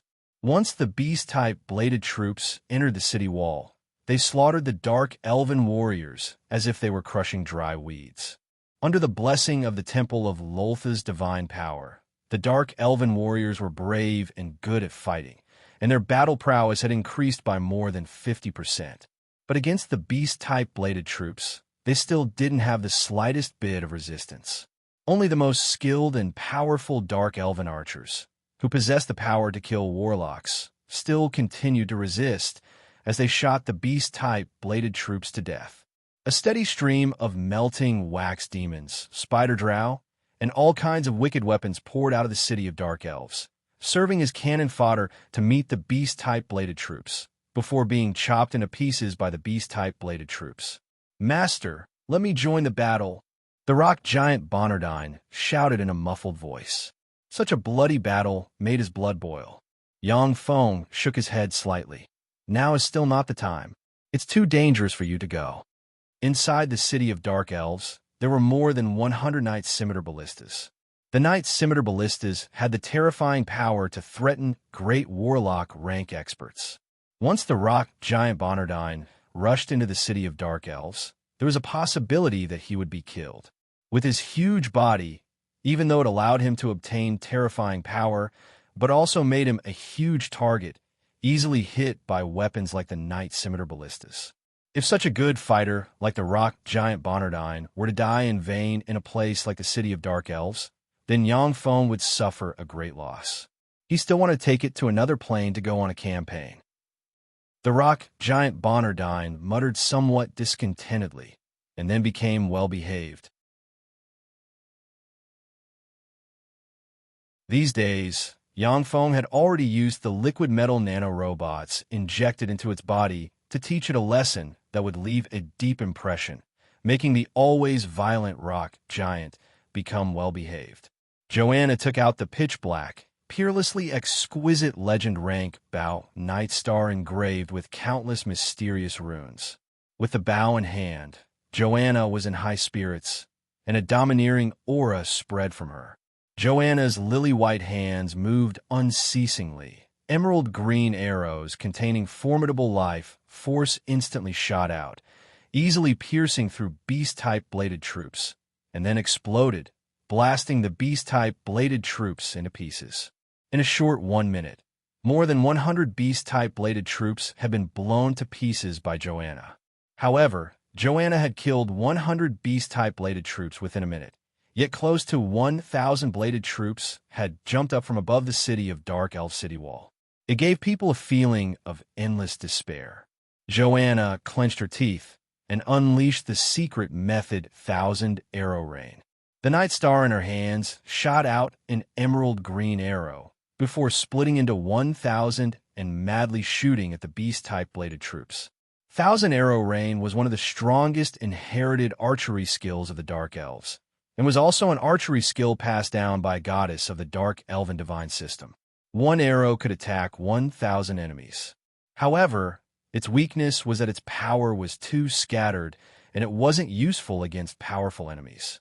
After the 1,000 emerald green arrows hit the protective covers of the beast-type bladed troops and set off ripples, they immediately collapsed. Joanna couldn't help but say powerlessly, "Damn it, the defensive strength of these alchemical golems is really too strong." With the help of the legendary bound Night Star, Joanna's 1,000 arrow rain could kill a level 1 warlock, but it was unable to penetrate the protective covers of the beast-type bladed troops, making her feel some despair. At this moment, the Knight Scimitar Ballistas which were suppressed by Yongfeng's artillery and didn't dare to come out, once again launched. Night scimitar ballistas suddenly erupted, chopping the beast-type bladed troops in two. More than 4,000 beast-type bladed troops were chopped in a split second. However, the beast-type bladed troops were still pouring into the city of Dark Elves in a steady stream. Under the Dark Elves' all-out resistance, more than 30,000 beast-type bladed troops had already been destroyed. However, there were also 30,000 beast-type bladed troops that had rushed into the city of Dark Elves, as if entering a no-man's land, went on a killing spree, forming rivers of blood wherever they passed. The Dark Elven experts desperately resisted, but could only retreat in defeat. An upper-class Dark Elf couldn't help but ask Joanna, "Great Matriarch, what do we do now?" The gazes of the other upper-class Dark Elves were focused on Joanna, the newly appointed Great Matriarch, thirsting for an answer. Joanna played it down. "What else can we do? Since we can't beat them, then surrender. In any case, it's not like we Dark Elves have never surrendered to humans." Joanna's words gave rise to a great uproar among the upper-class Dark Elves. In the era of the ancient warlocks, even the primary goddess of the Dark Elves, Lolth, didn't dare to provoke the ancient warlocks and obediently hid in her divine country, not daring to come out. She was afraid of being caught by the ancient warlocks and then treated as a pet or a bed-warming slave. Tyrannid subcontinent's Dark Elves were also pets raised by the ancient warlocks.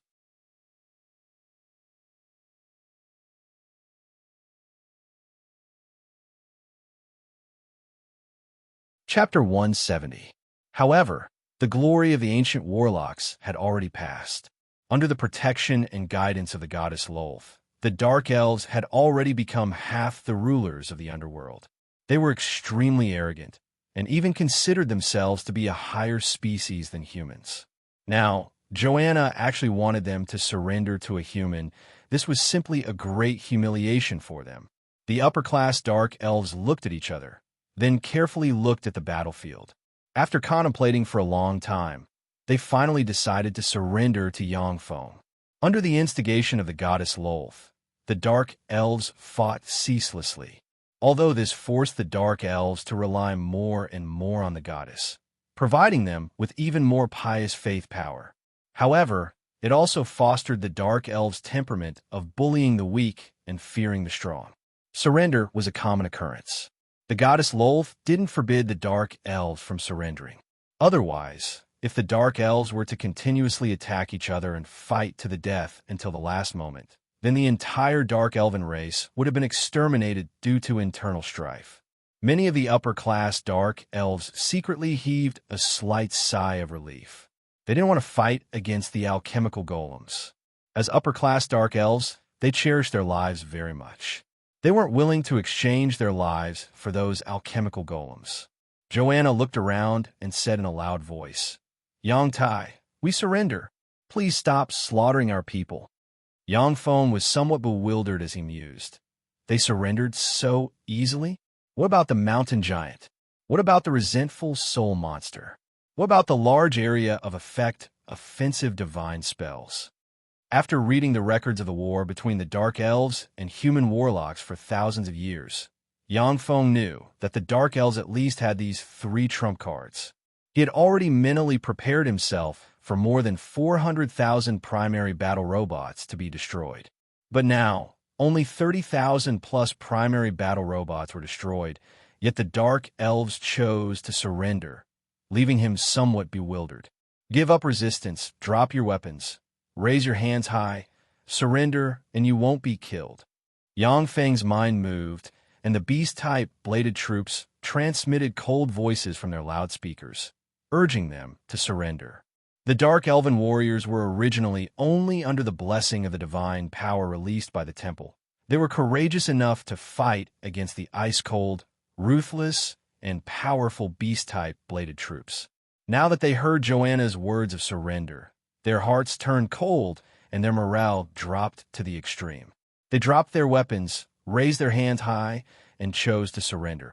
The upper-class Dark Elves also urged them to surrender one after another. The entire city of dark elves surrendered at the mere sight of the wind, opening its gates and letting Yangfeng's beast-type mechanical legion march straight in. After the dark elves surrendered, Joanna led the upper-class dark elves to have an audience with Yangfeng. Joanna looked straight at Yangfeng and said in a neither servile nor overbearing manner, "Marshal Yang Tai, I am the great matriarch of the Dark Elves, Joanna. We, the Dark Elven clan, have already pledged allegiance to you. We hope that you can exempt us from the status of slaves." Yangfeng glanced at the upper-class Dark Elves who came to have an audience. Although the upper-echelon Dark Elves had dark skin, their figures were curvaceous, sexy, gorgeous, and extremely flirtatious. When the upper-class Dark Elves saw that Yangfeng's gaze fell on them, their faces revealed traces of charming smiles. They stroked their hair coquettishly and unceasingly threw flirtatious glances at Yangfeng.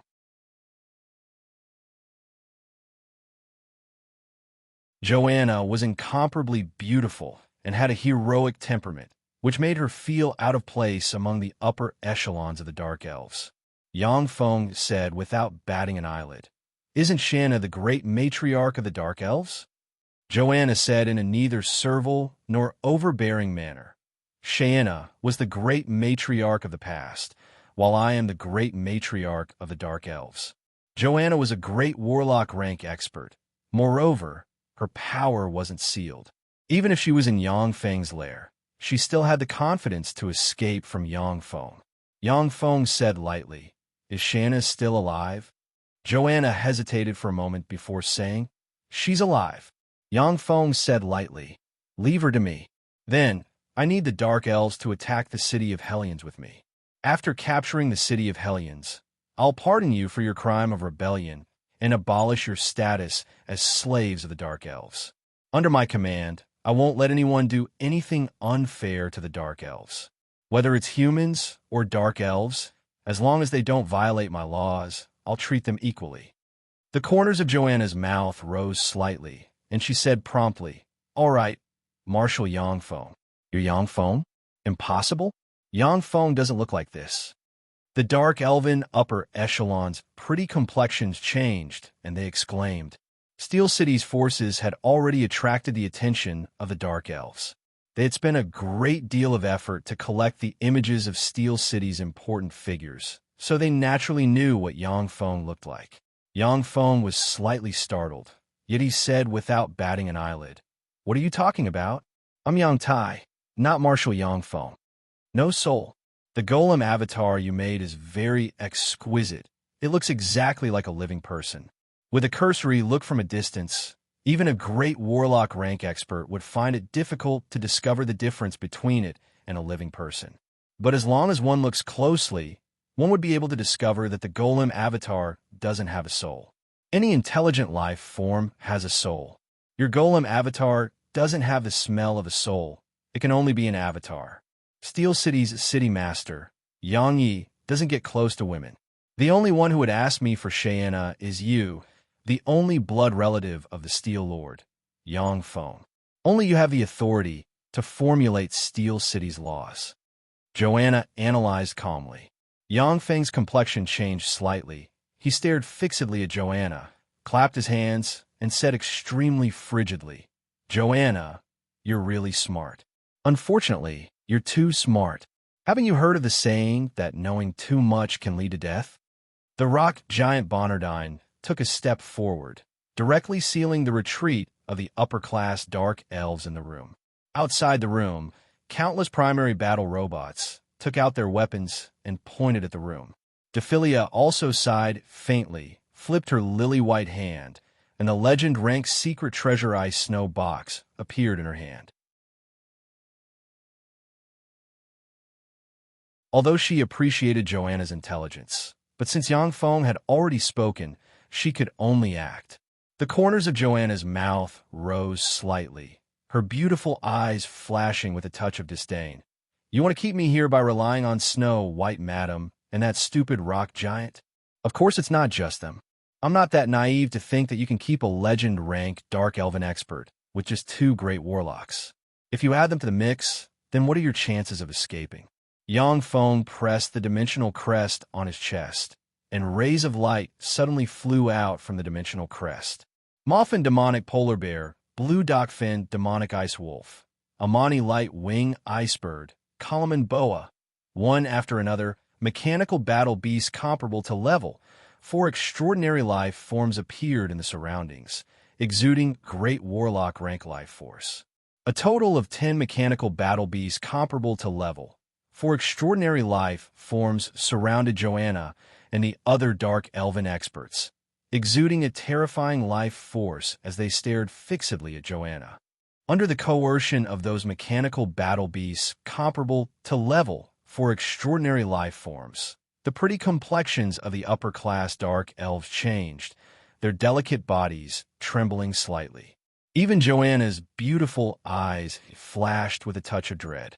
The 10 mechanical battle beasts comparable to level 4 extraordinary life forms, coupled with Dephilia and the rock giant Bonardine, had a 90% chance of killing Joanna. Joanna couldn't help but feel a touch of remorse, secretly hating herself for talking too much just now. Joanna looked straight at Yang Feng and said lightly, "What do you want? Do you want to kill us here to keep us quiet? I really don't want to silence us." Yang Feng clapped his hands. A robot holding a vial of liquid metal nanorobot elixir came out. Yang Feng said lightly, "This is a god-extinguishing elixir. As long as I inject it into each of you, I can guarantee that you won't betray me. That way, there's no need to silence us." Joanna's eyes were as sharp as blades as she said coldly, "And if I say no?" Yang Feng's eyes flashed with a touch of cold glint. "Although it's a pity, but I can only get rid of you here, and then support Shanna. She's the former great matriarch of Dark Elven Clan. I think that she should be able to quickly take control of Dark Elven Clan." Joanna was silent for a moment before saying, "What are the side effects of this elixir? Will it affect one's mind?" Yang Feng said with a smile, "There are no side effects, nor will it affect one's mind. Moreover, it's of great benefit to the human body. It can assist in your cultivation and also clean the impurities within your body. Apart from being used to control people, the liquid metal nanorobots could also be used in the medical field and the cultivation field." Yang Feng had injected himself with a large amount of liquid metal nanorobots to clean the impurities within his body and improve his physical constitution over time. Joanna said lightly, "All right, I promise you." The robots stepped forward and injected the liquid metal nanorobot elixir into Joanna. Joanna was a great warlock rank expert. Her physical constitution was extremely formidable. Once the liquid metal nanorobots entered her body, 1/3 of them were directly killed by her immune system. The remaining 2/3 of the liquid metal nanorobots fused with her. The other upper-class dark elves saw that Joanna didn't resist and was injected with the liquid metal nanorobot elixir. They knew that resistance was futile and obediently allowed themselves to be injected with the elixir. Yang Feng sensed the changes within Joanna's body, and his eyes flashed with a touch of regret. At present, the limit of the improved liquid metal nanorobots can only control great warlock rank experts. They can't control Starry Sky warlock rank experts.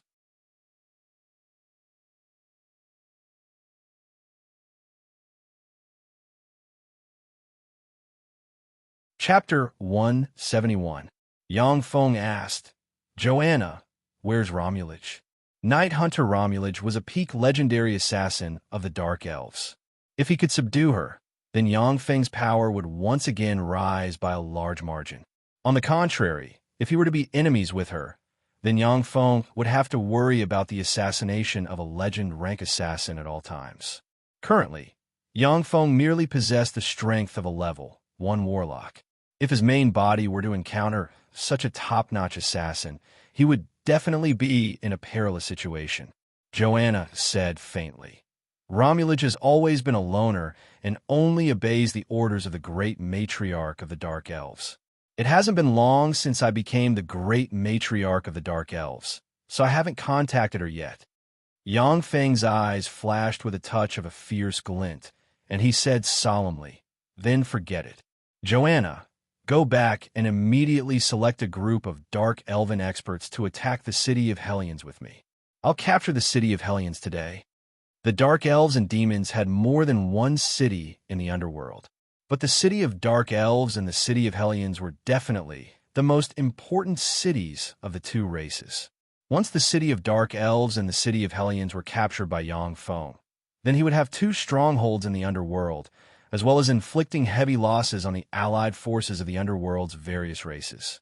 Hellions and dark elves were the core of the underworld's allied forces. If the nests of the two clans were to be raided by Yang Feng, then the impact on the underworld's allied forces could be imagined. It wasn't impossible for it to directly cause the alliance to break. Moreover, in the city of Hellions, there were all kinds of treasures collected by Hellions for millennia. Once the city of Hellions was captured, then Yang Feng would be able to seize a large amount of wealth and obtain a large amount of supplies.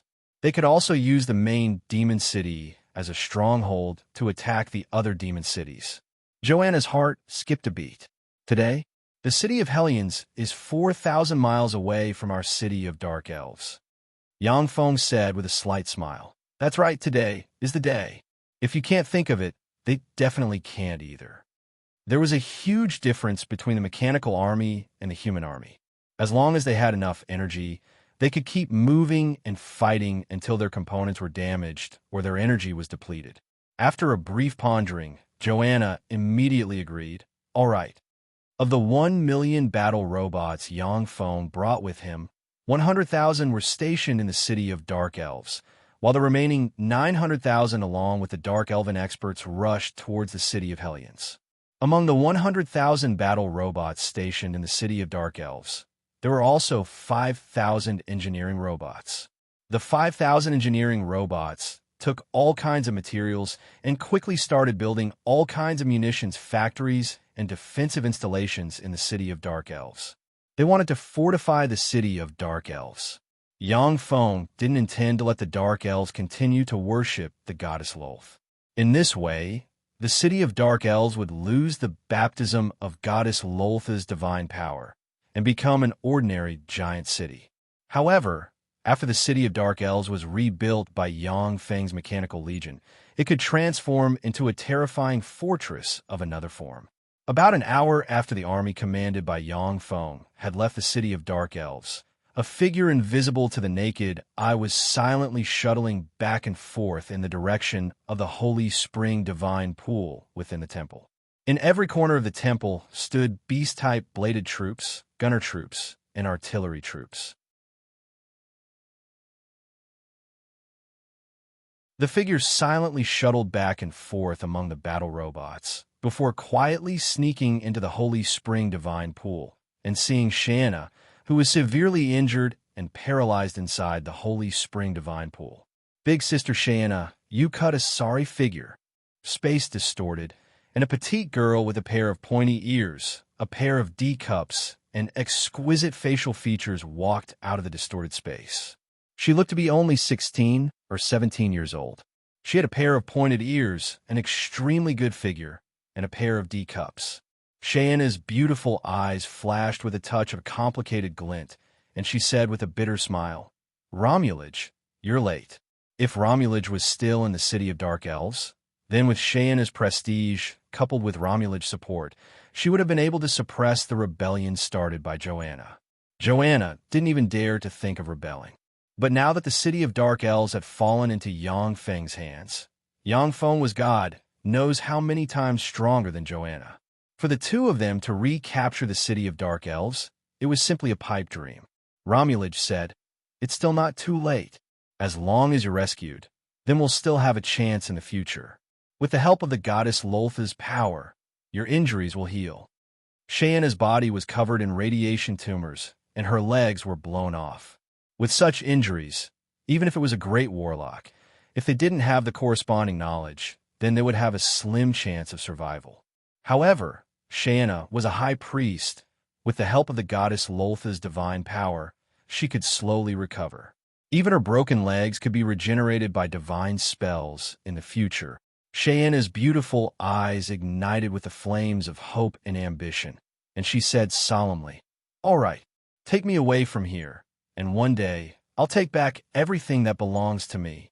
I'm very sorry to disturb your reunion. Miss Romulage, it's a pleasure to meet you. My name is Yang Tai, one of Steel City's 10 marshals. I'd like to cordially invite you to join our Steel City.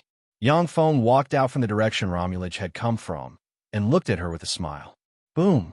Along with loud sounds, Moffin demonic polar bear, Amani light winged icebird, Kalaman boa, and the other 10 level, 4 extraordinary life form rank mechanical battle beasts encircled Romulage from all directions, firmly staring at her. 10 great warlock rank life force instantly erupted, surging into space. Cheyenne's pretty face paled when she saw this scene, and her beautiful eyes flashed with a touch of despair. After the 10 level, 4 extraordinary life forms were modified by Yang Feng. They were transformed into mechanical battle beasts. However, the life force of each mechanical battle beast, as well as their battle prowess, were much weaker than when they were alive. Even so, under the siege of the 10 level, 4 extraordinary life form rank mechanical battle beasts, a legend rank assassin like Romulage would definitely die without a doubt. But at her peak, Cheyenne could rely on all kinds of trump cards to escape from the hands of the 10 mechanical battle beasts. Romulage swept Yang Feng with a glance and said with a contemptuous smile, "You're not a human, but just an alchemical golem. According to you humans, what kind of man are those who hide their heads and show their tails?" As an assassin, Romulage's eyesight surpassed that of many great warlocks. She could see at a glance that Yang Feng was possessing a robot. Yang Feng said with a smile, "Aren't you the same? If we're talking about hiding your head and showing your tails, then you're in such a state all day long." Romulage said coldly, "That's different. I'm an assassin. Hiding my head and showing my tails is a requirement of my profession. As the leader of a force, as a monarch, hiding your head and showing your tails all day long will never lead to great achievements. I've never heard of any of the 8 great warlock dynasties founding emperors who hid their heads and showed their tails. Am I right, Yang Feng?" Yang Feng said faintly, "You're comparing me to the founding emperors of the 8 great warlock dynasties. You really think highly of me. I'm still relatively self-aware. With my current strength as a level 1 warlock, if I didn't hide my head and show my tails, then I wouldn't know how many times I would have died. In this world, the winner is king and the loser a bandit. I only seek victory. As for the process, it doesn't matter. Romulage, do you surrender or not?" Romulage sighed somewhat vexedly and said, "There's no way around it. I can't beat so many alchemical golems. I surrender." With a flick of his wrist, Yang Feng took out a vial of liquid metal nanorobot elixir and walked towards Romulage. "Stand still. Let me give you an injection." Romulage's beautiful eyes flashed with a touch of a peculiar glint, and she said with ridicule, "You can only rely on alchemical elixirs to control others. Then you'll never be able to gain their true loyalty.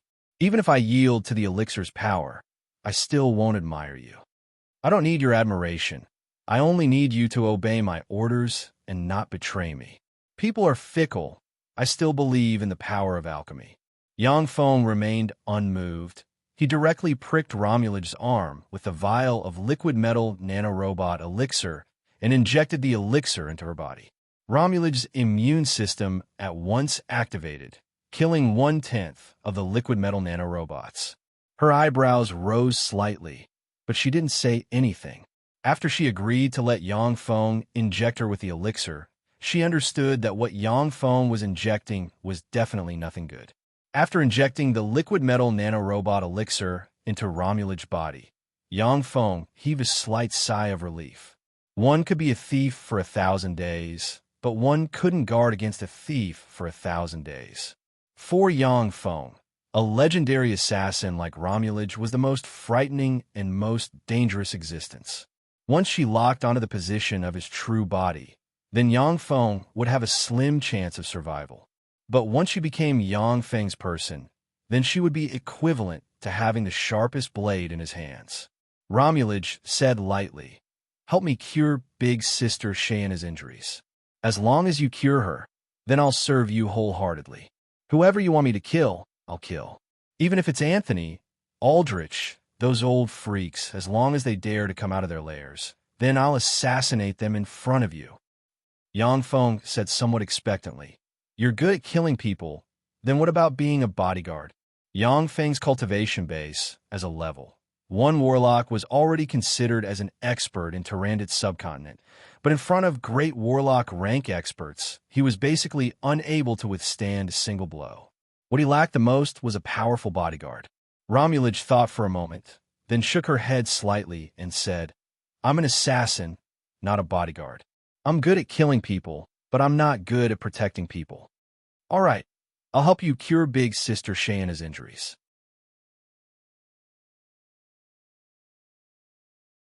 Besides, I also need her serve me.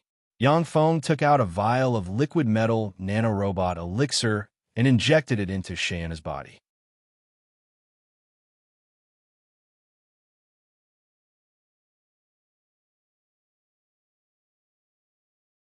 Chapter 172. Once the liquid metal nanorobots were injected into Shayanna's body, they quickly cleaned up the cancerous radiation cells inside her. Shizu's research on nuclear power by far surpassed the level of Tyrannid subcontinent's warlocks. Those liquid metal nanorobots also had the miraculous effect of cleaning up the power of nuclear radiation. Shayanna only felt her throat emit bursts of strange movements. She opened her cherry lips and spat out a pitch-black, ink-like filth emitting a disgusting stench. After Shayanna spat out that mouthful of filth, she felt her whole body become a lot more relaxed and comfortable. It's still not enough. Your body is too much.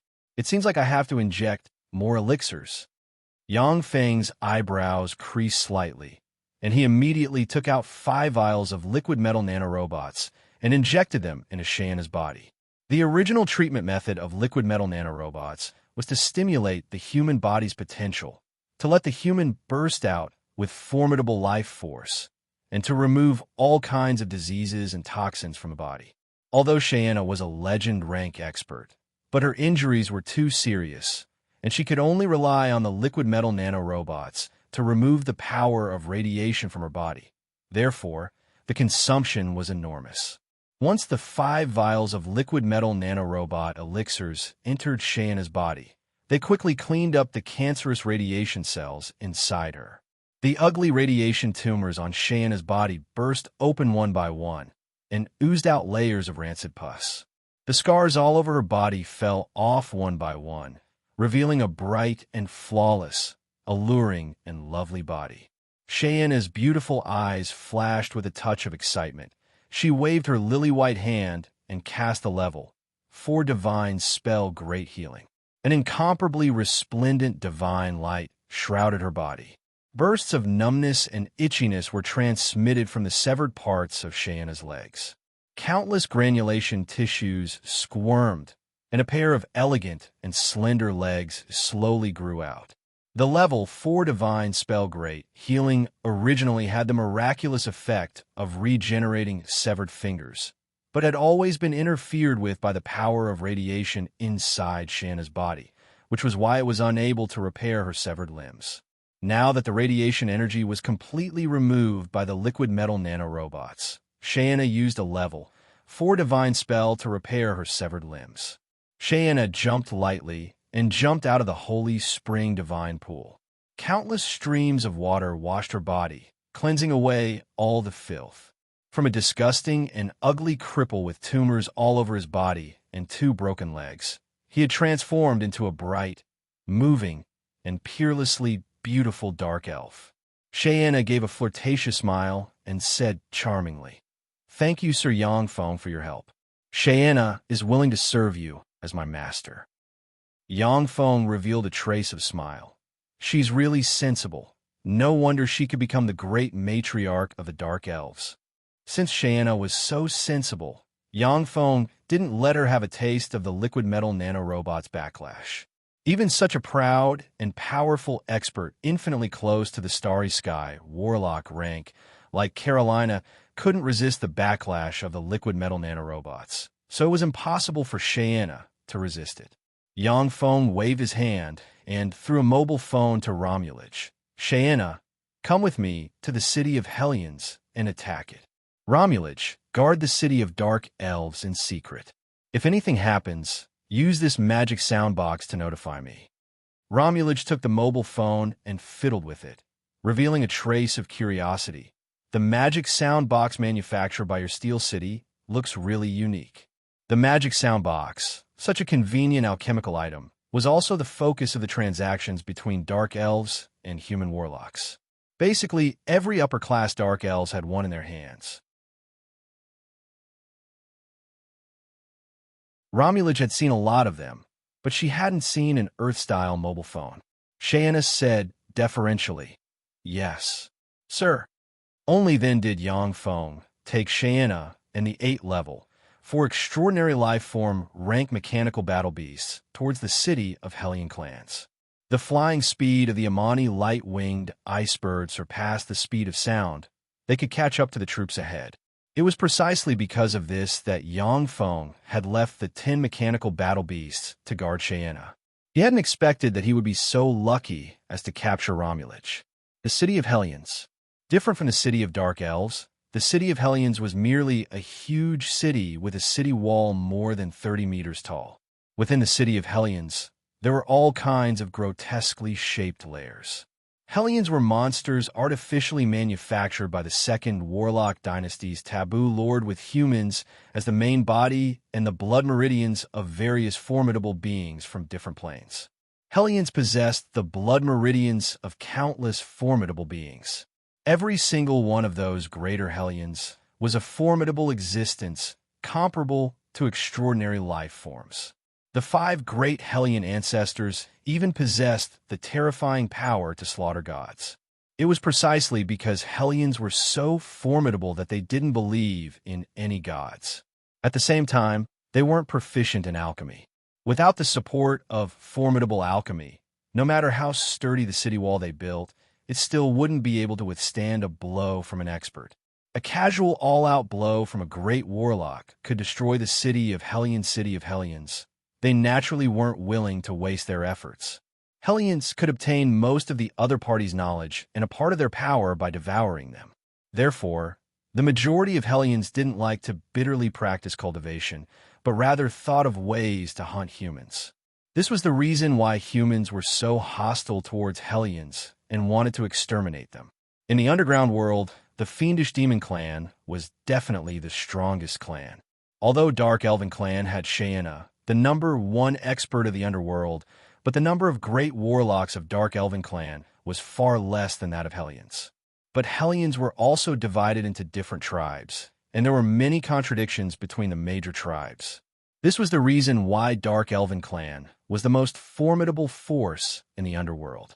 Within the city of Hellions, in an exquisite and luxurious palace that wasn't the slightest bit inferior to human imperial palaces. A godlike handsome young man with a tall stature, a head full of dazzling short golden hair, dressed in black, was quietly reading a book in his hands. Beside the young man, there were 7 beautiful young girls dressed in light muslin, sitting on their knees. The 7 young girls were looking at the young man with coquettish eyes, their beautiful eyes brimming with adoration. An eagle-eyed, hook-nosed young man exuding a capable aura strode into the room. Without even giving the 7 charming young girls a glance, he said in a deep voice, "Your Majesty, Steel City's expeditionary army has broken through the city of Dark Elves and is currently advancing towards our city of Hellions." The golden-haired young man was the king of Tyrannid Subcontinent's Pantheon Hellion clan, the Pantheon Hellion monarch. Although he looked to be only 23 or 24 years old, but he had already lived for more than 3,000 years. He was an old freak in name only. Pantheon Hellion clan's inheritance came from the Pantheon Hellion ancestor. The Pantheon Hellion ancestor's body had gathered the blood and divinity of countless formidable gods from different planes, and was the most formidable among the 5 great Hellion ancestors. Pantheon Hellion clan was also the longest-lived among Hellion clans, and was the most formidable among those of the same rank. The only weakness of Pantheon Hellion clan was their very low fertility, and their numbers were the least among Hellion clans. Every adult descendant of Pantheon Hellion clan would possess a cultivation base comparable to that of a great warlock rank expert. Moreover, once they reached adulthood, then as long as time passed, even if they didn't practice cultivation, they would still slowly condense a trace of divinity and become a divine life form. The Pantheon Hellion monarch was the only expert of Pantheon Hellion clan in Tyrannid subcontinent. Together with the undead Hellion monarch and the myriad beast Hellion monarch, they were known as Hellion clan's three great tycoons. The eagle-eyed, hook-nosed young man exuding a capable aura was the Pantheon Hellion monarch's trusted aide Wormsley. The Pantheon Hellion monarch's eyes flashed with a touch of astonishment, and he exclaimed, "So fast? The city of Dark Elves has the divine power of that Hor Lolth. How could it be breached so quickly? How could Steel City's mechanical legion be so powerful?" Wormsley said with a bitter smile, "I don't know either. I only know that they're heading this way. Not long ago, the warriors of the 8th Outpost were annihilated." The Pantheon Hellion monarch creased his eyebrows slightly, saying, "It seems that Steel City's mechanical legion will reach our city of Hellions in 30 minutes at most. Such a fast speed of advance. At this time, there's no news from the undead Hellion monarch, and the myriad beast Hellion monarch is presiding over the surface world. Am I the only one left in the city of Hellions?" Wormsley said with an expectant look on his face, "That's right, your majesty. Our city of Hellions now depends on you." The Pantheon Hellion monarch's eyebrows suddenly relaxed, and he said with a faint smile, "In that case, pass down my order. Everyone is to immediately leave the city of Hellions and give this city to Steel City." Wormsley stared blankly and said with some disbelief, "Your majesty, did I hear wrong? Give this city of Hellions to Steel City? This would be the greatest humiliation of our Hellion race for several millennia." The Pantheon Hellion monarch said indifferently, "Wormsley, which one has a stronger defense, our city of Hellions or the city of Dark Elves?" Wormsley said without hesitation, "The city of Dark Elves has the divine power of the goddess. It's full of incredible, extraordinary power, and its defense is far stronger than our city of Hellions." The Pantheon Hellion monarch continued, "The main force of our Hellion race has already gone to the surface world. How was the strength of the city of Hellions compared to the city of Dark Elves?" Wormsley was silent for a moment, and then said with difficulty, "The remnant strength of our city of Hellions can't compare to that of the city of Dark Elves." The Pantheon Hellion monarch's eyes flashed with a radiance of wisdom, and he analyzed in a logical manner. Since the other party can capture the city of Dark Elves in a short period of time, then our city of Hellions also can't withstand their offensive. Staying here would just be throwing away our lives in vain. We'll take the initiative to evacuate and leave this empty city to them. In the future, we'll think a way to recapture this city. The underworld belongs to us. No matter how strong humans are, they still can't stay here for a long time." Wormsley sighed in admiration. "That's right, the underworld's environment isn't suitable for human survival. Even if they hide in the city of Hellions, it's still nothing to be proud of. We'll just take it back in the future. Your majesty, you're really amazing. This subordinate is far inferior to you." Finished speaking, Wormsley saluted the Pantheon Hellion monarch, and then quickly left the palace. The Pantheon Hellion monarch suddenly sighed in disappointment and frustration. Steel City. Interesting to actually be able to capture the city of Dark Elves. It seems that the rumor of it annihilating 18 great warlocks in one fell swoop isn't false. Alchemy is really too powerful. Human warlocks' alchemy, When humans contended against other formidable beings, all kinds of incomparably formidable alchemical secret treasures emerged one after another. Only then could they overwhelm those exceptionally talented, formidable beings. In terms of cultivation aptitude, more than 99% of humans simply couldn't compare to fiends, ancient demons, demigods, and other formidable beings. The Pantheon Hellion monarch strength was astonishing. If he didn't have secret treasures, then his battle prowess would be Tyrannid Subcontinent's #1, and even Starlight Aldrich might not be his match. But if he could use secret treasures, then Starlight Aldrich would be able to defeat him after paying a great price. When Yangfeng's huge mechanical legion arrived at the city of Hellions, he saw raging flames rising from inside the city of Hellions, and countless plumes of smoke rising from it. Fortify the walls and clear the fields. When Yangfeng saw the city of Hellions gate open and the raging flames, his eyes flashed with a touch of graveness, and he felt that things had become thorny.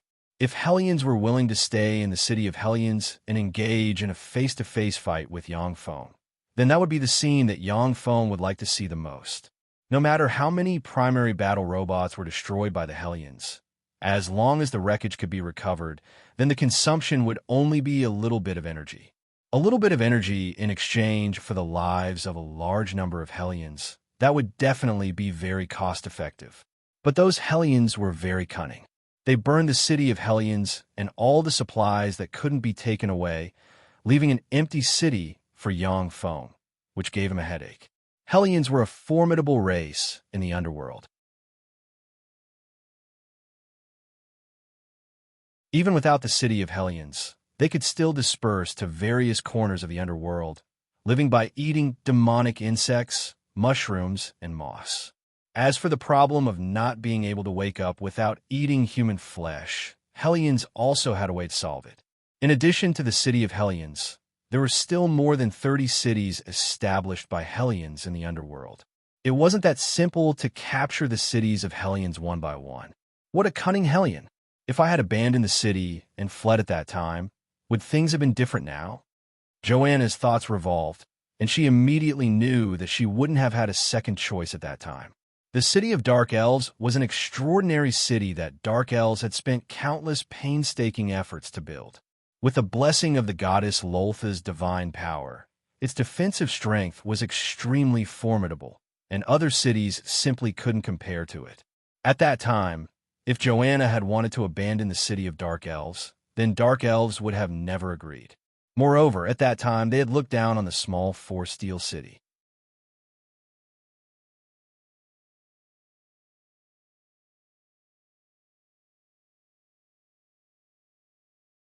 Chapter 173. Yangfeng pointed at the city of Hellions and said with a loud laugh, fleeing at the mere sight of the wind, "These Hellions are smart. However, I already knew that it wouldn't be that easy to defeat the Hellions. Once they give up on the city of Hellions, they won't be able to take it back. This city of demonic beasts will become a sharp knife in the hearts of the demonic beast clan, unless they all submit to me. Otherwise, they will only have one path left, destruction. It's just a matter of time." With Yangfeng's smile, the upper-class Dark Elves following him started to feel relieved. Many beautiful Dark Elves looked at Yangfeng with traces of interest in their beautiful eyes. Joanna looked at the confident Yangfeng and was somewhat surprised. He's quite a character. Yangfeng ordered simply, "Enter the city and put out the fires." Shortly after, the enormous mechanical legion entered the city of Hellions. Under Dephilia's lead, the dark elven wizards began to put out the fires in the city of Hellions. Countless raindrops fell from the sky and fell on the fires, extinguishing them and emitting bursts of burnt black smoke. The Pantheon Hellion monarch stood in a dark corner of the city of Hellions and watched the mechanical legion enter the city of Hellions in an orderly manner. He was secretly startled. Is that Steel City's mechanical legion? It's different from what I've seen before. This should be Steel City's most elite and most formidable mechanical legion. The knight rank mechanical golems are just a decoy. Before the battle with Black City, Steel City was known to have 100,000 knight rank mechanical golems. That bit of strength wasn't taken seriously by any of the major forces. After the battle with Black City, the gazes of all the major forces were focused on Steel City. Yangfeng led Steel City's most formidable forces in their first attack, defeating the Dark Elves and occupying the city of Dark Elves. This attracted the attention of the Pantheon Hellion monarch, and he personally went to investigate in spite of the danger. That lifelike alchemical golem is the commander of this mechanical legion. That being the case, the true commander of this enormous mechanical legion is either Yang Feng or Yang Yi. Steel City's city master Yang Yi is said to be obsessed with alchemy, researching alchemy all year round. Only such a paranoid person could refine so many formidable mechanical golems with the identity of a level 1 warlock. In that case, the commander of this mechanical legion should be Steel City's city master Yang Ye's soul kin, Yang Feng. The Pantheon Hellion king quietly observed from the side. He used the wrong information to come to the correct conclusion by chance. As soon as the huge mechanical legion entered the city of Hellions, the 100,000 engineering robots began to carry out construction and fortification of the city. The Pantheon Hellion king's heart sank when he saw the Hellion main city being transformed into a fortress by the siege robots. He was very clear that once the city of Hellions was completely fortified by Yang Feng, it would become a huge fortress that would be akin to a dagger pointing at the heart of the Hellions. Using the city of Hellions as a stronghold, Yang Feng could attack everywhere, sweep through the Hellions, gradually compress the living space of the Hellions, and finally wipe them out. Inside Rose Garden, the beautiful eyes of Eunice, who was researching a new spell model in a laboratory, suddenly flashed with a whiff of alarm. Suddenly, fluctuations of magic came from behind her. Her quick-witted and spirited eyes suddenly dimmed, losing all of their luster. As if a walking corpse, she silently walked outside. As one of Yang Feng's forbidden descendants, Eunice's status in Rose Garden was extremely high. Along the way, she easily passed through one checkpoint after another and arrived outside Rose Garden. When Eunice arrived outside Rose Garden, she waved her lily-white hand, and a magic carpet suddenly flew out. With a light leap, she landed on the magic carpet. "Teacher Eunice, what's wrong? Didn't Master tell us to stay inside Rose Garden? It's very dangerous outside. Master's enemies are everywhere." The beautiful and sexy Judy, with a child's face and big breasts, wearing a pet collar around her neck, walked over and asked loudly with a puzzled expression, "Interesting. I remember that you should be Yang Feng's pet. Then come with me." Suddenly, another person's voice came from Eunice's mouth. Eunice pointed with her lily-white hand. A magical radiance flickered, and a wind rope suddenly formed, sweeping towards Judy. An extremely bright radiance surged from Judy, dispersing the wind rope in a flash. "You're not Teacher Eunice. Who the hell are you?" Judy's beautiful eyes flashed with a whiff of fear. She shouted, turned around, and quickly fled towards the depths of Rose Garden. In Rose Garden, there were Carolina and the other 2 great warlock rank experts. In Rose Garden, they were invincible existences. Even if a Starry Sky warlock came, they would still be suppressed by the 3 of them. "Who am I?" "I'm Aldrich, Starlight Aldrich. You actually have a level 3 defensive secret treasure on you. It seems that youngster Yang Feng is quite fond of this pet of yours. Don't run, come with me." Eunice spat out a voice brimming with confidence and magnetism, erupted with a great warlock rank life force, and reached out. An invisible big hand suddenly appeared and grabbed Judy. Judy at once blossomed with radiances of defensive spells. Each defensive spell was a level 3 defensive spell. They were extremely formidable, but still couldn't contend against that invisible hand. The radiances of defensive spells were shattered one after another. They were simply unable to block Aldrich's strike. She was grabbed by Aldrich and thrown onto the magic carpet. A series of alarms sounded throughout the entire Rose Garden, and a series of incomparably tyrannical mental energy waves descended from the sky, sweeping towards them. From within Rose Garden came Carolina's ice-cold and ruthless voice. "This soul fluctuation, you're Aldrich. Aldrich, you've got some nerve. You actually dare to come to our Rose Garden to snatch someone. Do you want to provoke a war between Rose Garden and Warlock College in Talia?" Aldrich said with a slight smile, "Your Rose Garden has already been subdued by Steel City. You've been reduced to Steel City slaves. You're no longer fit to stand side by side with us." Carolina, Immediately inform your master, Yang Yi, to personally come to Warlock College Antalya to apologize for his offense. Otherwise, I'll burn his only blood kin, Yang Feng's two most beloved women, to death at the stake. Carolina's beautiful eyes flashed with a touch of coldness, and she said coldly, Aldrich, Eunice is your daughter. You're actually so heartless as to burn her to death. To accomplish great things, one must not bother with trifles. If she dies, I'll feel a bit of heartache, but that's all. Compared to my pursuit of the path of immortality, love isn't worth mentioning. Besides, so what if my daughter dies? As long as I'm still alive, I can have as many as I want in the future. Please inform Yang Feng to have his uncle come to Warlock College Antalya to apologize for his offense. If Yang Yi doesn't come in 2 days, then I'll burn them to death in Warlock College Antalya. Aldrich laughed wildly, then turned into a stream of light while riding the magic carpet and flew into the distance. Carolina stood quietly in Rose Garden, not moving an inch. After a long while, the powerful mental energy finally retracted with some regret. Inside Rose Garden, with the help of the semi-divine armament Rose Divine Mirror, Carolina could even suppress a Starry Sky Warlock rank expert. But once she left Rose Garden, then there was a possibility that she would be defeated. Starlight Aldrich, Tyrannical Black Dragon Anthony, Steel White Elephant Horace, Behemoth Claw Cornell, and Sword of Justice Atchison. These 5 people were the leaders of Warlock College Antalya, Black Dragon Pagoda, White Elephant's Ivory, Savage Claw, and Eyes of Justice, the 5 great Warlock group's leaders. They were also publicly recognized as Tyrannid Subcontinent's 5 great experts. Each of them wielded one or more semi-divine armaments. Carolina was very outstanding. She didn't think that she would lose to any one of the 5 great experts, but she also didn't have absolute certainty that she could defeat any one of them.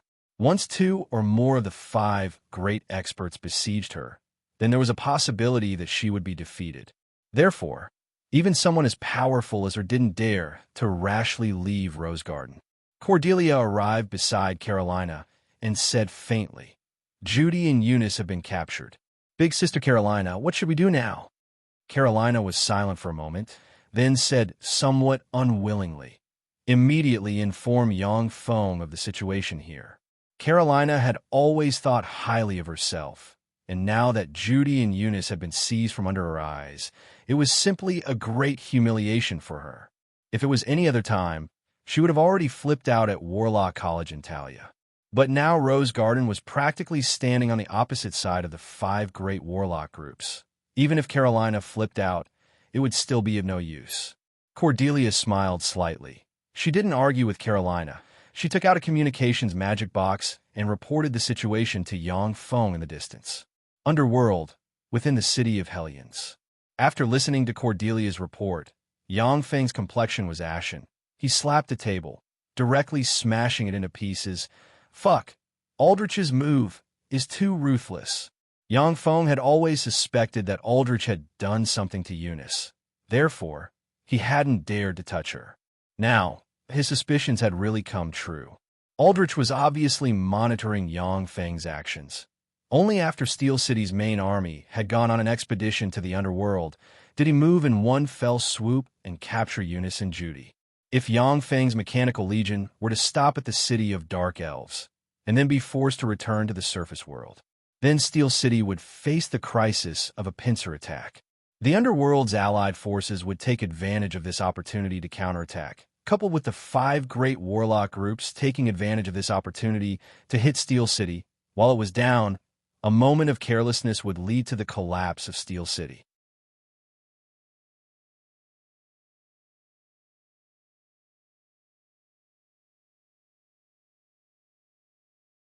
Chapter 174. Yang Feng's heart was filled with lingering fear. Fortunately, I attacked the city of Dark Elves first, or else it would have been troublesome. When he attacked the city of Dark Elves, Yang Feng was already mentally prepared. If he was unable to capture the city of Dark Elves in a short period of time, He would dispatch engineering robots to build a stronghold in the third layer of the underground world. They would mine and collect all kinds of resources and build new munitions factories to fight a long war. If Yang Feng really did that, then he would now be faced with a dilemma. Yang Feng silently calculated. The city of dark elves and the city of Hellions. Each city must be guarded by 100,000 primary battle robots in order to be as stable as Mount Tai. In other words, I only have 800,000 main battle robots left. Dephilius suddenly asked, Eunice and Judy, are you going to save them? Eunice was just a level 1 warlock. Judy was just a pet gifted to Yang Feng by Sanger clan. If it was a peerless, ambitious, and ruthless character, his expression would definitely change, and he would tell them to die. He could do whatever he wanted without being affected in the slightest. Eunice is just a trifling level 1 warlock, and Judy is just a pet. In your position, women more beautiful than them can easily be found. Cordelia, Carolina, and Clarissa's appearance and temperament are a notch better than Eunice's. The dark elven great matriarch Shayna is even more beautiful. According to your current situation, the most stable method should be to use the Demon City as a stronghold and sweep away the underground world's resistance forces. Excavate more ore veins and let your uncle refine more powerful puppets. Once he had accumulated enough power, he would kill his way out of the underground world. As long as you accumulate for 10 years, no one in Tyrannid's subcontinent will be your opponent. Dephilia calmly analyzed. Dephilia's every word struck Yang Feng's heart. Indeed, as Dephilia said, as long as Yang Feng hid in the underworld and developed for 10 years, then used the underworld's countless mineral resources to build a legion of more than 10 million primary battle robots.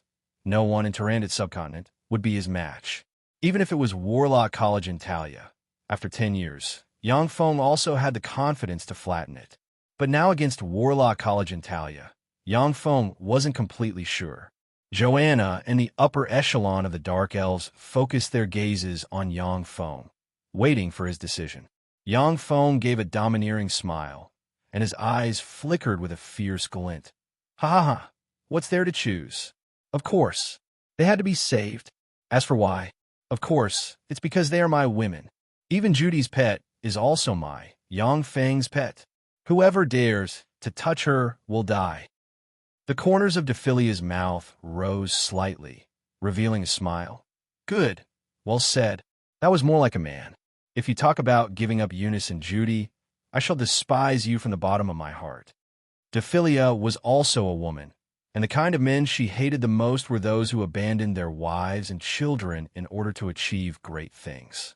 Although she had always been somewhat dissatisfied with Yang Feng for saving her and then profiting from her misfortune, but at this moment, all the grudges disappeared, her mood became carefree, and she felt that Yang Feng was a lot more pleasing to the eye. A smear of admiration flickered in Joanna's eyes as she smiled. Well said. Only a real man would not abandon his own woman. I'll lend you a helping hand.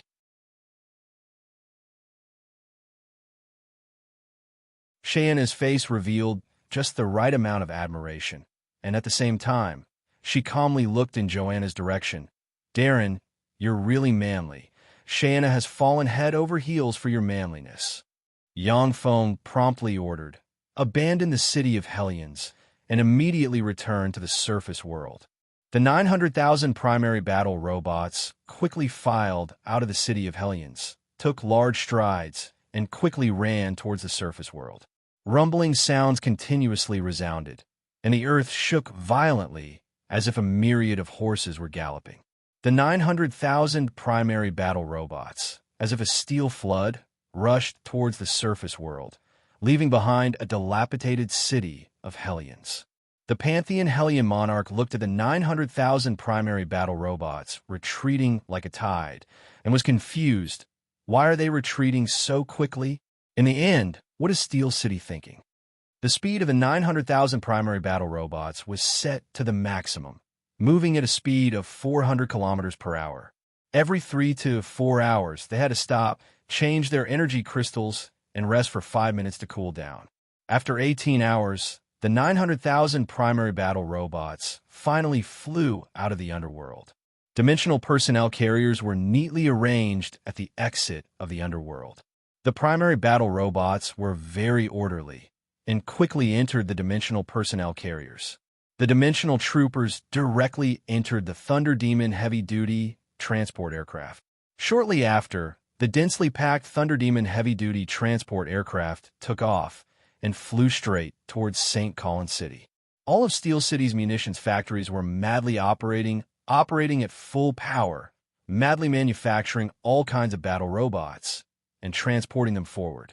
800,000 level 4 humanoid robots, which were originally intended to be melted down, also boarded the dimensional personnel carriers under Yang Feng's command and sped towards St. Colin City. Practically every bit of Steel City's battle potential was squeezed out. Thunder Demon heavy-duty transport aircraft, without sparing a large amount of energy, flew towards Rose Empire's major iron ore warehouses and transported large amounts of iron ore. On the main road leading to Warlock College in Talia, several hundred soldiers blocked the main road. A convoy from the City of Steel was stopped outside the checkpoint. A leader-like warrior shouted, "This is Viscount Merton's territory. You're not welcome here. Traitors of humanity, scram.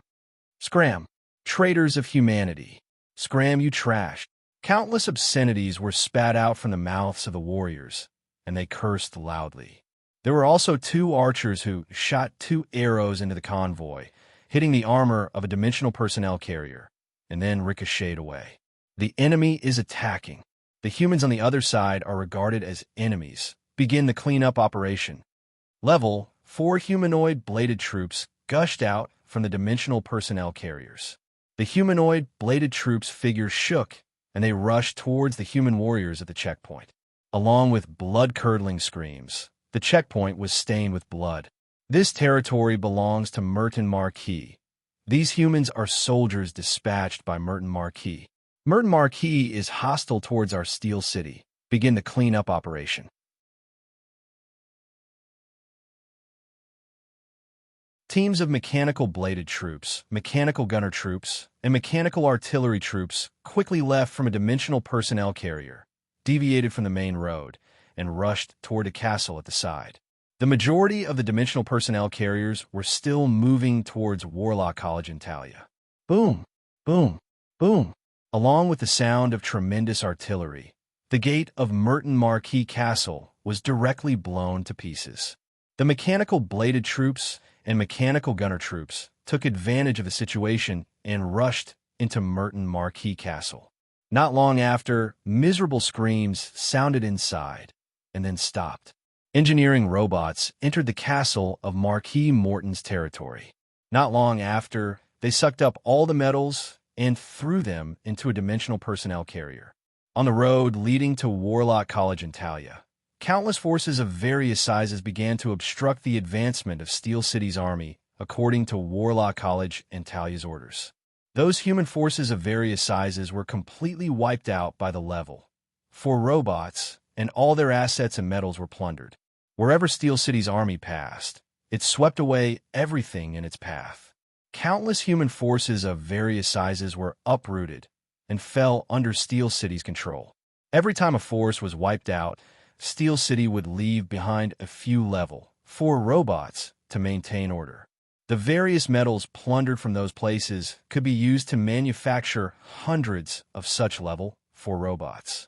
If he wasn't afraid of Warlock College in Talia, then Yang Feng would have already had his mechanical legion push all the way, flattening the forces belonging to Warlock College in Talia one by one, and bringing them under his control.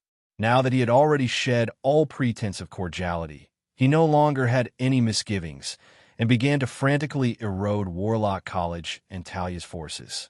2 days later, outside St. Colin City, the huge mechanical legion stretched for more than 100 li, practically surrounding St. Colin City.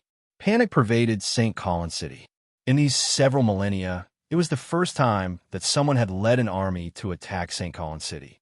Even the allied forces of the underworld's races, because they didn't want to anger Warlock College in Talia, they didn't dare to push their front lines to St. Colin City. "Aldrich, I'm Yang Feng, come out. Didn't you want to see me? I'm here." Yang Feng stood in the middle of the mechanical legion and said loudly, The powerful loudspeaker madly amplified Yang Feng's voice, and it reverberated in St. Colin City.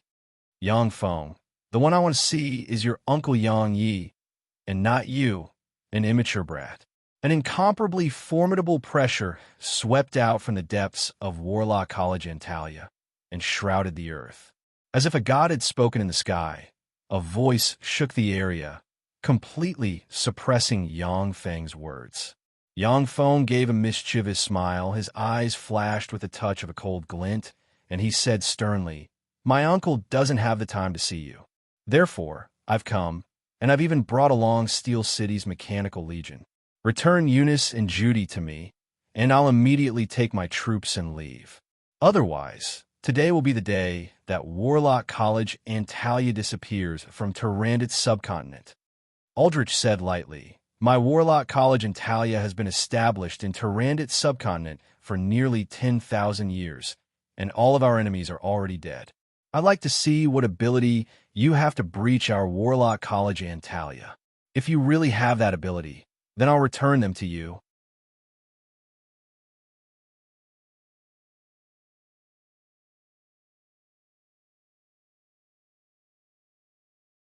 Chapter 175. Yang Feng's eyes turned, a scheme came to mind, and he goaded, "Since your Warlock College Antalya is known as one of Tyrannid's subcontinent's 6 overlords, then do you dare to come out of St. Colin City and have a decisive battle with our Steel City?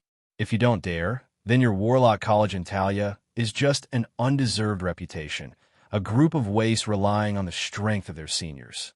St. Colin City wasn't built by your Warlock College Antalya. St. Colin City was built by the ancient warlocks, and was later occupied by Warlock College Antalya's first generation of warlocks, who established Warlock College Antalya and passed it down to this day." Aldrich calmly said, "It's no use. I'm right here. If you have the ability, then capture St. Colin City. I'll naturally return Eunice and Judy to you. If you can't capture St. Colin City, I'll burn them alive in front of you." Unlike Dephilia, who wholeheartedly cultivated painstakingly and didn't understand the ways of the world, Aldrich had experienced countless hardships step by step, stepped on the corpses of countless geniuses, and finally sat on the throne of Warlock College Antalya's dean. Psychological tactics were useless against such an old monster. Behind Aldrich, although the level 3 warlocks disapproved of his decision, but they still didn't dare to refute. Warlock College Antalya had a total of 4 great warlocks. After 2 great warlocks died in Black City, only Aldrich and another great warlock remained in the entire Warlock College Antalya. In this way, as Warlock College Antalya's dean, Aldrich could practically cover the sky with one hand, grasping all of Warlock College Antalya's power. The other great warlock Holden was basically unable to contend against him. Absolutely calm, absolutely callous, this was Warlock College Antalya's dean Starlight Aldrich. He's here, he's actually here. How formidable Warlock College Antalya is, he should be aware. But for me, he still came. In his heart, I'm not a lowly slave. Eunice stood beside Aldrich. Her beautiful eyes were full of hope, and there was a trace of emotion in the depths of her eyes. The world of warlocks was extremely cruel. A great warlock like Aldrich, in order to obtain a trace of a possibility of progress, would kill his wife and daughter, extract their blood meridians, and enhance his own strength. It was truly a chilling sight. Such warlocks were not uncommon in the world of warlocks. Everything was for the sake of power. Having grown up in such an environment, Eunice's mentality was somewhat twisted and abnormal. But seeing Yang Feng recklessly launch an attack on Warlock College Antalya for her, it finally moved the softest part of her heart. Judy's beautiful eyes also revealed a trace of emotion. 2 streams of tears flowed from her beautiful eyes. As expected, I'm not dispensable in his heart. Judy was a pet gifted to Yang Feng by the Sanger clan in order to quell his anger. Because of this, Judy had always felt inferior in her heart. Now that she saw that Yang Feng was willing to come here and fight for her, she felt moved and warm inside. "Then let's fight. Fire." Yang Feng's eyes flashed with a peculiar glint, and he barked. Boom, boom, boom, Boom! 10,000 cannons roared. 20,000 mechanical artillery troops, as well as various kinds of self-propelled artillery, howitzers, rocket launchers, and other kinds of artillery bombarded St. Colin City Wall. Above St. Colin City's city wall, 9 5-story tall warlock pagodas flickered with radiance. Incomparably formidable fluctuations of spells shrouded the city wall. When the various kinds of artillery bombarded the city wall, the steel rock of St. Colin City's city wall at once revealed its might. It was only slightly dented by the bombardment of the heavy artillery comparable to level 3 spells, before being easily restored to its original state under the effect of the spells. The various kinds of heavy artillery bombarded the city wall, unceasingly extending towards the inside of the city wall, blasting countless buildings into pieces. Thousands of St. Colin City's human warriors were killed or injured by the artillery bombardment. Laser-guided bombs also flew straight towards Warlock College Antalia's inner court. The core of St. Colin City was Warlock College Antalya, while the core of Warlock College Antalya was the inner court. There were a large number of official warlocks and densely packed warlock pagodas in the inner court. So long as an official warlock was killed, then the pressure of besieging the city could be reduced by a portion. Warlock College Antalya was one of Tyrannid's subcontinent's 6 great overlords. Yang Feng didn't dare to hold back in the slightest when attacking such a terrifying existence. Red radiances were shot from Warlock College Antalya's inner court warlock pagodas and fell on the laser-guided bombs. Boom, boom, boom, boom. As if being hit by interceptor missiles, the laser-guided bombs exploded one after another. In Warlock College Antalya's inner court, a 7-story tall warlock pagoda suddenly lit up, as if it was the center of the world. The large energy-absorbing ancient tree in the center of the inner court suddenly operated frantically, extracting a tremendous amount of magic energy and pouring it into the warlock pagodas. The warlock pagodas in Warlock College Antalya's inner court suddenly lit up. An incomparably tremendous power instantly pervaded the entire St. Colin City. The bombardment of the heavy artillery that could originally cover half a football field was at once shrunk to a diameter of about 5 meters or so. Its might was reduced by several tens of times. The originally world-shaking and unstoppable bombardment at once became bearable. Yang Feng's eyes constricted slightly. The bombardment's might has been reduced. This is the power of Warlock College Antalya. The ancient human warlocks, who are known to be able to simulate the cultivation of all kinds of power, are really terrifying. The ancient human warlocks used the astral boundary as a fulcrum, searching for other planes everywhere, establishing planar passageways and colonizing and enslaving other planes. In the process of unceasingly attacking other planes, the ancient warlocks obtained countless knowledge and were known to be able to simulate all kinds of power. Even the most mysterious divine power could be simulated through spells to achieve the same effect. Warlock College Antalya was able to weaken the might of the heavy artillery's bombardment. It was obvious that they had simulated the effect of divine power and weakened the might of the heavy artillery's bombardment. Yang Feng's eyebrows creased slightly. It's really troublesome. In this way, the bombardment won't have much effect. The tens of thousands of heavy artillery continuously bombarded St. Colin City, yet it didn't have any effect.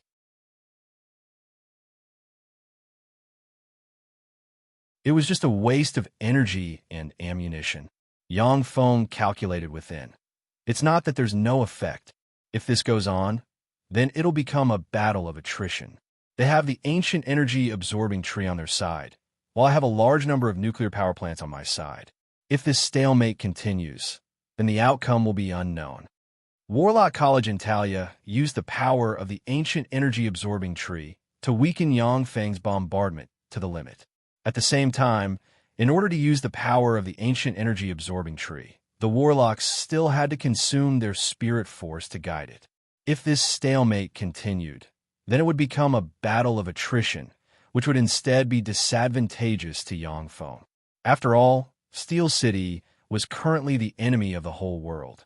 Once this stalemate was formed, then the allied forces of the underworld's races and the other four great warlock groups would take the opportunity to sneak attack Yangfeng's base.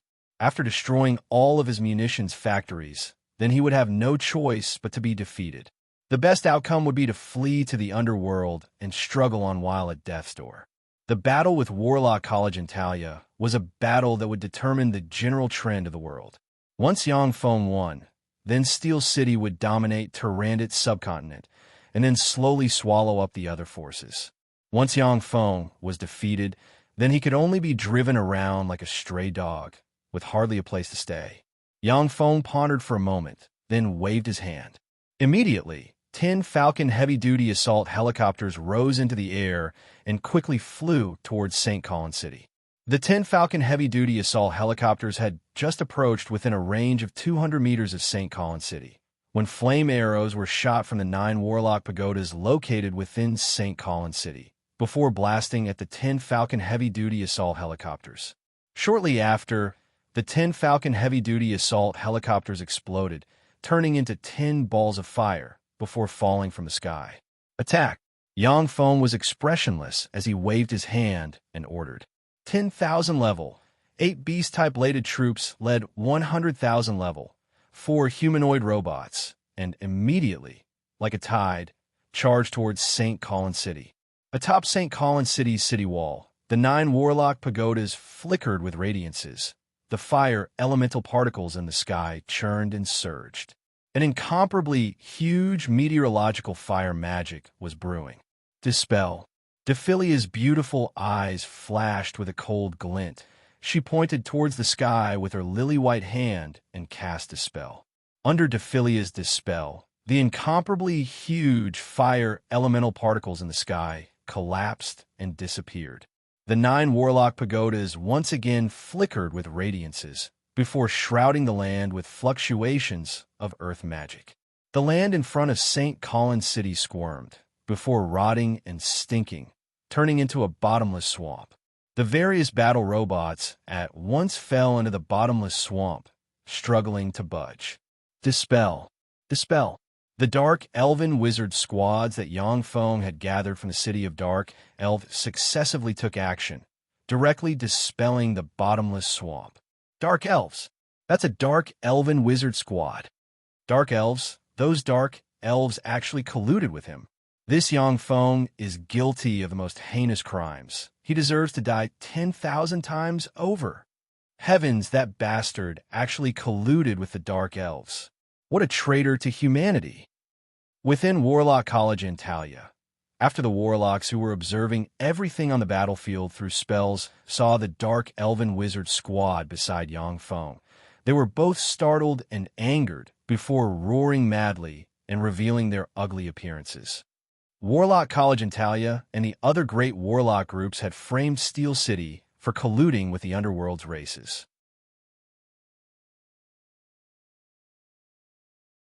But now that they saw that Yangfeng had really colluded with the Dark Elves, they were immediately startled and angered, their hearts brimming with fear.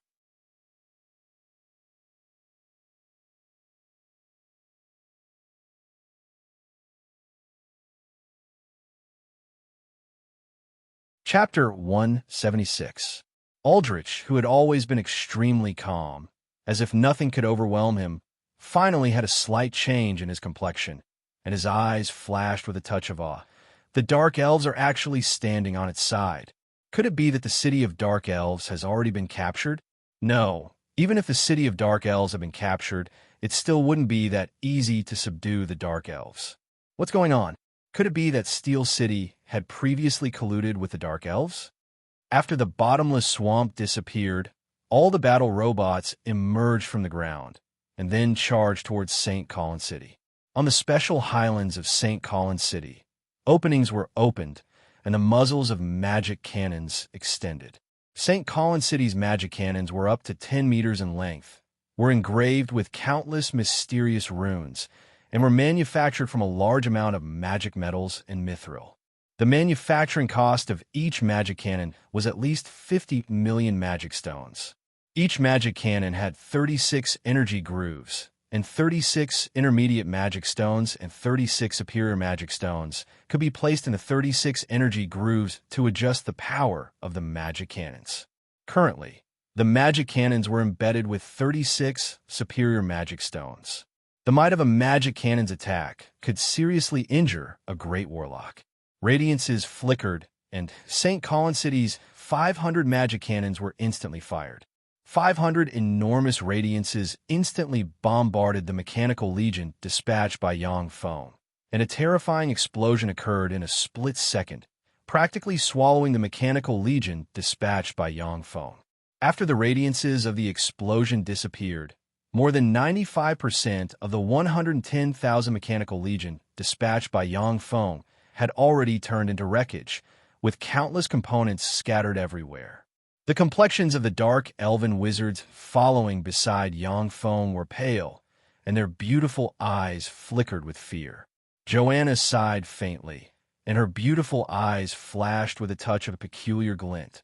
Such formidable weapons! Tyrannid Subcontinent's 6 great warlock groups are indeed worthy of their reputation. Haha, Steel City's mechanical legion is only SOSO. That's right, in front of our magic cannons, it's just a pile of wreckage. Even if Steel City has 1 million alchemical golems, it's still impossible to capture Warlock College in Talia. The upper echelons of Warlock College in Talia, who were observing the battlefield through magic eyes, revealed traces of a smile and said proudly, "Boom, boom, boom." In the next moment, Yang Feng's counterattack arrived. Under the extremely precise calculations of the portable fortified stronghold, the earth-shattering shelling bombarded Warlock College and Talia's magic cannons.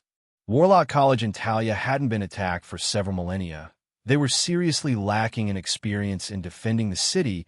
They basically didn't arrange for warlocks to guard those magic cannons. Amidst the dense artillery fire, the 500 magic cannons were instantly blown to pieces. At the same time, the artillery fire fell on the magic stones and blew them up, detonating the energy within them and causing them to explode one after another. Huge explosions came from above St. Colin City's city wall, and the astonishing 500 magic cannons were destroyed by Yang Feng's artillery fire. Damn it, Yang Feng! How dare he? How dare he destroy our magic cannons? That damn beast! As if being slapped in the face, the upper echelons of Warlock College in Talia had ashen complexions as they cursed loudly. Each of the 500 magic cannons was worth at least 50 million magic stones. There was no market for them. The 500 magic cannons were worth at least 25 million inferior magic stones. This was the foundation that Warlock College in Talia had accumulated for several millennia, and now it was destroyed by Yang Feng in one fell swoop.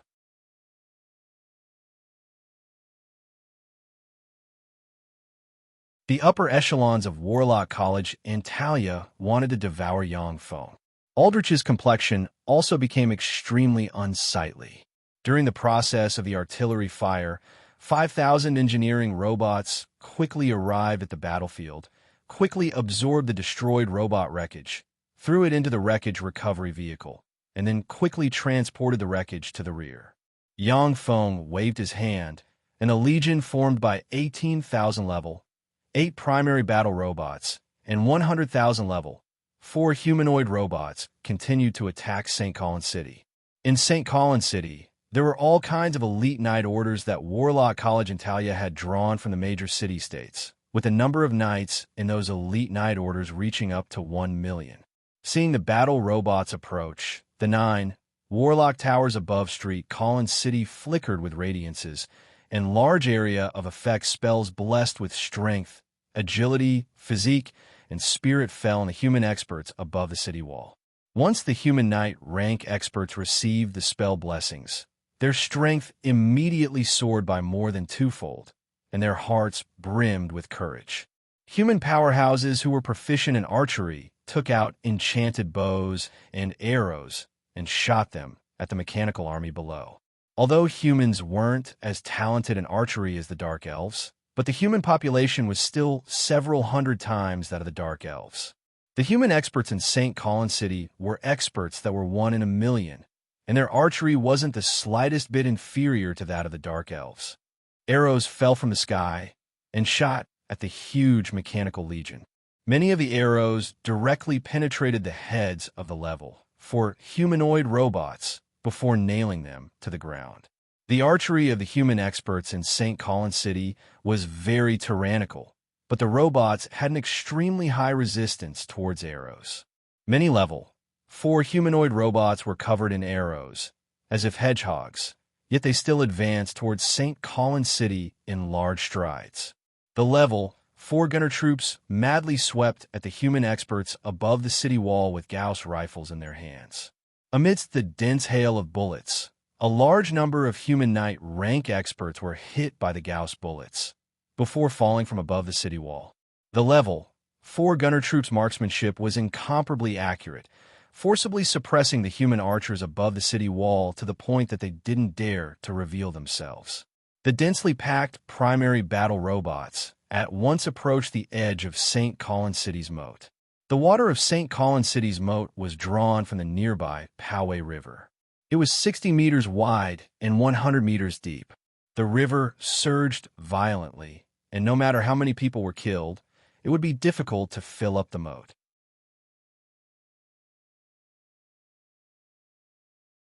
Once the 5,000 engineering robots arrived before the moat, countless metal blocks quickly unfolded, and spacious, huge metal pontoon bridges quickly extended towards St. Colin City's city wall. Once the pontoon bridges were built, the densely packed primary battle robots quickly arrived below St. Colin City's city wall along the pontoon bridges, before madly crawling towards the top of St. Colin City's city wall like spiders. Aldrich revealed a trace of a smile and waved his hand. Idiots! Huge flood dragon-like crow, white-scaled boas covered in white scales suddenly emerged from the moat and fiercely rammed against the steel pontoon bridges. The adult crow, white-scaled boas were level 2 extraordinary life forms. When they rammed against the steel pontoon bridges, relying on their terrifying brute force, they sent the steel pontoon bridges flying. The attacking primary battle robots were cut into 2 at the waist. Approximately 10,000 primary battle robots crawled on top of St. Colin City's city wall. 10,000 were directly drawn into the moat, and 90,000 were trapped on the other side.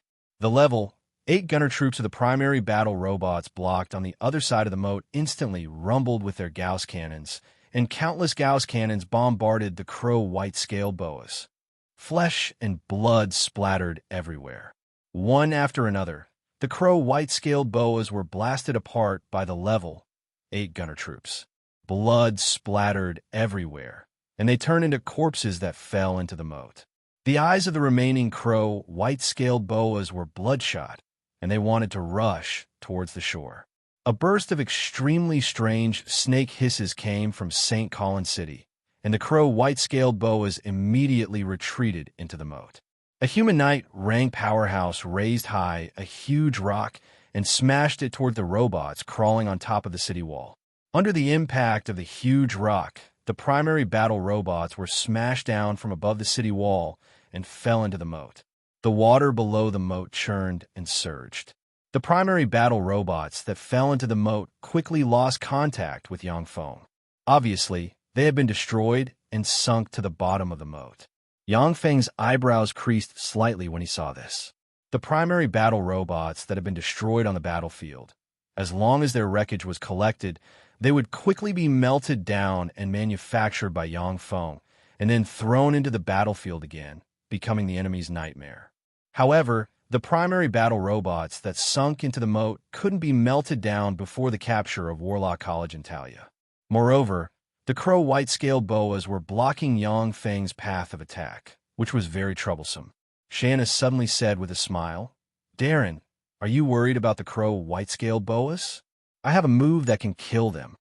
Yangfeng's eyes lit up, and he said, "What move? Speak quickly." Shanna took out a crystal vial containing a black elixir and said with a light smile, "This is a highly toxic substance refined from demon burial earth mixed with the juice of the 9-leaf Portman flower, demon burial poison. So long as you drop it into the moat, then all life forms in the moat will be poisoned to death. The demon burial ground was formed from the blood essence of fallen ancient demons, whose strength was comparable to that of gods, fusing with the earth. The nine-leaf Portman flower was a kind of highly toxic substance for many life forms. The nine-leaf Portman flower was a kind of rare flower produced in the underworld. It had a healing effect. When the two things were mixed together, it would become an extremely terrifying poison. In the underworld, dark elves were definitely experts in using poisons. When they assassinated each other, they would often use poisons. Therefore, their research on poisons was the best among the underworld's races.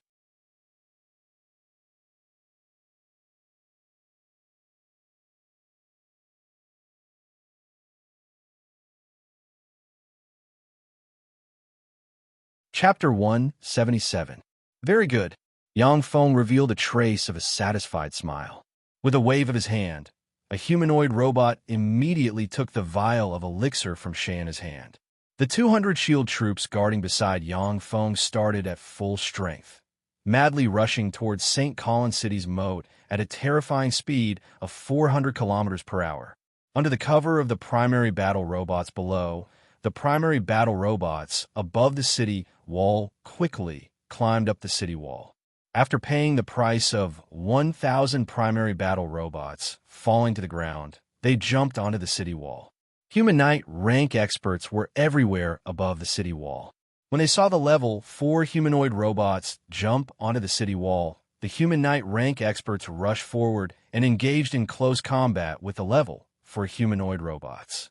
30 Swift Hawk heavy-duty assault helicopters suddenly flew up, rumbled their autocannons, and madly strafed the human experts above the city wall. Under the bombardment of the 30 Swift Hawk heavy-duty assault helicopters, hundreds and thousands of human experts turned into large pieces that splashed in all directions. The 9 Warlock towers above St. Colin City's city wall flickered with radiance and fired flame arrows, blasting at the 30 Swift Hawk heavy-duty assault helicopters. Boom! Boom! Boom! The 30 Swift Hawk heavy-duty assault helicopters immediately turned into 30 fireballs, fell to the ground, and exploded. Yang Feng's eyes constricted slightly, and he mused, Warlock towers are really troublesome, worthy of being one of humanity's strongest defensive weapons. Warlock towers were one of humanity's strongest defensive weapons. In human history, there were several crucial battles where the survival of the race was at stake, and it was entirely by relying on Warlock towers to defend to the death, blocking the enemy's offensive, obtaining a chance to breathe, and ultimately achieving victory. Warlock College in Talia inherited the lair of the ancient Warlocks, so Warlock towers naturally had extremely formidable defensive capabilities. There had never been a time when St. Colin City had been breached. The reason why Aldrich forced Yang Feng to come to St. Colin City to fight was in order to use defense as offense, to annihilate Steel City's main force in one fell swoop, and then oppress Steel City's living space, before finally destroying Steel City in one fell swoop. While the Mechanical Legion was madly fighting with the human powerhouses of St. Colin City, a humanoid robot finally arrived in front of St. Colin City's moat under the cover of shield troops, and poured the demon burial poison into the moat. When the few drops of demon burial poison fell into the moat, the originally clear and transparent moat seemed to be dyed black by endless ink. It became as black as ink and emitted a foul smell. The water of St. Colin City's moat suddenly surged.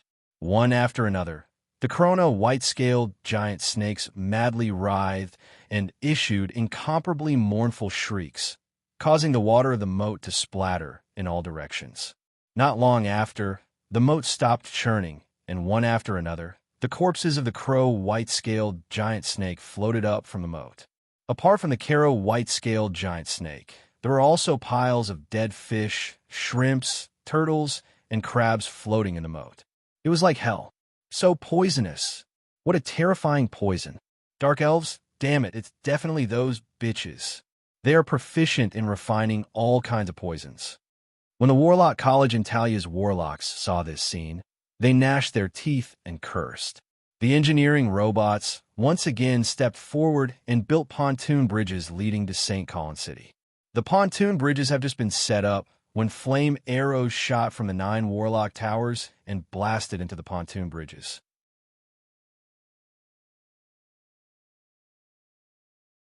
Boom, boom, boom. The pontoon bridges that had just been set up were destroyed by the 9 Warlock Towers and collapsed. Whem, whem, whem, whem. Rumbling sounds unique to bombers came from the sky. Countless bombs dropped from the sky, and as if raindrops, fell towards the 9 Warlock Towers with extreme precision. Extremely strange hurricanes blew above the 9 Warlock Towers, forming a storm that swept the countless bombs towards the Mechanical Legion. Boom, boom, boom. A variety of bombs instantly blossomed within Yang Feng's Mechanical Legion, blowing the primary battle robots into countless components. Dispel. The 2 great Warlock rank experts Dephilia and Shayna acted one after another, casting Dispel at the 9 Warlock Towers, continuously dispersing the spells released by the 9 Warlock Towers. Boom, boom, boom, boom, boom. Cluster bombs, drilling bombs, sonic bombs, incendiary bombs, all kinds of bombs at once bombarded the 9 Great Warlock Pagodas, causing the 9 Great Warlock Pagodas to be engulfed in flames. Almost all the apprentice warlocks inside the Warlock Pagodas were killed, and less than half of the official level 1 warlocks were also killed. However, the 9 Warlock Towers were extremely sturdy. Even under the bombardment of the Colossus heavy-duty bombers, they still didn't shatter and stood firm amidst the explosions. Suddenly, mandala-winged flying snakes with a pair of wings, a body length of up to 10 meters, and a single horn on their head flew out from Warlock College Antalia's inner court and flew towards the sky. Once the mandala-winged flying snakes matured, they would become level 2 extraordinary life forms, possessing the terrifying power to manipulate wind elemental particles and could freely soar in the sky. They were aerial weapons that Warlock College Antalya had carefully nurtured, under the leadership of a mandala 4-winged flying snake comparable to a level 3 extraordinary life form. 1,500 mandala-winged flying snakes soared into the sky and flew towards the Colossus heavy-duty bombers high in the sky. The range of the spells cast by the 9 Warlock Towers level 3 warlocks wasn't enough, and they were unable to attack the Colossus heavy-duty bombers flying at an altitude of 5,000 m. When a mandala-winged flying snakes flew to an altitude of 2,000 m, they saw several thousand lightning supersonic fighters rushing towards them. Machine guns rumbled, and wind blades flew chaotically. One after another, the lightning supersonic fighters dropped from the sky, before exploding and turning into balls of fire. One after another, the mandala-winged flying snakes dropped from the sky, before turning into minced meat. A cruel and bitter aerial battle erupted above St. Colin City. The mandala-winged flying snakes were indeed extremely ferocious, but the several thousand lightning supersonic fighters were much more powerful than them.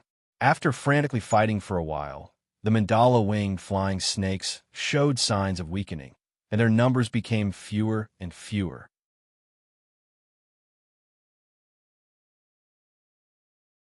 Under the suppression of the sky, the Colossus heavy-duty bombers continued to drop all kinds of bombs. The 9 Warlock Towers could only barely cast defensive spells, and were powerless to suppress the Mechanical Legion below. The engineering robots quickly unfolded the steel pontoon bridge, allowing the battle robots to climb the city wall through the pontoon bridge. Suddenly, along with a furious roar, a black dragon carrying a tyrannical weapon rose into the sky from Warlock College Antalya and flew towards the sky. Shayna's pretty face changed slightly, and she warned, "That's the tyrannical Black Dragon Anthony. Black Dragon Pagoda has also joined the battle." The tyrannical Black Dragon Anthony was Black Dragon Pagoda's Pagoda Master. Since he appeared, it proved that Black Dragon Empire had also joined the battle and wanted to destroy Steel City in one fell swoop. As soon as the tyrannical Black Dragon Anthony flew into the sky, The wreckage of lightning supersonic fighters continuously fell from the sky and continuously exploded. The battle prowess of the lightning supersonic fighters was extremely terrifying, but when faced with the tyrannical Black Dragon Anthony, who was one of Tyrannid's subcontinent's strongest experts, they still seemed to be unable to withstand a single blow. 300 magic artilleries suddenly appeared in every corner of St. Colin City, and with a flash of radiance, 300 magic radiances instantly fell on Yongfang's mechanical legion. Boom, boom, boom. Along with earth-shaking explosions, more than 90% of the mechanical legion in the vicinity of St. Colin City was destroyed. Yongfang's eyebrows creased slightly. He waved his hand and instantly launched a counterattack. The several tens of thousands of heavy artilleries instantly fired in unison and bombarded the 300 magic artilleries. Only this time, there were level 3 warlocks from Black Dragon Empire standing in front of the 300 magic artilleries. The level 3 warlocks from Black Dragon Empire at once cast defensive spells and directly intercepted the artillery shells. Originally, even the strong level 3 warlocks would be unable to intercept Yongfang's bombardment of heavy artilleries. If level 3 warlocks dared to stand still and let the heavy artilleries bombard them, then their spirit force would eventually be exhausted, and they wouldn't even have their bones left. However, after the heavy artillery shells were weakened by Warlock College and Talia spells, their might had already been weakened to a terrifying degree, and thus were easily blocked by the level 3 warlocks from Black Dragon Empire. Aldrich said faintly, Yongfang, from the moment you were lured here by the 2 women, your Steel City's defeat was foreordained. This battle isn't a battle between Warlock College and Talia and you, but a decisive battle between all of Tyrannid's subcontinent's humans and you human traitors.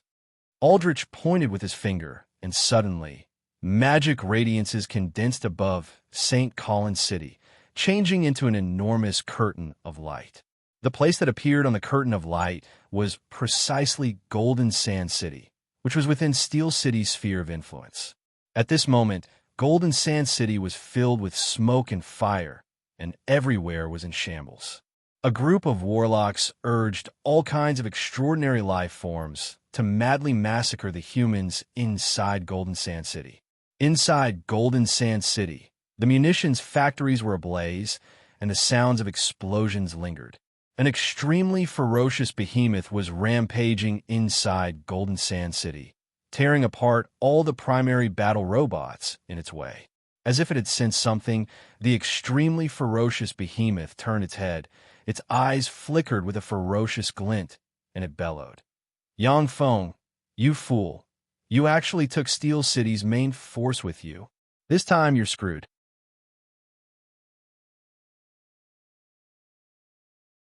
Savage Claw will destroy all of Steel City's munitions factories and cut off your military supplies. After this battle, I'll skin you and your Uncle Yang Yi, pull out their tendons, and then chop them up to feed my dogs. Kill, kill, kill.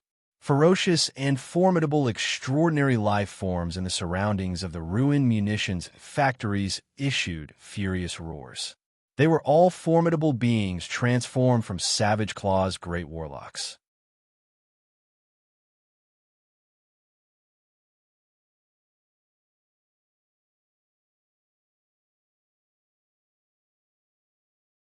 Chapter 178. Seeing this scene, the pretty complexions of Cheyenne and the other experts from Dark Elven clan changed slightly. Cheyenne had an unsightly expression as she whispered, "That's Behemoth Claw Conrath, the leader of Savage Claw." Inside St. Colin City, there were already countless experts from Warlock College in Talia and Black Dragon Pagoda guarding it. The munitions factories in the rear had also been captured by Savage Claw. Now, Yongfang was in a dilemma. As long as he took a wrong step, then he would be consigned to eternal damnation. As for your reinforcements, Aldrich gave a faint smile and pointed with his hand. The light screen inside St. Colin City changed once again. On the light screen, a group of around 500 level 4 primary battle robots had already been dismantled into countless fragments. Next to those primary battle robots stood a tall and sturdy middle-aged man with a heroic appearance, blonde hair and blue eyes, dressed in a white armor. Cheyenne's pretty complexion changed, and she exclaimed, "That's White Elephant Ivory's Tower Master, Steel White Elephant Harwich." Harwich turned towards Yang Feng and said with a smile, "Yang Feng, I've intercepted all of your reinforcements. After I've annihilated all of your reinforcements, I'll lead all of White Elephant Ivory's warlocks to attack from behind. You won't have any reinforcements. Your fate is to die here." The light screen above St. Colin City continuously rotated. On the light screen, everywhere were the remains of Level 4 primary battle robots, as well as the remains of all kinds of munitions factories. Regardless of their status, Savage Claw and White Elephant Ivory's peak warlocks attacked one after another, destroying the Mechanical Legion reinforcements as well as the munitions factories. Aldrich only gave Yang Feng 2 days of time, as he didn't want the Mechanical Legion to converge. But now, through this method, the experts of Savage Claw and White Elephant's Ivory could easily get rid of Yang Feng's reinforcements and cut off his logistics. Using all kinds of methods to weaken the opponent, this was Starlight Aldrich's style. He only sought success, regardless of the means. Cheyenne's pretty complexion changed slightly, and she warned, "Darren, let's call it a day. Our preparations were too inadequate. Now, retreat and return to Steel City. Wait until the time is ripe, then dispatch troops and dispose of them in one fell swoop. You've already done enough for Eunice and Miss Judy. If you die here, no one will be able to avenge them." Dephilia also sighed faintly, and her beautiful eyes flashed with a touch of unwillingness. "Yang Feng, I also agree with Cheyenne's proposal. If you can't do it, don't waste your strength." Yeah, there was a proverb in the Eastern world of warlocks, where there's life, there's hope. "My lord, you should retreat first." "That's right. Let's retreat for now. After a few years, when we have a strong army, we will gather all our forces and kill them. Women? How many do you want?" "Sir, there are many beautiful women among us dark elves. Anyone would be willing to serve you if you wanted to. Let's retreat first." The upper-class dark elves had wavering expressions as they tried to persuade Yang Feng. They didn't want to die here. Yang Feng's eyes flashed with a touch of firmness, and he said solemnly, "There's no need to say any more. I've made up my mind. Warlock College in Talia will be breached within today. As long as Warlock College in Talia is breached, then all the problems can be solved." Everyone beside Yang Feng looked at each other, and their eyes flashed with a touch of disapproval. How could Warlock College in Talia be breached so easily? It was a nest built by the ancient warlocks. Dephilia was both gratified and puzzled when she heard that, and her beautiful eyes intertwined with extremely complicated emotions.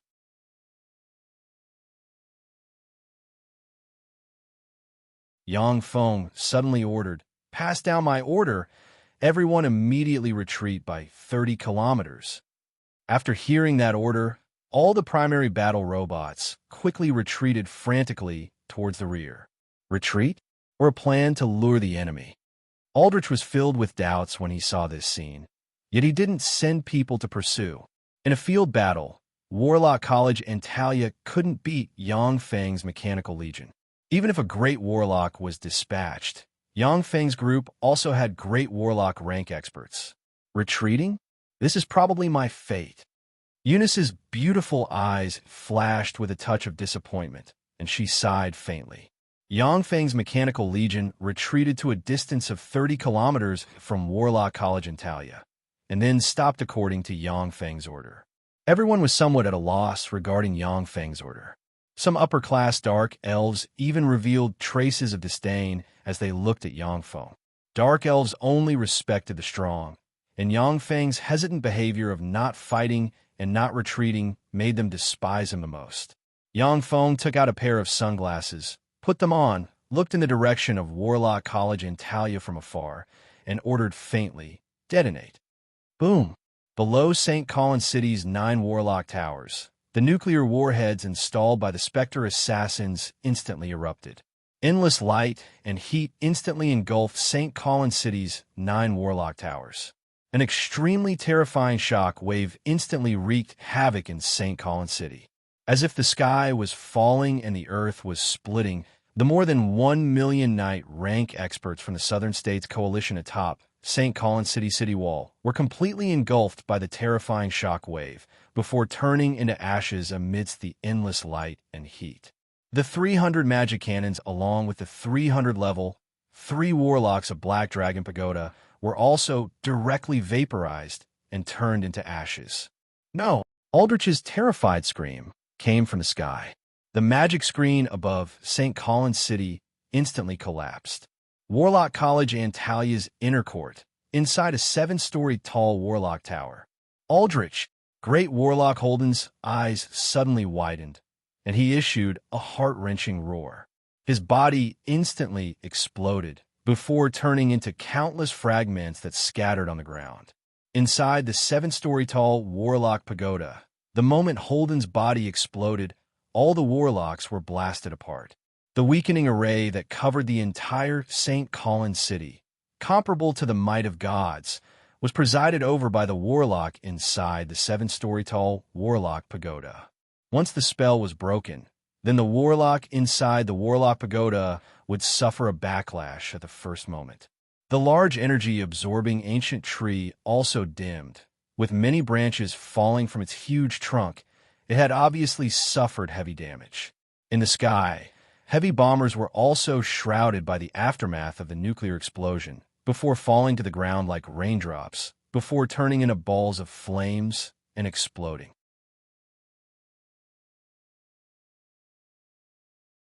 The Lightning supersonic fighters were also affected and fell from the sky, crashing to the ground and exploding. In the sky, the tyrannical Black Dragon Anthony, who had transformed into a black dragon, was also affected by the nuclear explosion shockwave before spitting out a large mouthful of blood. Suddenly, the stone-like mechanical black dragons hidden in the clouds opened their eyes. Their electronic eyes flickered with an ominous glint. They descended from the sky, opened their ferocious maws, and ferociously bit at the neck of the tyrannical black dragon Anthony, transformed into a black dragon. They forcefully tore off a large chunk of flesh from the neck of the tyrannical black dragon, transformed into a black dragon. "Fuck, you're just a smelly golem. Break from me." Anthony gave a furious roar and ferociously whipped the mechanical black dragon with his tail, sending the mechanical black dragon, the strongest among Yang Feng's mechanical battle beasts, flying for 12 meters. After the mechanical black dragon flew for 12 meters, it flapped its wings and continued to fly towards Anthony. "Aldrich, you good-for-nothing." Anthony swept the area below with his gaze. He saw that the 9 warlock pagodas and the 300 black dragon pagodas level. 3 warlocks had already disappeared. He faced upwards and issued a howl of grief and indignation. He cast a spell, turned into a black ray of light, and quickly fled in the direction of the Black Dragon Pagoda. So decisive, Anthony. These old geezers are really hard to kill. Among the clouds, the space distorted, and Carolina slowly walked out of the space. She looked in the direction Anthony had fled in and sighed faintly. According to Yang Feng's plan, Carolina should have appeared when Anthony and Aldrich were mutually wounded, and then harvested Anthony's life in one fell swoop. However, Anthony was extremely cunning. Seeing that the situation was anything but reassuring, he immediately chose to flee. Carolina didn't have the ability to make Anthony stay, since he was bent on leaving. Carolina glanced at St. Colin City below, and her beautiful eyes flashed with a touch of apprehension. St. Colin City was actually breached by him. The might of that weapon is really terrifying. St. Colin City's defensive strength was terrifying to the extreme. Even Carolina would find it extremely difficult to destroy the 9 warlock pagodas situated above the city wall. Unless there was a mole, otherwise it was practically impossible to breach it. However, St. Colin City, which was known to be impregnable, was actually breached by Yang Feng. Carolina's heart was also brimming with complicated feelings. because that meant that St. Rose City might not be able to withstand the assault of Yangfeng's mechanical legion. What power is this? So terrifying. Is this the power of gods? So terrifying. Such destructive power. It's really terrifying. The dark elven experts were dumbstruck when they saw this scene, not daring to believe their eyes. Their ears were still in severe pain from the shock. If it wasn't for the level 8 shield troops opening their protective covers in front of them, then they would definitely have suffered heavy injuries. Shaina was dumbstruck. She looked at Yangfeng, and her beautiful eyes brimmed with awe. So terrifying. I'm afraid that only gods with their full strength might be able to accomplish such destructive power. Dephilia's beautiful eyes also flashed with a touch of astonishment. What a terrifying weapon. Such a weapon is really too terrifying.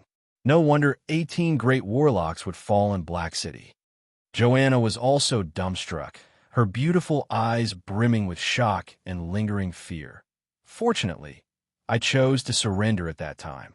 Otherwise, if he were to use this weapon, then who knows how many of us Dark Elves would have died. The entire city of Dark Elves clansmen wouldn't be enough for him to kill.